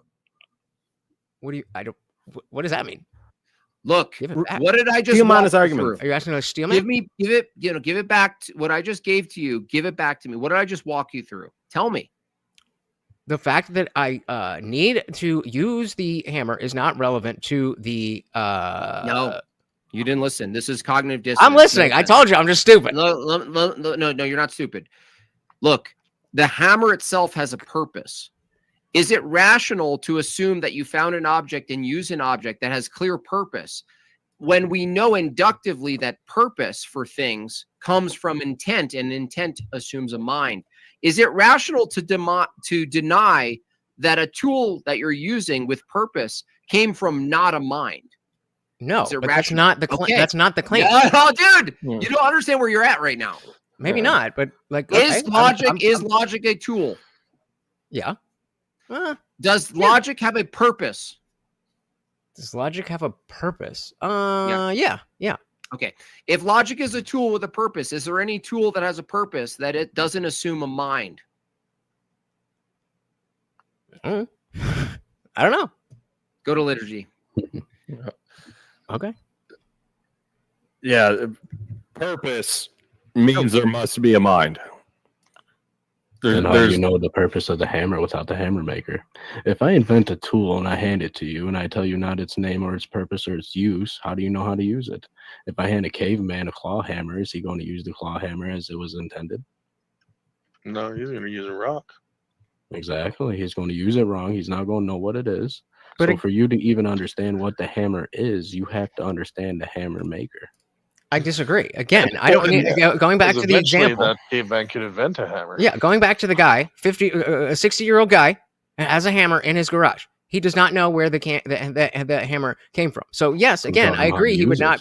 We're talking about logic and reason, though. That's the distinction here. And I'm trying. You gave the example of the hammer. I'm not understanding when you just explain it really flat out. TheIndianJesus, you had conceded that there is a source, you just don't know where the source comes from. I would argue even more fundamentally, kind of agreeing with Jimbob saying you're a terrible atheist, because 99% of atheists, at least in the debate sphere, would never even concede that there's a source. They think it's all kind of chaotic and accidental things. You even conceding that the hammer has a source is conceding intent, which is conceding at the ground level a mind. And some kind of a purposeful action by an entity for that hammer to come into existence. You may not even know who it is, but you're way more on the I'm trying to figure out which religion is true than you are on the naturalistic, materialistic side of things. Yeah, that's true. Because, like, for example, just real quick to explain that Indian Jesus is like the dude in the garage has the hammer. He got that hammer from some other dude who got that from some other company that basically made the hammer. So there is you can track it back. So like that the logic follows, but you're basically saying you're denying that logic.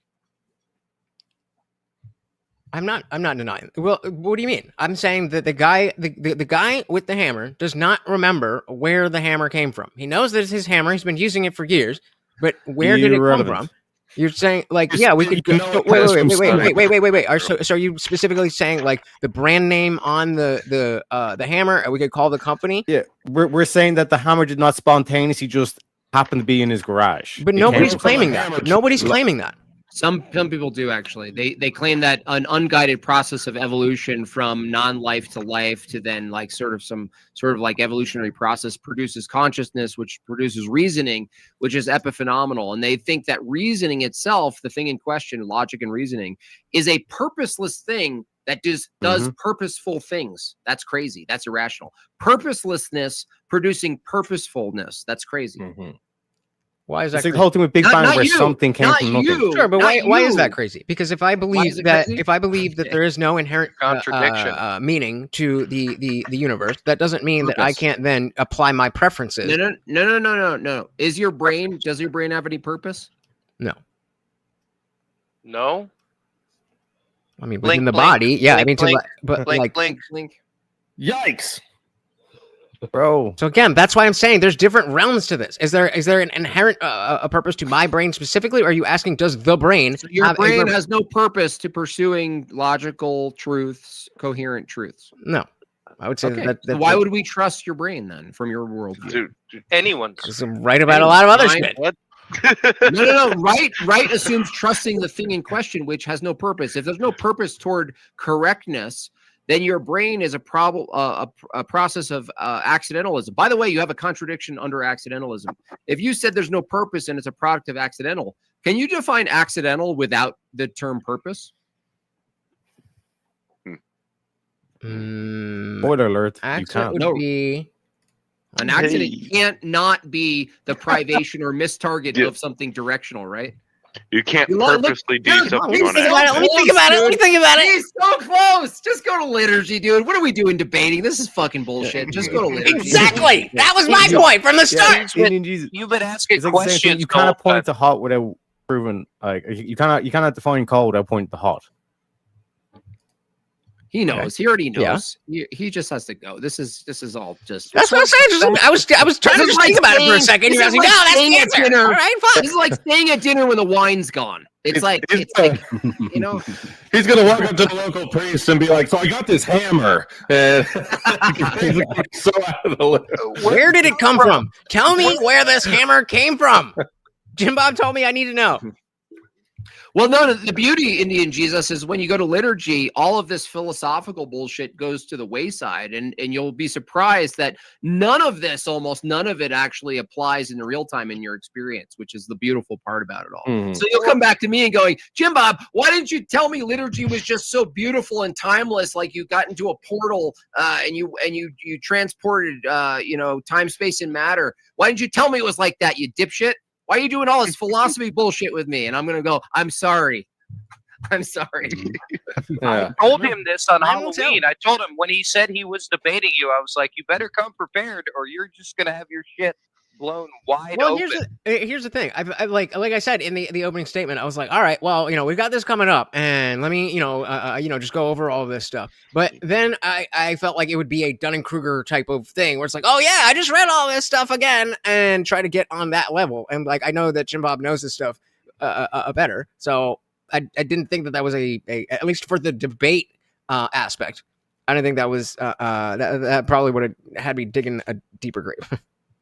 I'm fine with being like, oh, okay, I didn't know that. Oh, okay. No, you actually did fine. You actually did fine considering that you didn't double down. Mm-hmm. You acknowledged like, okay, maybe I just don't have an answer for that. That's more than I can ask for the the majority of people who try to defend an atheist position. Like you're like in many senses, like you're already sort of like away from what we're arguing against for the most part. You're halfway away from it anyway. Right. Like many other atheists. Absolutely. Yeah. The second you said agnostic atheist, that's when the flag went up. Right there. Why is that? Right when you said that, because that doesn't make sense. Yeah. That's I wanted to say that to you. It makes zero sense too. What was my explanation that doesn't make sense? No, that term, it doesn't matter how you explain it. Saying you're an agnostic atheist doesn't follow. That's like saying that would be like so take the words so what would you call it then? It's kind of based like a self-defeater. You're saying that you don't know that that God doesn't exist. Yeah, I don't know. You're putting a negative on. No, again, because you guys are defining atheism as a positive belief, and that is a very, very, very small subsect of atheism. Atheism is the lack of being convinced. I don't know if there is a God. I am not convinced that there is a God. Agnostic atheist. Tell me why that doesn't make sense. Because the atheist has a definition. That would be like saying apple orange. They're both fruits. But those are not knowing something and not being convinced of something are not mutually exclusive. Being an orange and being an apple are mutually exclusive. You can't be both. How is it? How so? Show me the contradiction. You're just saying that it is. You got to make the argument. What's the definition of atheism? Yeah, it's the definition. A lack of a belief without a theistic belief. No, it's a positive position that God doesn't. All the Christians. All the Christians are going to tell me. What? No, I'm telling you too. It doesn't matter. You're not even, dude. Here's the important part. You're not even atheist, so I don't even know why we're debating it. It's like you're not atheist. There are no gods that I believe in. There are no gods that I believe in. By definition, that is the end all and be all and the entirety of what the word atheist entails. That's great. But can you say right now that there is no God? Can you say that? You can just take a word. No, because I'm an agnostic atheist. And you're not an atheist. Wait, Indian Jesus. Indian Jesus. Do you watch Marvel? Do you watch Marvel? At the same time, but I do have a question for Lutch. Wouldn't you say, if I was to if I'm to ask you, how could you say that you don't know whether God exists, but you're certain enough to say you don't believe God exists? I'm right? not so, saying I that's don't what believe. That's why it's a contradiction. Because I'm not saying I don't believe. But I know enough to You're not just believe. agnostic. No, you have I'm no reason to say the word atheist. To the laws of logic, Again, it's not that I'm saying I know enough to know that there is no God. I don't know if there is a God, which makes me an atheist. The lack of belief in any gods, makes me an atheist. I am an agnostic atheist. This is dude. Look. Let me do it again. You guys can call it whatever the fuck you want. Look, Indian Jesus. Look. I don't know. I'm not convinced. Call it whatever the fuck you want. That's my position. Does atheism has a different definition than agnostic? Yes or no? Yes. Okay. So when you say there's a different definition of atheist and a different definition of agnostic, when you say agnostic atheist, you're actually agnostic to the atheist position, not to the theistic position. Sure. So that's redundant. I mean, again, I think that it is. No, listen. You're not listening. Yeah, no, I will give you that. Yes, it is redundant. Give it back to me. What the problem is? If atheist means something and agnostic means something, if you say you're agnostic atheist, you're actually not saying you're agnostic to theism or God. You're actually saying you're agnostic. You're not sure of atheism, but that's not what you're trying to communicate. What you're trying to communicate is that you're agnostic to the belief in God, not the disbelief in God. You're not agnostic to the disbelief in God. You're agnostic to the belief in God, right? It would be both. That's the agnostic part of it. You're agnostic. That's why it's not contradictory. Agnostic, or is it? Let me clarify real quick. Jesus, what you're doing is like you're just throwing in atheism into it. It seems like because you don't want to piss people off or whatever. Maybe it's like a friend group thing or whatever. It's like, that's why you're throwing in atheism. Yeah, like it's basically kind of like you don't want to stand on just being like a capitalist, you know what I mean, or just being like an agnostic. It's like you're trying to throw in the atheism thing to say, like, oh, like I'm one of you guys kind of thing, because it literally makes no sense to say I'm an agnostic atheist. So I'm a pregnant man. Absolutely wrong. My entire existence is trying to separate myself from the typical atheist. So very wrong. Yeah, then why you putting the word atheist in the name? Here's some ground I'll give you guys. Have you ever looked up the definition of atheism? Yeah, and dictionary etymology. Have you looked up the definition of woman lately? Exactly. What is that? Wait. Yeah, no, because I know what a woman is. Okay, does it match what it says in the dictionary? It's male. If you believe in truth, then you know what a woman is. There's a man. Right. There's a so woman. even if the dictionary says a woman is a person that has secondary female characteristics, foundation, then that would be the definition, right? Because you looked it up. It's in the dictionary. That must be what it is. I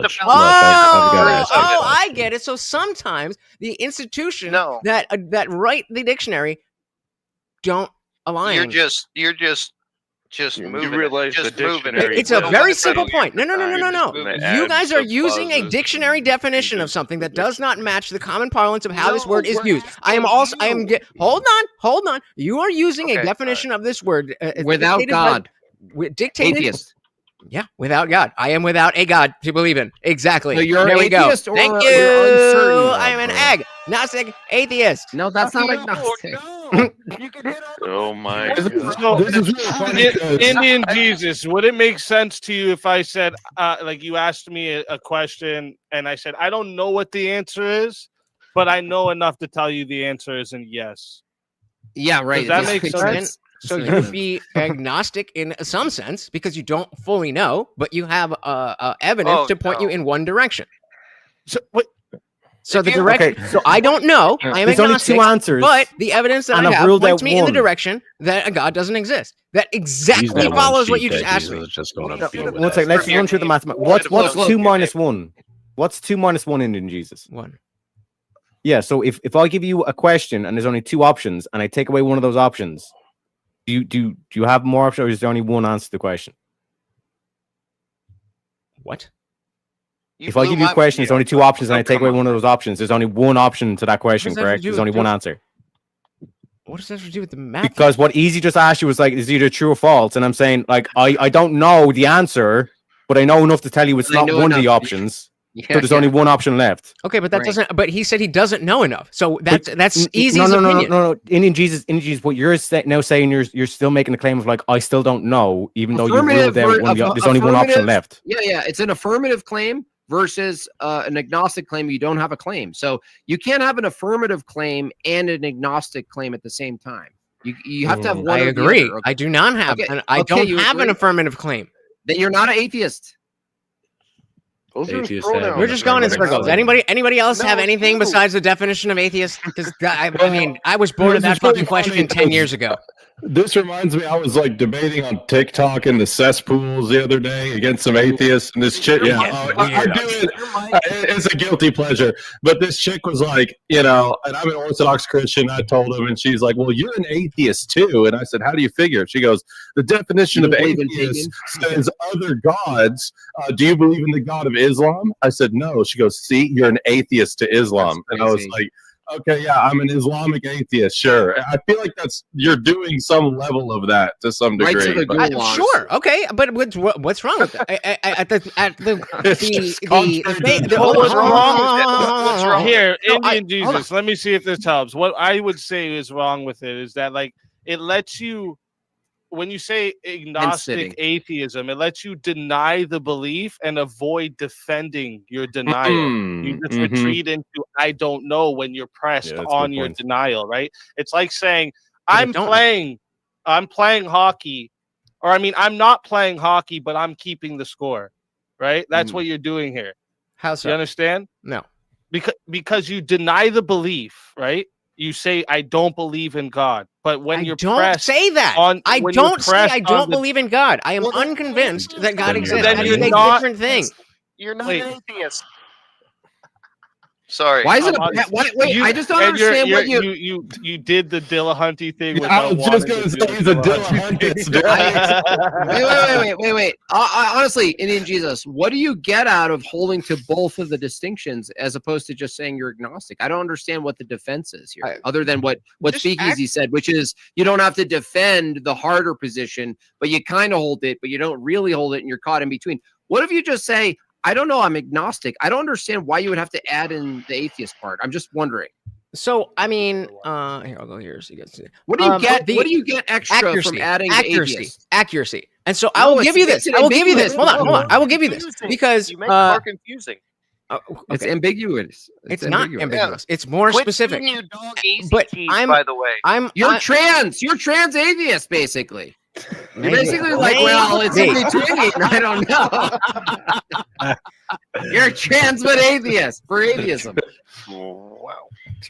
There was a real question. What was the real question? That's it's funny because it's Imagine those parades going down the street. Trans atheist. Oh, man. Trans atheist. What Jimbob asked you though is like if it is just that you don't know, right? It isn't that you don't believe, it's just you don't know.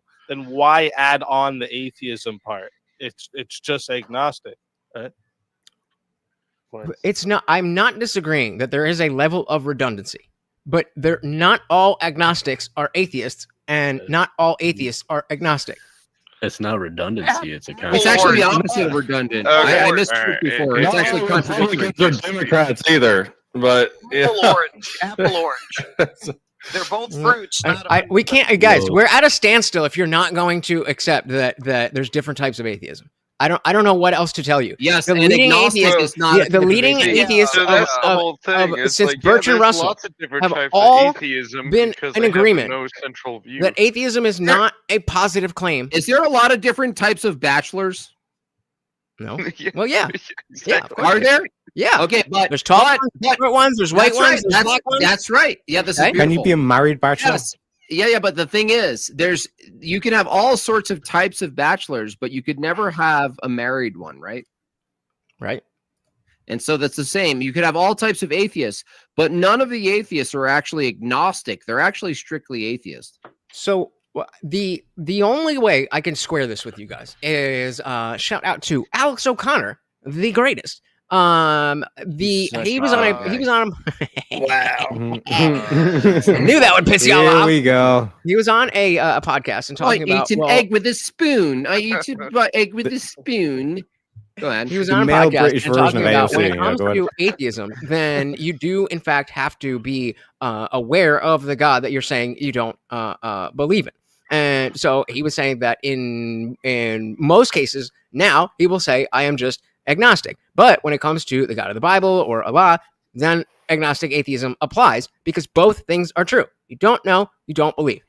I don't know what that is the end. I'm not going to my definition the definition rather of what agnostic atheism means. So if you guys just want to go around in circles and be like, oh, that's not atheist. I mean, we do that. Look, we don't need to go. We've been looping for years. So here's the important part. It doesn't even matter. You know why? Because I'm gonna pester the shit out of you to go to liturgy, dude, and that's gonna be the only focus from the next year. I'm gonna find you on Twitter. I'm gonna harass you into the building. It doesn't even matter, dude. I don't even care what you believe right now. What I do know, Indian Jesus, is that you're at least good-willed enough to be pursuing the truth and to have a debate with me. And so if that's the case, and if you're open to it, it doesn't really matter, like us getting you on this distinction. Yeah. What matters to me is that you keep going, right? And I'm gonna coerce you. Hell yeah. He made me buy his last 3 volumes of the Savage. That's right, Meme. trash bag. That's right. He made me do that. I did. I made you do it because you'd be otherwise missing out. It's true. And democracy. Yeah. What the fear of God in you, man? Just like the trans, we know what you are. Trans atheist. That's got to be a anime. Everywhere you go, that's going with you now. At least Trans it's on there. atheist. I mean, it's ironic. Usually, it's the other way around, where I'll be like, "Well, I'm agnostic," meaning an agnostic atheist, and people will be like, "No, you're an atheist. But just admit it." So it's very weird to have that completely flipped on its head. Right. The other way around.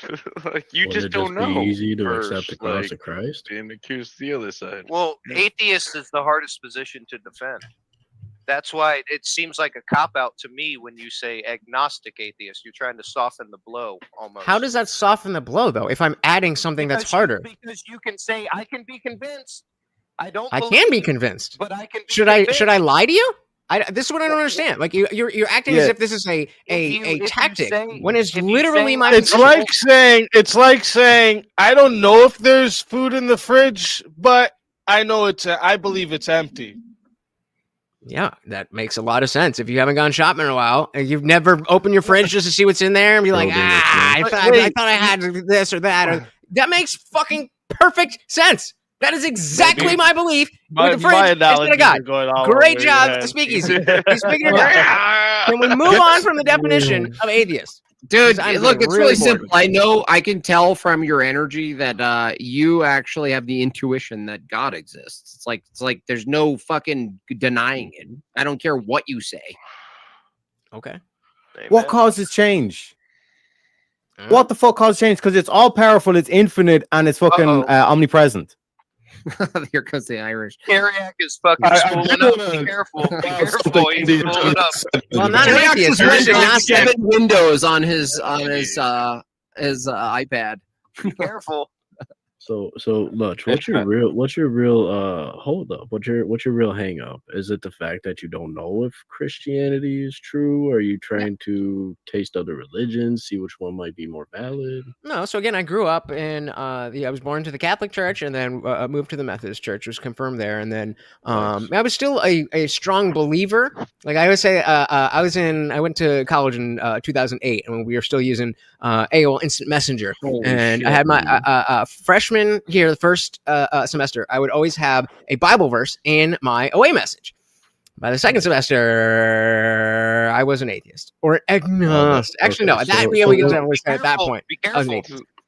So what brought you there between the one semester and the other semester? So I read the Bible for the first time, and then something happened. I read the Bible for the first time. I was learning about philosophy, and I learned a lot about psychology as well. Oh, psychology, that's so gay. I know it's gay, but there's still some stuff in there that helps you understand. Whoa. Okay. Whoa. I've had this conversation before. I know how bullshit psychology is. He already knows. But called it out himself. Can I ask an anecdotal question, Indian Jesus? What? How many of your professors do you know for near fact were atheists? I have not a clue. I would assume that my philosophy professor was an atheist, but other than that, I have no idea. So yeah, that's just the thing. It's like most professors in a lot of that spectrum of college are atheists or highly liberal or however you want to define them. So you were taught by that side of the spectrum in that field.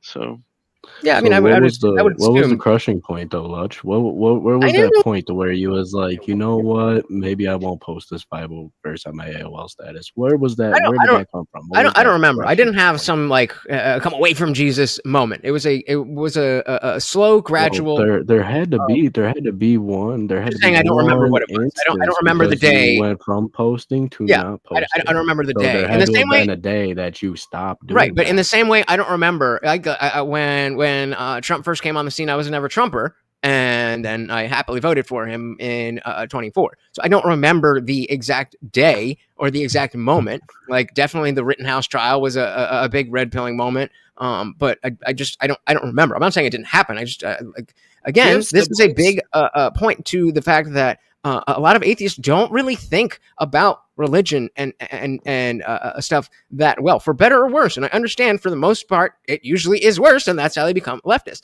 But the other side of it is that the reason I don't remember a lot of this stuff is because I did do the deep dive when I was like, okay, I had Christianity, and now I'm looking for whatever this is. And that's made me a much happier person without any type of hedonistic bullshit. And the world makes a lot more sense to me. So I've just followed that, and so I don't have it written down where I look at it every day. But you said you did a deep dive. At what point did you start doing that deep dive to prove or disprove God? So the deep on religion specifically started with me reading the Bible for the first time. That was when I was still in high school. Actually, yeah. You didn't have a... How old are you? I'll be 36 on Friday. Hopefully I can get 5K subs by that. Go hit the sub button. 36. Yeah, but like Indian Jesus, like you realize it's like it's the atheists that are saying retarded shit like life is meaningless, but then like also like saying that statement has meaning. Yes. See, I'm just trying to narrow down. Well, I've got a good question. Said, you know what? I'm not very sure about Christianity, and I'm trying to figure out where you reached that logical conclusion and what brought you to that logical conclusion. Was it an internal force? Was it an external force? Was it friends? Was it a professor? Like what? Did somebody a combination of a lot of somebody like put you to fire on your beliefs or something? And no, well, I were you trying to get laid and you thought it would be cool to say ironically. God is real? Ironically, because remember, I grew up in the Catholic Church, and then I went to the Methodist Church, and because it was way more laid back, I was like, oh, I'm totally into this. And I'd never sat and read the Bible before, and I was like, this will get me closer to God. And that did not work. And you read it without understanding, and maybe couldn't make heads or tails out of it. Laid back was your first red flag. Laid back.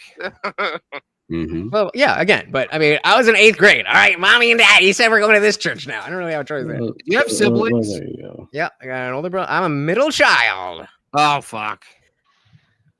Yep, middle child syndrome. Wait, so your 8th grade understanding of the Bible decided your worldview? No. No. Oh. I was in college. I was in high school when I started, and I was in college by the time I finished.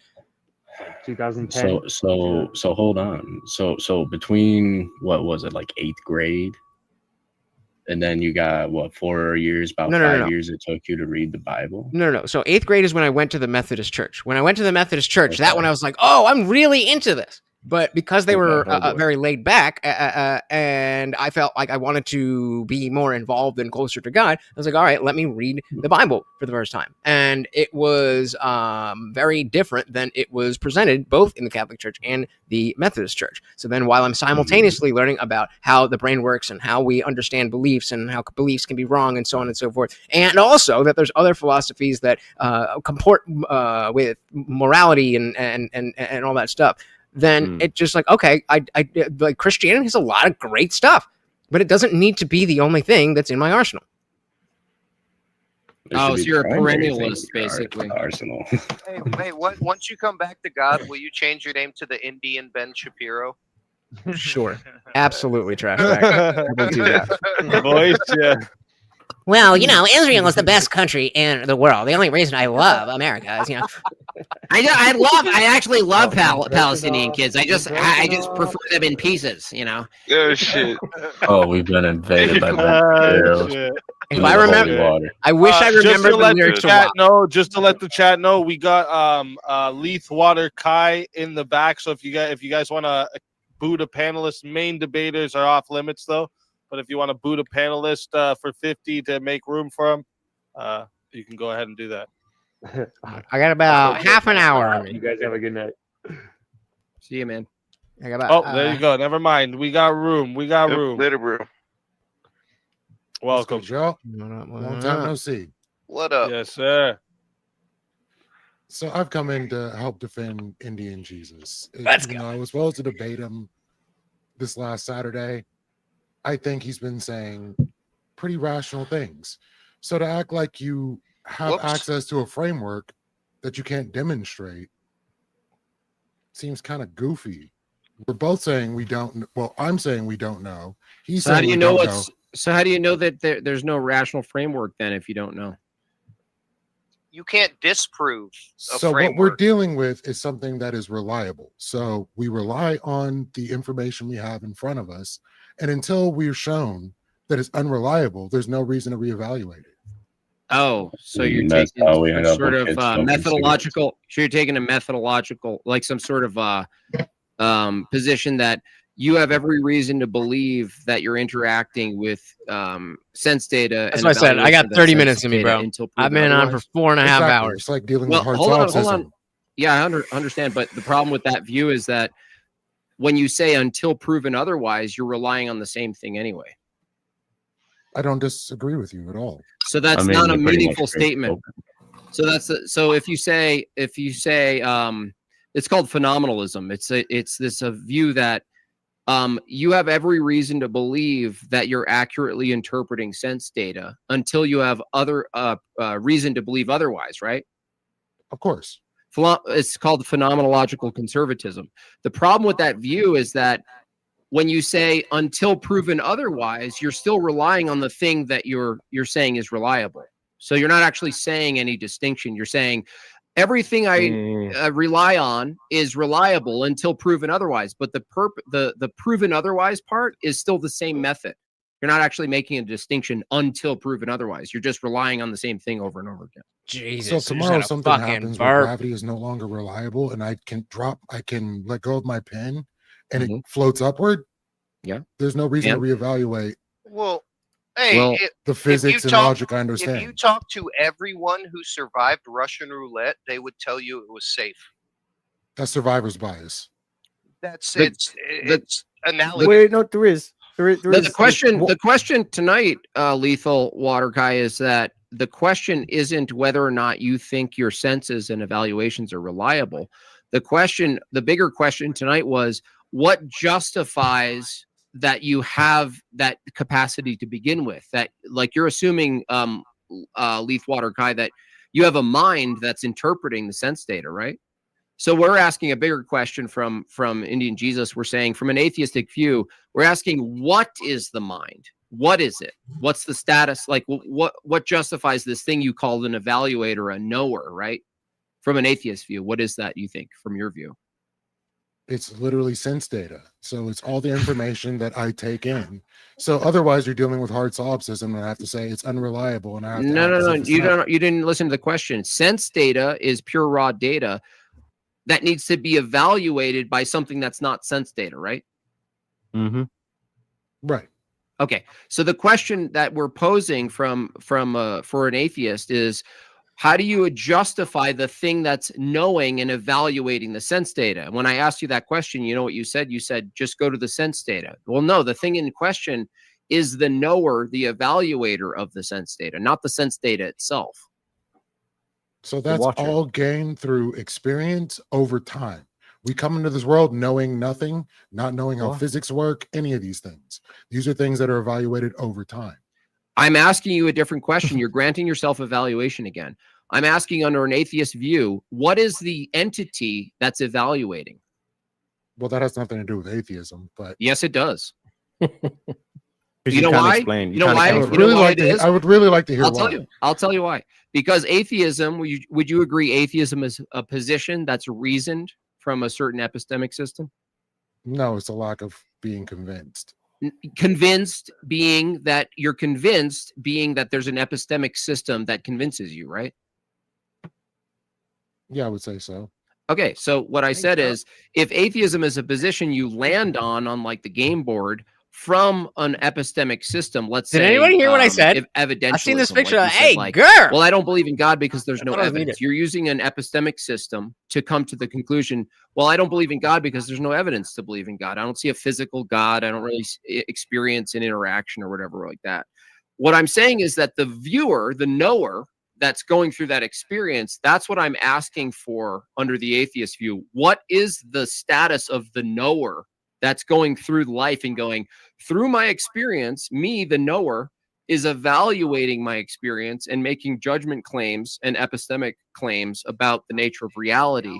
And I've landed on this square called atheism, that God doesn't exist and I don't have a good reason. What I'm pointing to is, what is the actual status? Like, what's the ontology of the knower, the mind, under an atheist view? What is it?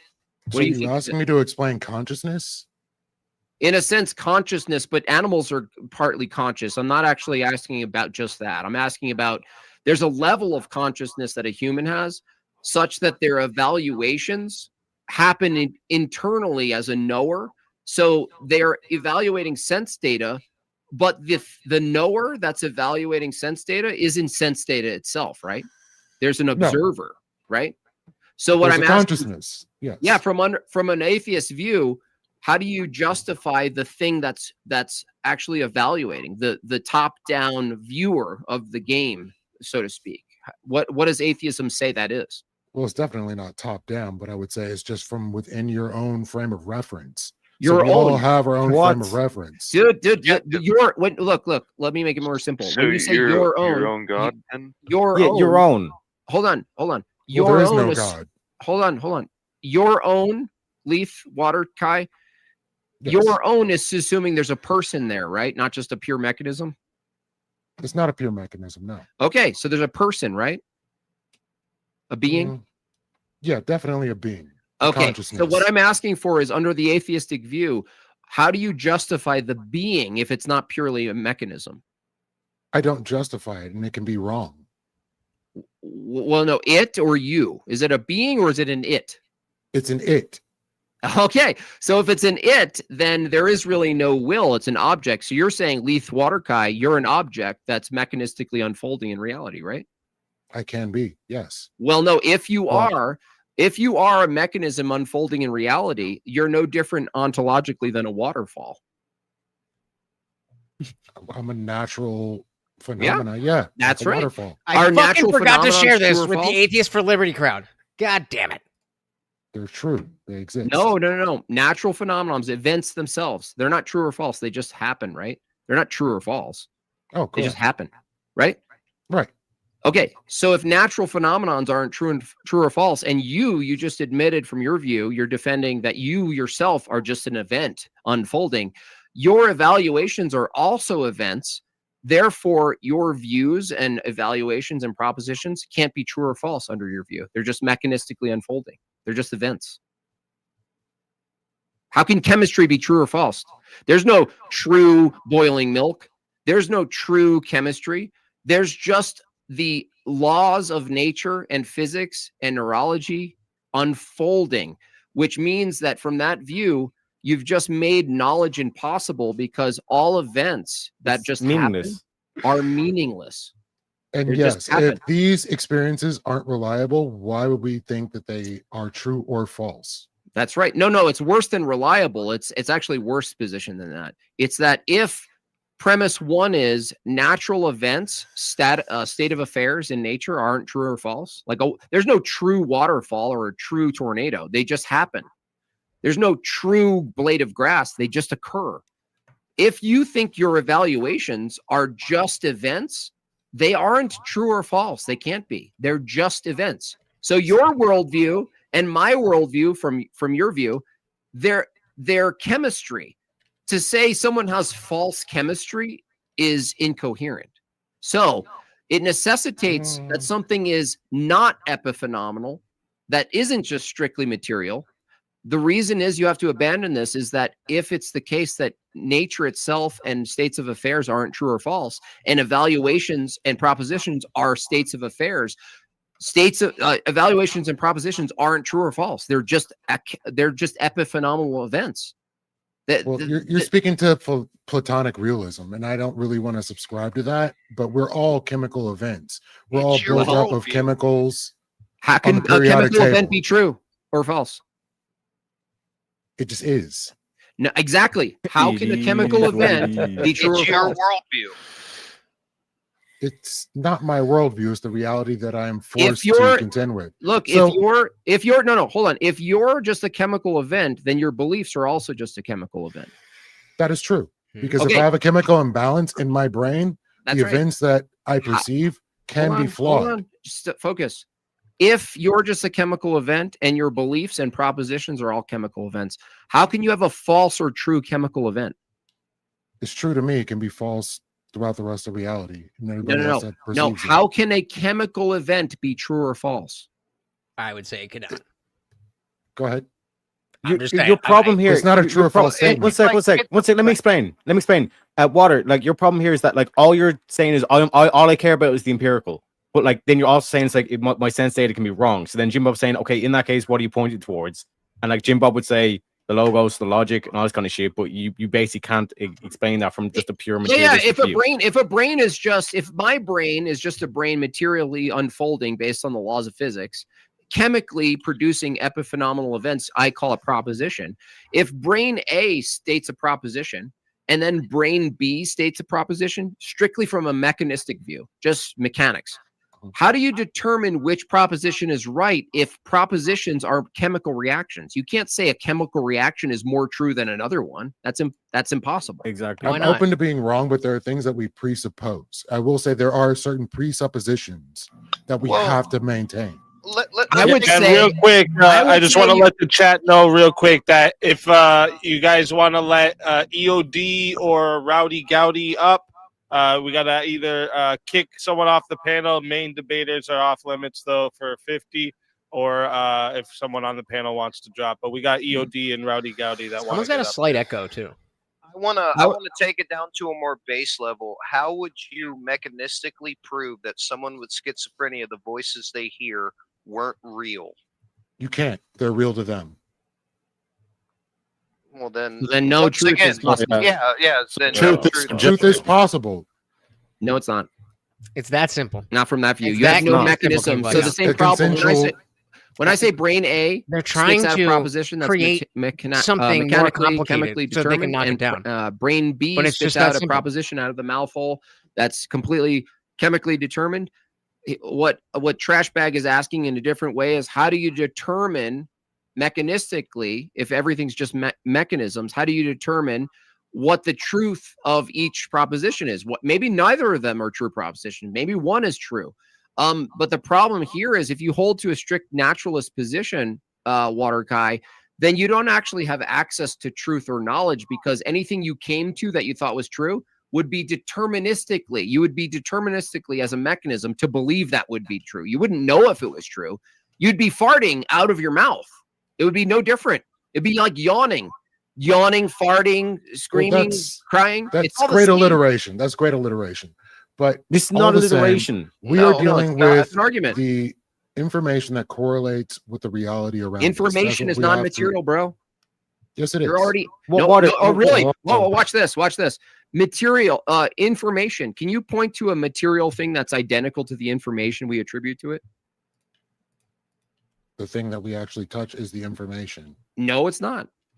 Tell me one thing I touch that's identical to the information I attribute to it. One example. Your hat is an example of no. My hat is pure material. No, my hat. But it's also information. No, hold on. Information. This is pure material, raw data, right? The attributing of the universal called the hat is not found in this material. I'll do it on the vertical as well. Data is not information. But I'm just asking who did better. No, data plus semantics is information. Him. You can't have information without semantics. So this is pure data. Where in this hat, in the materiality of this hat, you can find the word hat or the universal hat anywhere in this physical thing. The descriptor that we use for the item that you had on your head, that's right, is something that we came up with. That's right. So if we came up with something that's not identical to materiality, then you've necessitated something outside of naturalism. So information itself is not actually found. If I go get an apple and I look into the apple, whether it's at high resolution or low, I will not find the term apple or the information apple anywhere in the apple. Well, I can vibe with what you're saying. May I ask a question? Sure. What grounds anybody else's worldview and anything that goes beyond what my worldview is? Ask that question again. Sorry. What grounds anybody else's worldview to have this information or have this understanding beyond what I myself have access to? Well, there can only be one true worldview. That's what I hold, is that like anyone else's worldview. This guy, do we agree that a worldview consists of at least three components: epistemology, metaphysics, and maybe ethics? Sure. Okay. So when we cross-examine a worldview, if you're asking what grounds a worldview, we'll look at least those three pillars. I would introduce teleology, as we brought up with TheIndianJesus here. If there's no purpose to your brain, if you hold an evolutionary view, for instance, and everything's just mechanistically unfolding, then your own brain is the product of an accidental process. Now, I don't know if you hold that, but if you're just asking generally, Waterkai, let's just take another view, pure naturalism. Naturalism would probably appeal to evolution and say our brains are the result of an unguided, there's no intent, there's no mind guiding the process. That's what I mean. That our brains are the product of an accidental process, the long naturalistic accidental process. That would be to say that our own brains don't actually have a purpose. There's no teleology to our brains. I can would you agree you and I could both maybe cross-examine that view and its entailments? We can, but I'm still looking for like what actually is grounding the thing, because when it comes down to our brains, I think the entire idea is just survival. Whatever leads to survival would be what our purpose is, even though I don't say we have like a defined purpose. Okay, so just survival. So does survival necessitate a priority of truth, or can you survive from lies? You can survive from lies, but that's okay. Well, hold on. You're pretty much at the end of your rope here, because if you hold the view that survival is the ultimate teleology of existence, and you admit that pursuing lies could actually help you survive, thank you so much for hanging out, Rage Page. Very much appreciated. You have a fantastic night. Not going to benefit you. Lies lying don't benefit you. Can benefit you. No, believing a lie could benefit you. That's possible. Yeah. So if it's possible to believe a lie to benefit you, and the ultimate highest virtue, or let's say, for the lack of a better term, priority of existence is survival. Okay, so then you admit that we changed the definition. So that means if you were to defend that different way tonight, you on a panel, if you held the view that you could hold a lie just to survive, then we don't have a reason to debate or listen to what you're saying, because you've admitted that under your view, you could actually facilitate lies to survive. Like the ultimate thing is to survive. So you don't have an orientation toward truth. So why would someone debate if their worldview isn't actually oriented toward truth, but that's rather how words survival? work. So notice how literally used to mean literally, and now figuratively literally means literally. In this particular instance, that's not up to you. Hold on to Language is how it's used for the strength to survive a situation, but truth is probably going to benefit you a lot more than a lie would. Now, lying to survive could definitely net you some wins. Okay, but surviving on lies within yourself would probably not be the most healthy. Okay, so you're agreeing that faith ultimately is the root of existence? Section, that's just not true. Absolutely not. That's just not true. Can give you a reason. I get that you don't like it. Can you give me any reason to believe something that doesn't actually assume a faith in the future? No. Okay, so it's faith. So it's like everything comes down to faith. So if I believe something that's ultimately not true, but it's in pursuit of a future of survival, it's still a faith in the future. Can we just stroke my ego a little bit and fucking hit me on the pole, please? Whatever I do ends. I thought you guys would understand. I just need a little bump after all that. So then you ask a good question to open this up, which is, well, how do we compare different worldviews? Well, if we all agree that every worldview is faith-based, isn't it fair to ask this question? Which worldview best accounts for faith itself? Yeah, I don't agree every worldview is faith-based. Christianity is the worldview. Absolutely. I said 100%. Not all. Every worldview is faith-based. Some are, not all are. So even your worldview takes a great deal of faith. Try to get him to give a counter example. Zero faith. Tell me one worldview that requires zero faith. Pure naturalism. Naturalism. Do you have faith in the regularity of nature? No. Yes, you do. How do you know that tomorrow is going to be like today? I don't know that. Then you have faith. Right. So I don't have faith. I'm not believing that it's going to be. You don't believe tomorrow. Well, hold on a second. Naturalism assumes induction, right? Yes. Okay, induction is taking particulars out in the world and consolidating them into a general statement of truth, right? Yes. You believe that the future will be like the past in order to do induction, right? We make the assumption that it will be. Is an assumption faith-based? No, it's an assumption. That's what an assumption is. Gotta bite this bullet, bro. This is the whole thing. This is the whole thing. This is why atheists are losing right now. How is an assumption not faith-based? You're assuming that something will be this way, but how is that not faith? Why? Hold on. You're leaving room that it may not be this way. That's also faith. That way. That's also faith. That's also faith. It's called faith.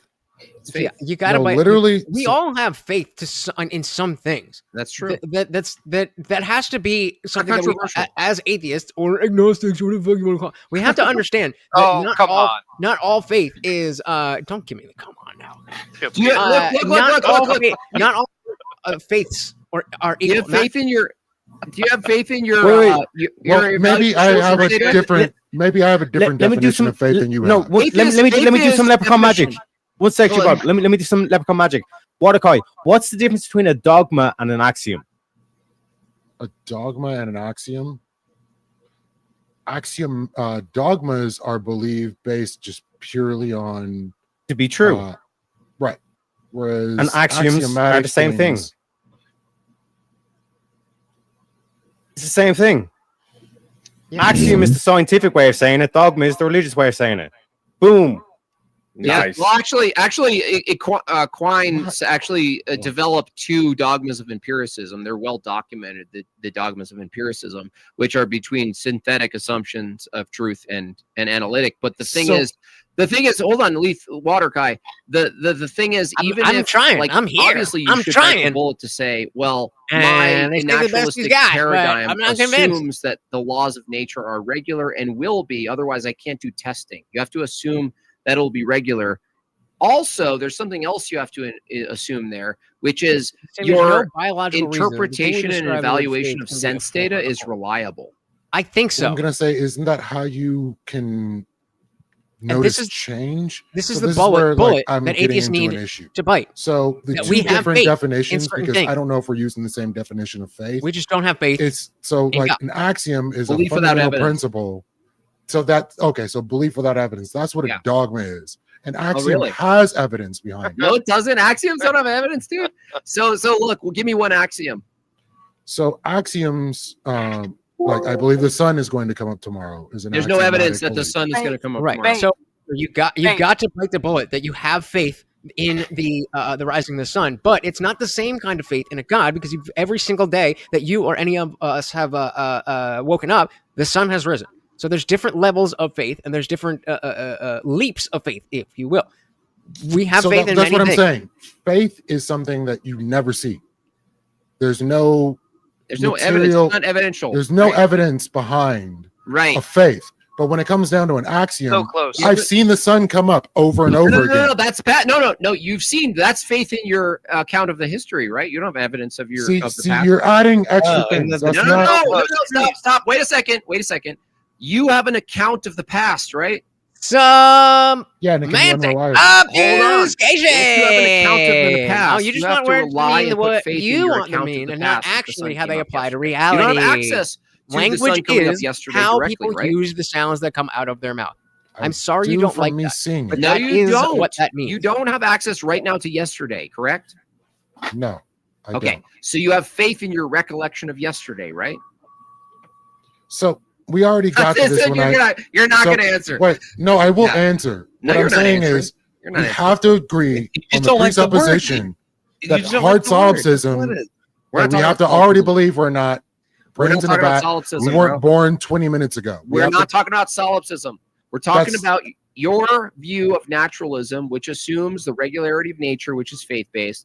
You have an assumption of the past, which is faith-based in your recollection of the past. You also have faith in your interpretation. I don't know, I got funny, but interpretation of how sense data is coming in and how you evaluate it is accurate. Words you change. have faith in that. That you is don't have the language. Reason. It's For instance, not anyone else's it's a fault if you long-standing don't like what the language is. To say, language well, is the words that we use. And I ask you, does your sense data give you that?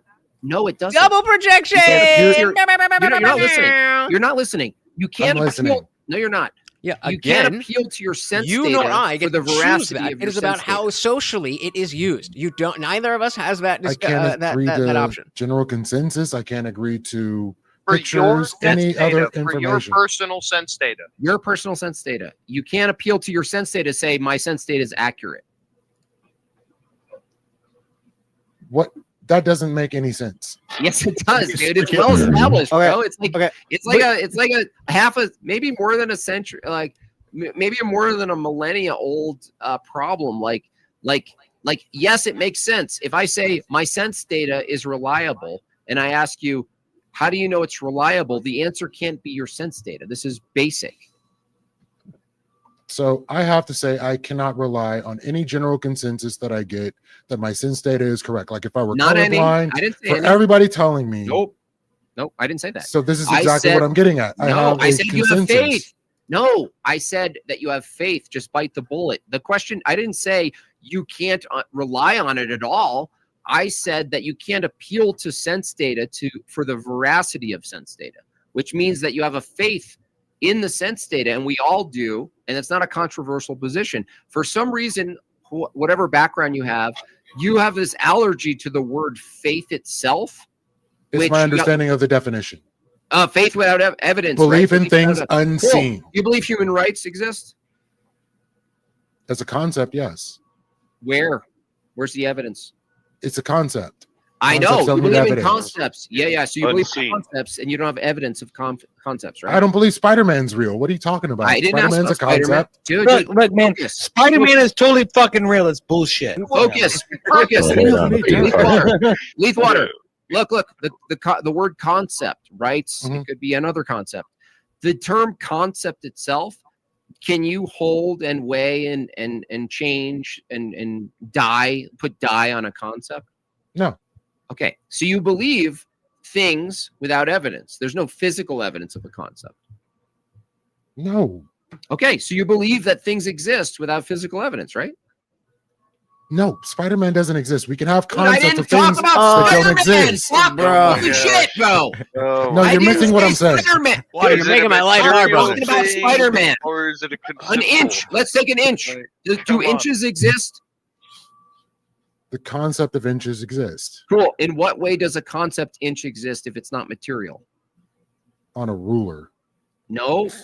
Oh, bro. No. But the ruler only exists because there's 2 inches or more. Dude, concepts. Well, the idea of an Hey, inch whoever on has the vertical changed stream, over time. So what we can see No, what it it hasn't, should be. man. It's in your Fuck you mind. guys. It's a concept in your I like mind. the It's vertical- concept. the All I'm vertical trying to landscape draw out is from you is better that it's a anyway. concept in your mind.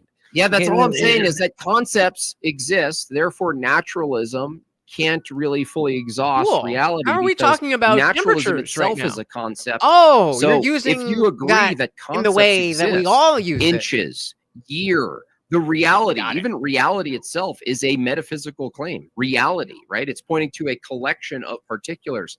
What I'm trying to get you to understand is that you actually don't believe that naturalism is ultimately true because you appeal to things that are conceptual and not found in nature. Does geometry exist? Geometry is still a concept. Does It does it try- exist. That's and right. we use it. Hold Jimbob, on. hit him with a computer. Hit him with a computer Does before a triangle exist?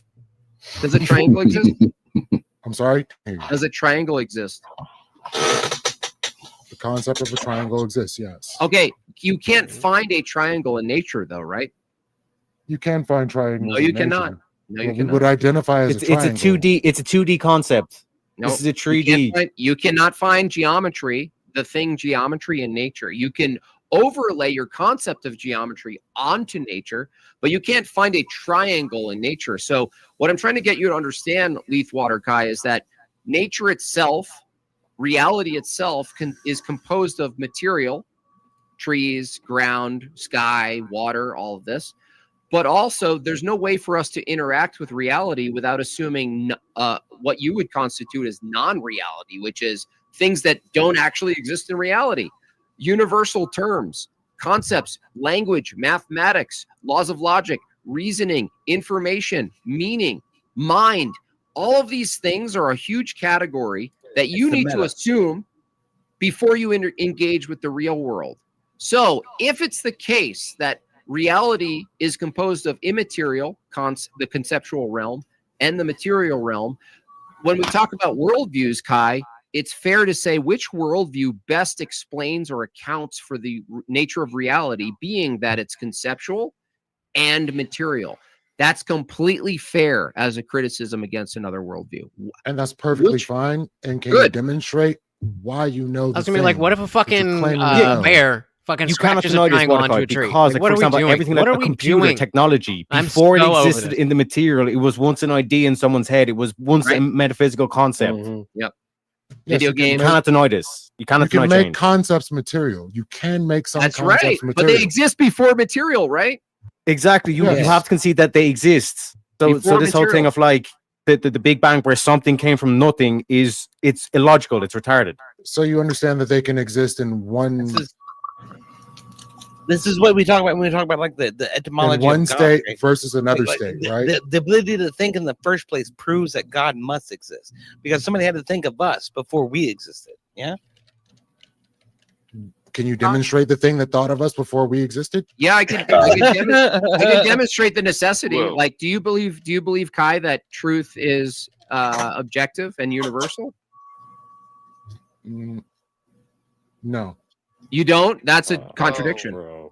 But truth itself, like there is no truth in this world. There is That's no a contradiction. To Truth- say no truth is a is- contradiction. Is that an Truth is objective subjective. statement? Truth is subjective. Oh, that's a contradiction. Truth is subjective is a contradiction. Yeah, is truth like that claim that you're making that truth is subjective? Is that a true statement? Is that objectively true? Probably The truth not. is subjective. It's a subjective statement. That is a contradiction. You can't say truth is subjective and then say that's a true statement unless it's objectively true that truth is subjective. That's a contradiction. Do you accept contradictions or not? I don't.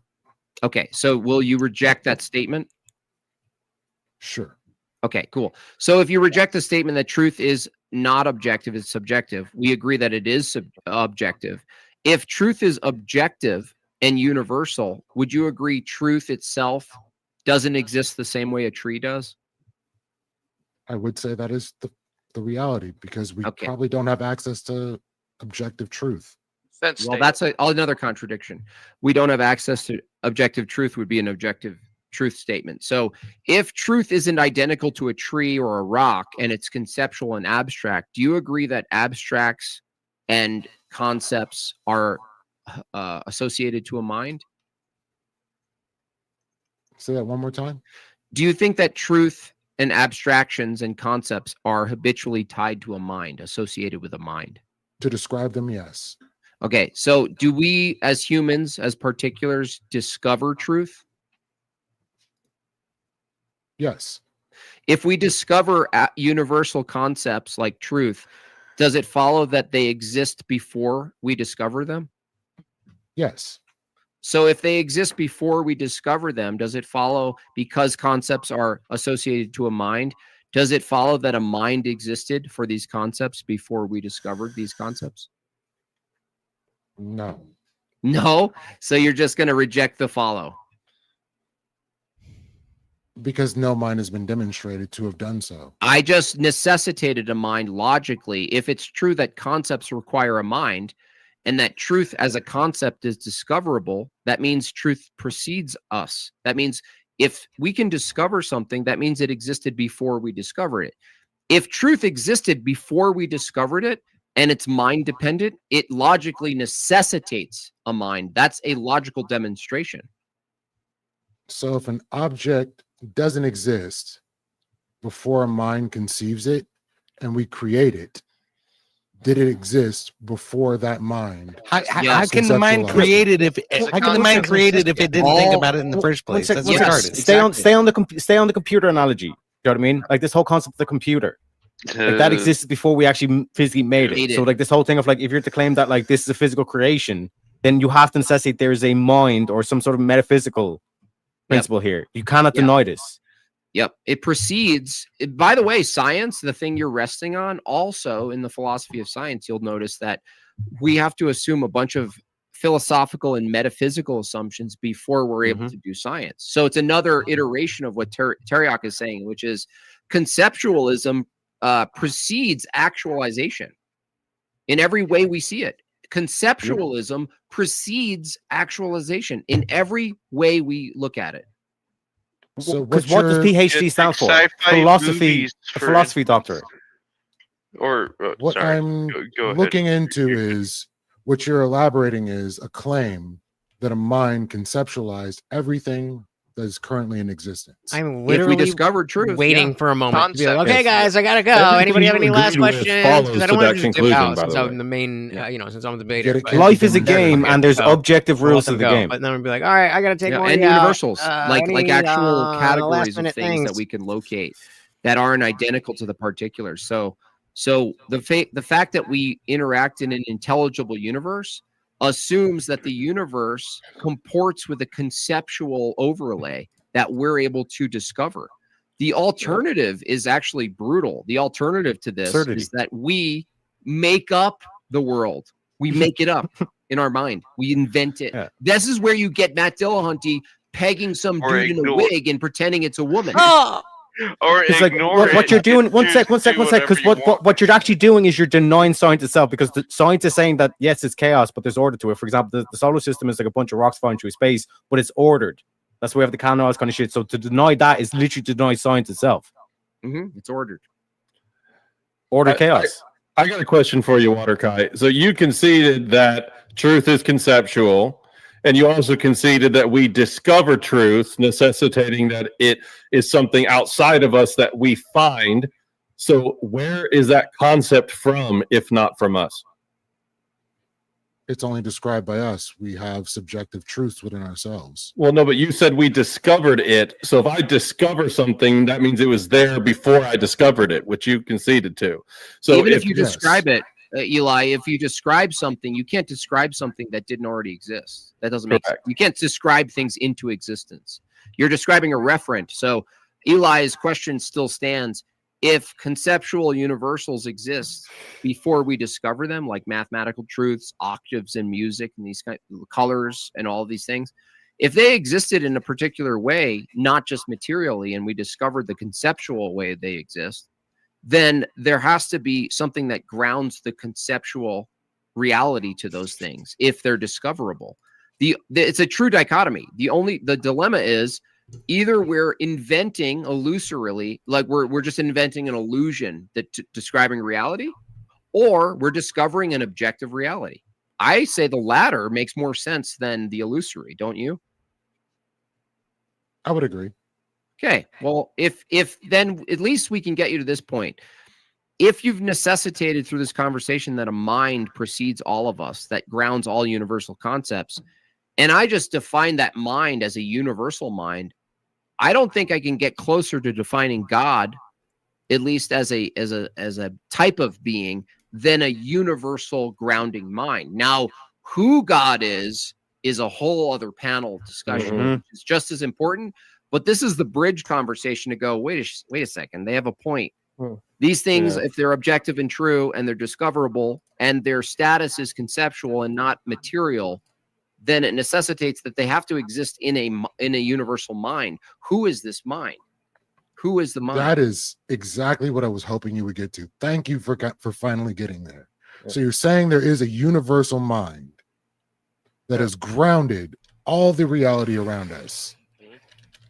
Yes, divine and intellect. You're saying logos. is demonstrated in our grounding concepts as well. Discoverable concepts. So we would have to have an idea that this thing had a purpose, right, for doing what it did, right, and grounded outside of our own sphere of reference. No, it wouldn't follow, because I would say if this mind is knowable, then it would be expected that it's revealed to us. That would follow. Well, when I say outside of our sphere of reference, I'm saying outside of time. Outside of reality. I would say would transcend ontologically, wouldn't be bound by space, time, matter, but doesn't restrict him from participating in time, space, matter. But it's not within time, correct? No, could be in time. Could be in time. Yeah. Not restricted, not ontologically would precede time, space, and matter. God would necessarily precede and not be bound. We're not Mormons, bound by time, space, and matter, but could participate in time, space, and matter. Aren't you granting yourself such time? as Jesus Christ did when he walked the earth? Yeah. Aren't you granting yourself time though? Like we were talking about concepts and all this stuff. Yeah. What is time? Like, what do you mean by time? Yeah. What do I mean by time? Question, real quick though, guys. It all comes back to change, baby. I do got to run in a little bit, so if anybody's got some final questions, where are you without doxing yourself? Jersey. Okay, Jersey. we're gonna search out Jersey Orthodox parishes. We're gonna get over to Indian Jesus. We're gonna give him some locations. Okay, fair enough. And he's gonna change his name to Indian Ben Shapiro. Yep. That's the deal. That's the deal. Change his name to Thomas, hopefully. Indian Jesus, I love you so much, dude. You have such enthusiasm and such a good fucking time on stream. It's great talking to you every time, brother. Thank you, brother. I appreciate that. Oh, yeah. And Thomas was the only smart one, so I'm vibing with that. Well, I noticed you didn't acknowledge me, Lethe. Okay, like we've talked many times before. I'm scared of you. I know you are. All right, guys. Before you continue, let me dive out. Big thank you to shout yourself out. Tell everyone where they find you. Yes. Remember, that is Morty, and I am Lutch, aka the Indian Jesus, here to resurrect the second coming of Common Sense. I am live every Monday, Wednesday, Friday, 8 p.m. Eastern, and sometimes whenever I feel like it, like right now. So hit that subscribe button. And guys, remember, my birthday is on Friday, and we are, at last I checked, 43 people away from hitting 5K. So that would be an amazing birthday present, but come on through. I'm always trying to break down different debates, conversations, and stuff so that we can be better at talking to the people we disagree with so that we can find truth. Thank you so much, guys. Based. Thank you for coming. I appreciate it. Take care, guys. Peace. God bless, Lutch.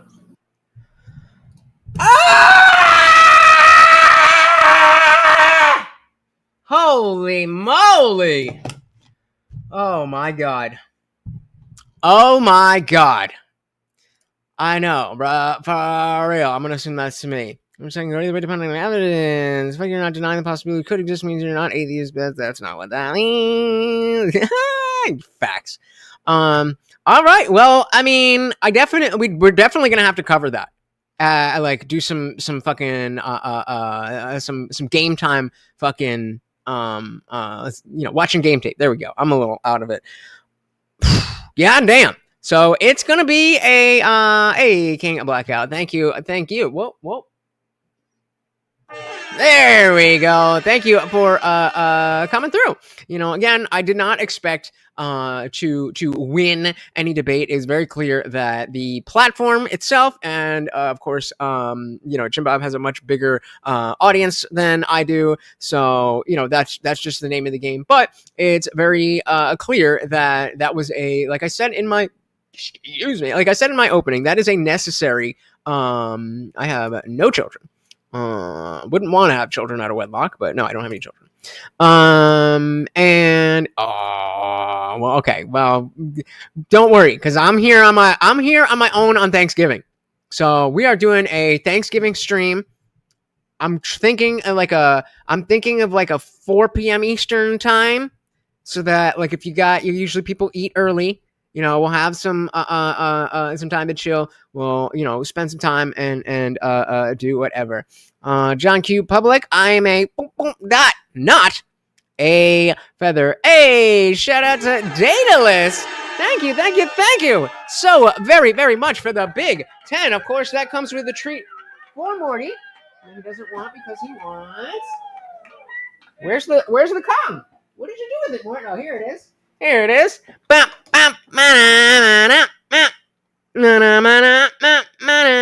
Oh, are we done already? Holy shit. We knocked this out in like a week. Yeah. Shout out to you guys. There we go. Thank you. So very, very much. Like I said, I think that that was really good for the brand. I don't think it was, I don't think it was necessarily the best thing that could have happened. I definitely didn't underestimate Jimbob, but I do think a lot of people were starting to see that. That's why I put in my opening statement this notion about like, okay, if you just want to take a quick win, it's kind of gay that you just like, oh, let me seek out this guy because I can dunk on him. I think a lot of people saw that. And the plea to see things more from a political lens, and to see me as more of a political person as opposed to the atheist or something like that. I think that did some good stuff. So I mean, I am not an atheist. I am an agnostic atheist. And I'm definitely open to trying new experiences, and I definitely will try to find the liturgy, whatever the fuck it is. I'm down. I am a genuine seeker of truth, and so if I have incorrect positions, I am humble enough to see, hey, I was wrong. I was wrong before. I'll be wrong again, and if I'm wrong about this, then that's just one more thing. So big shout out to all of the donations. Thank you. So very, very much. We had Abby going hard with the 10s. Thank you. Of course, we got Guam Tech and High Voltage Studios with the $2. Oh my goodness, there's more with a box again.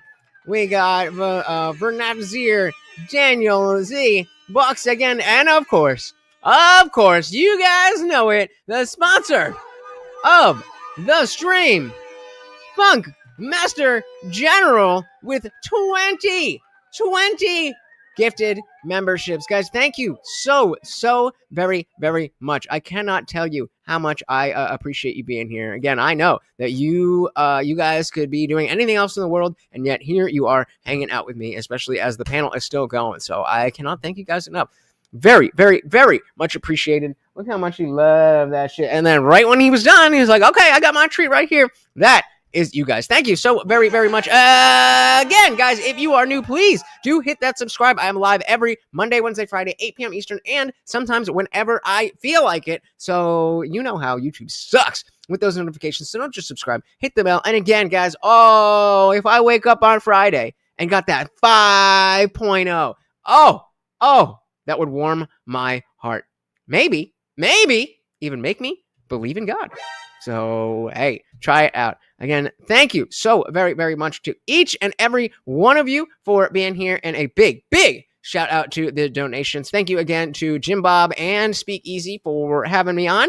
And like I've been telling you guys, we are way closer to the beginning than we are to the end. We are only going up. Thank you so very, very much. Once again, guys, that is Morty, and I am your host, Lutch, aka the Indian Jesus, here to resurrect the second coming of common sense. Until next time, guys, tomorrow, 8 p.m. Eastern, we are out of here. Peace.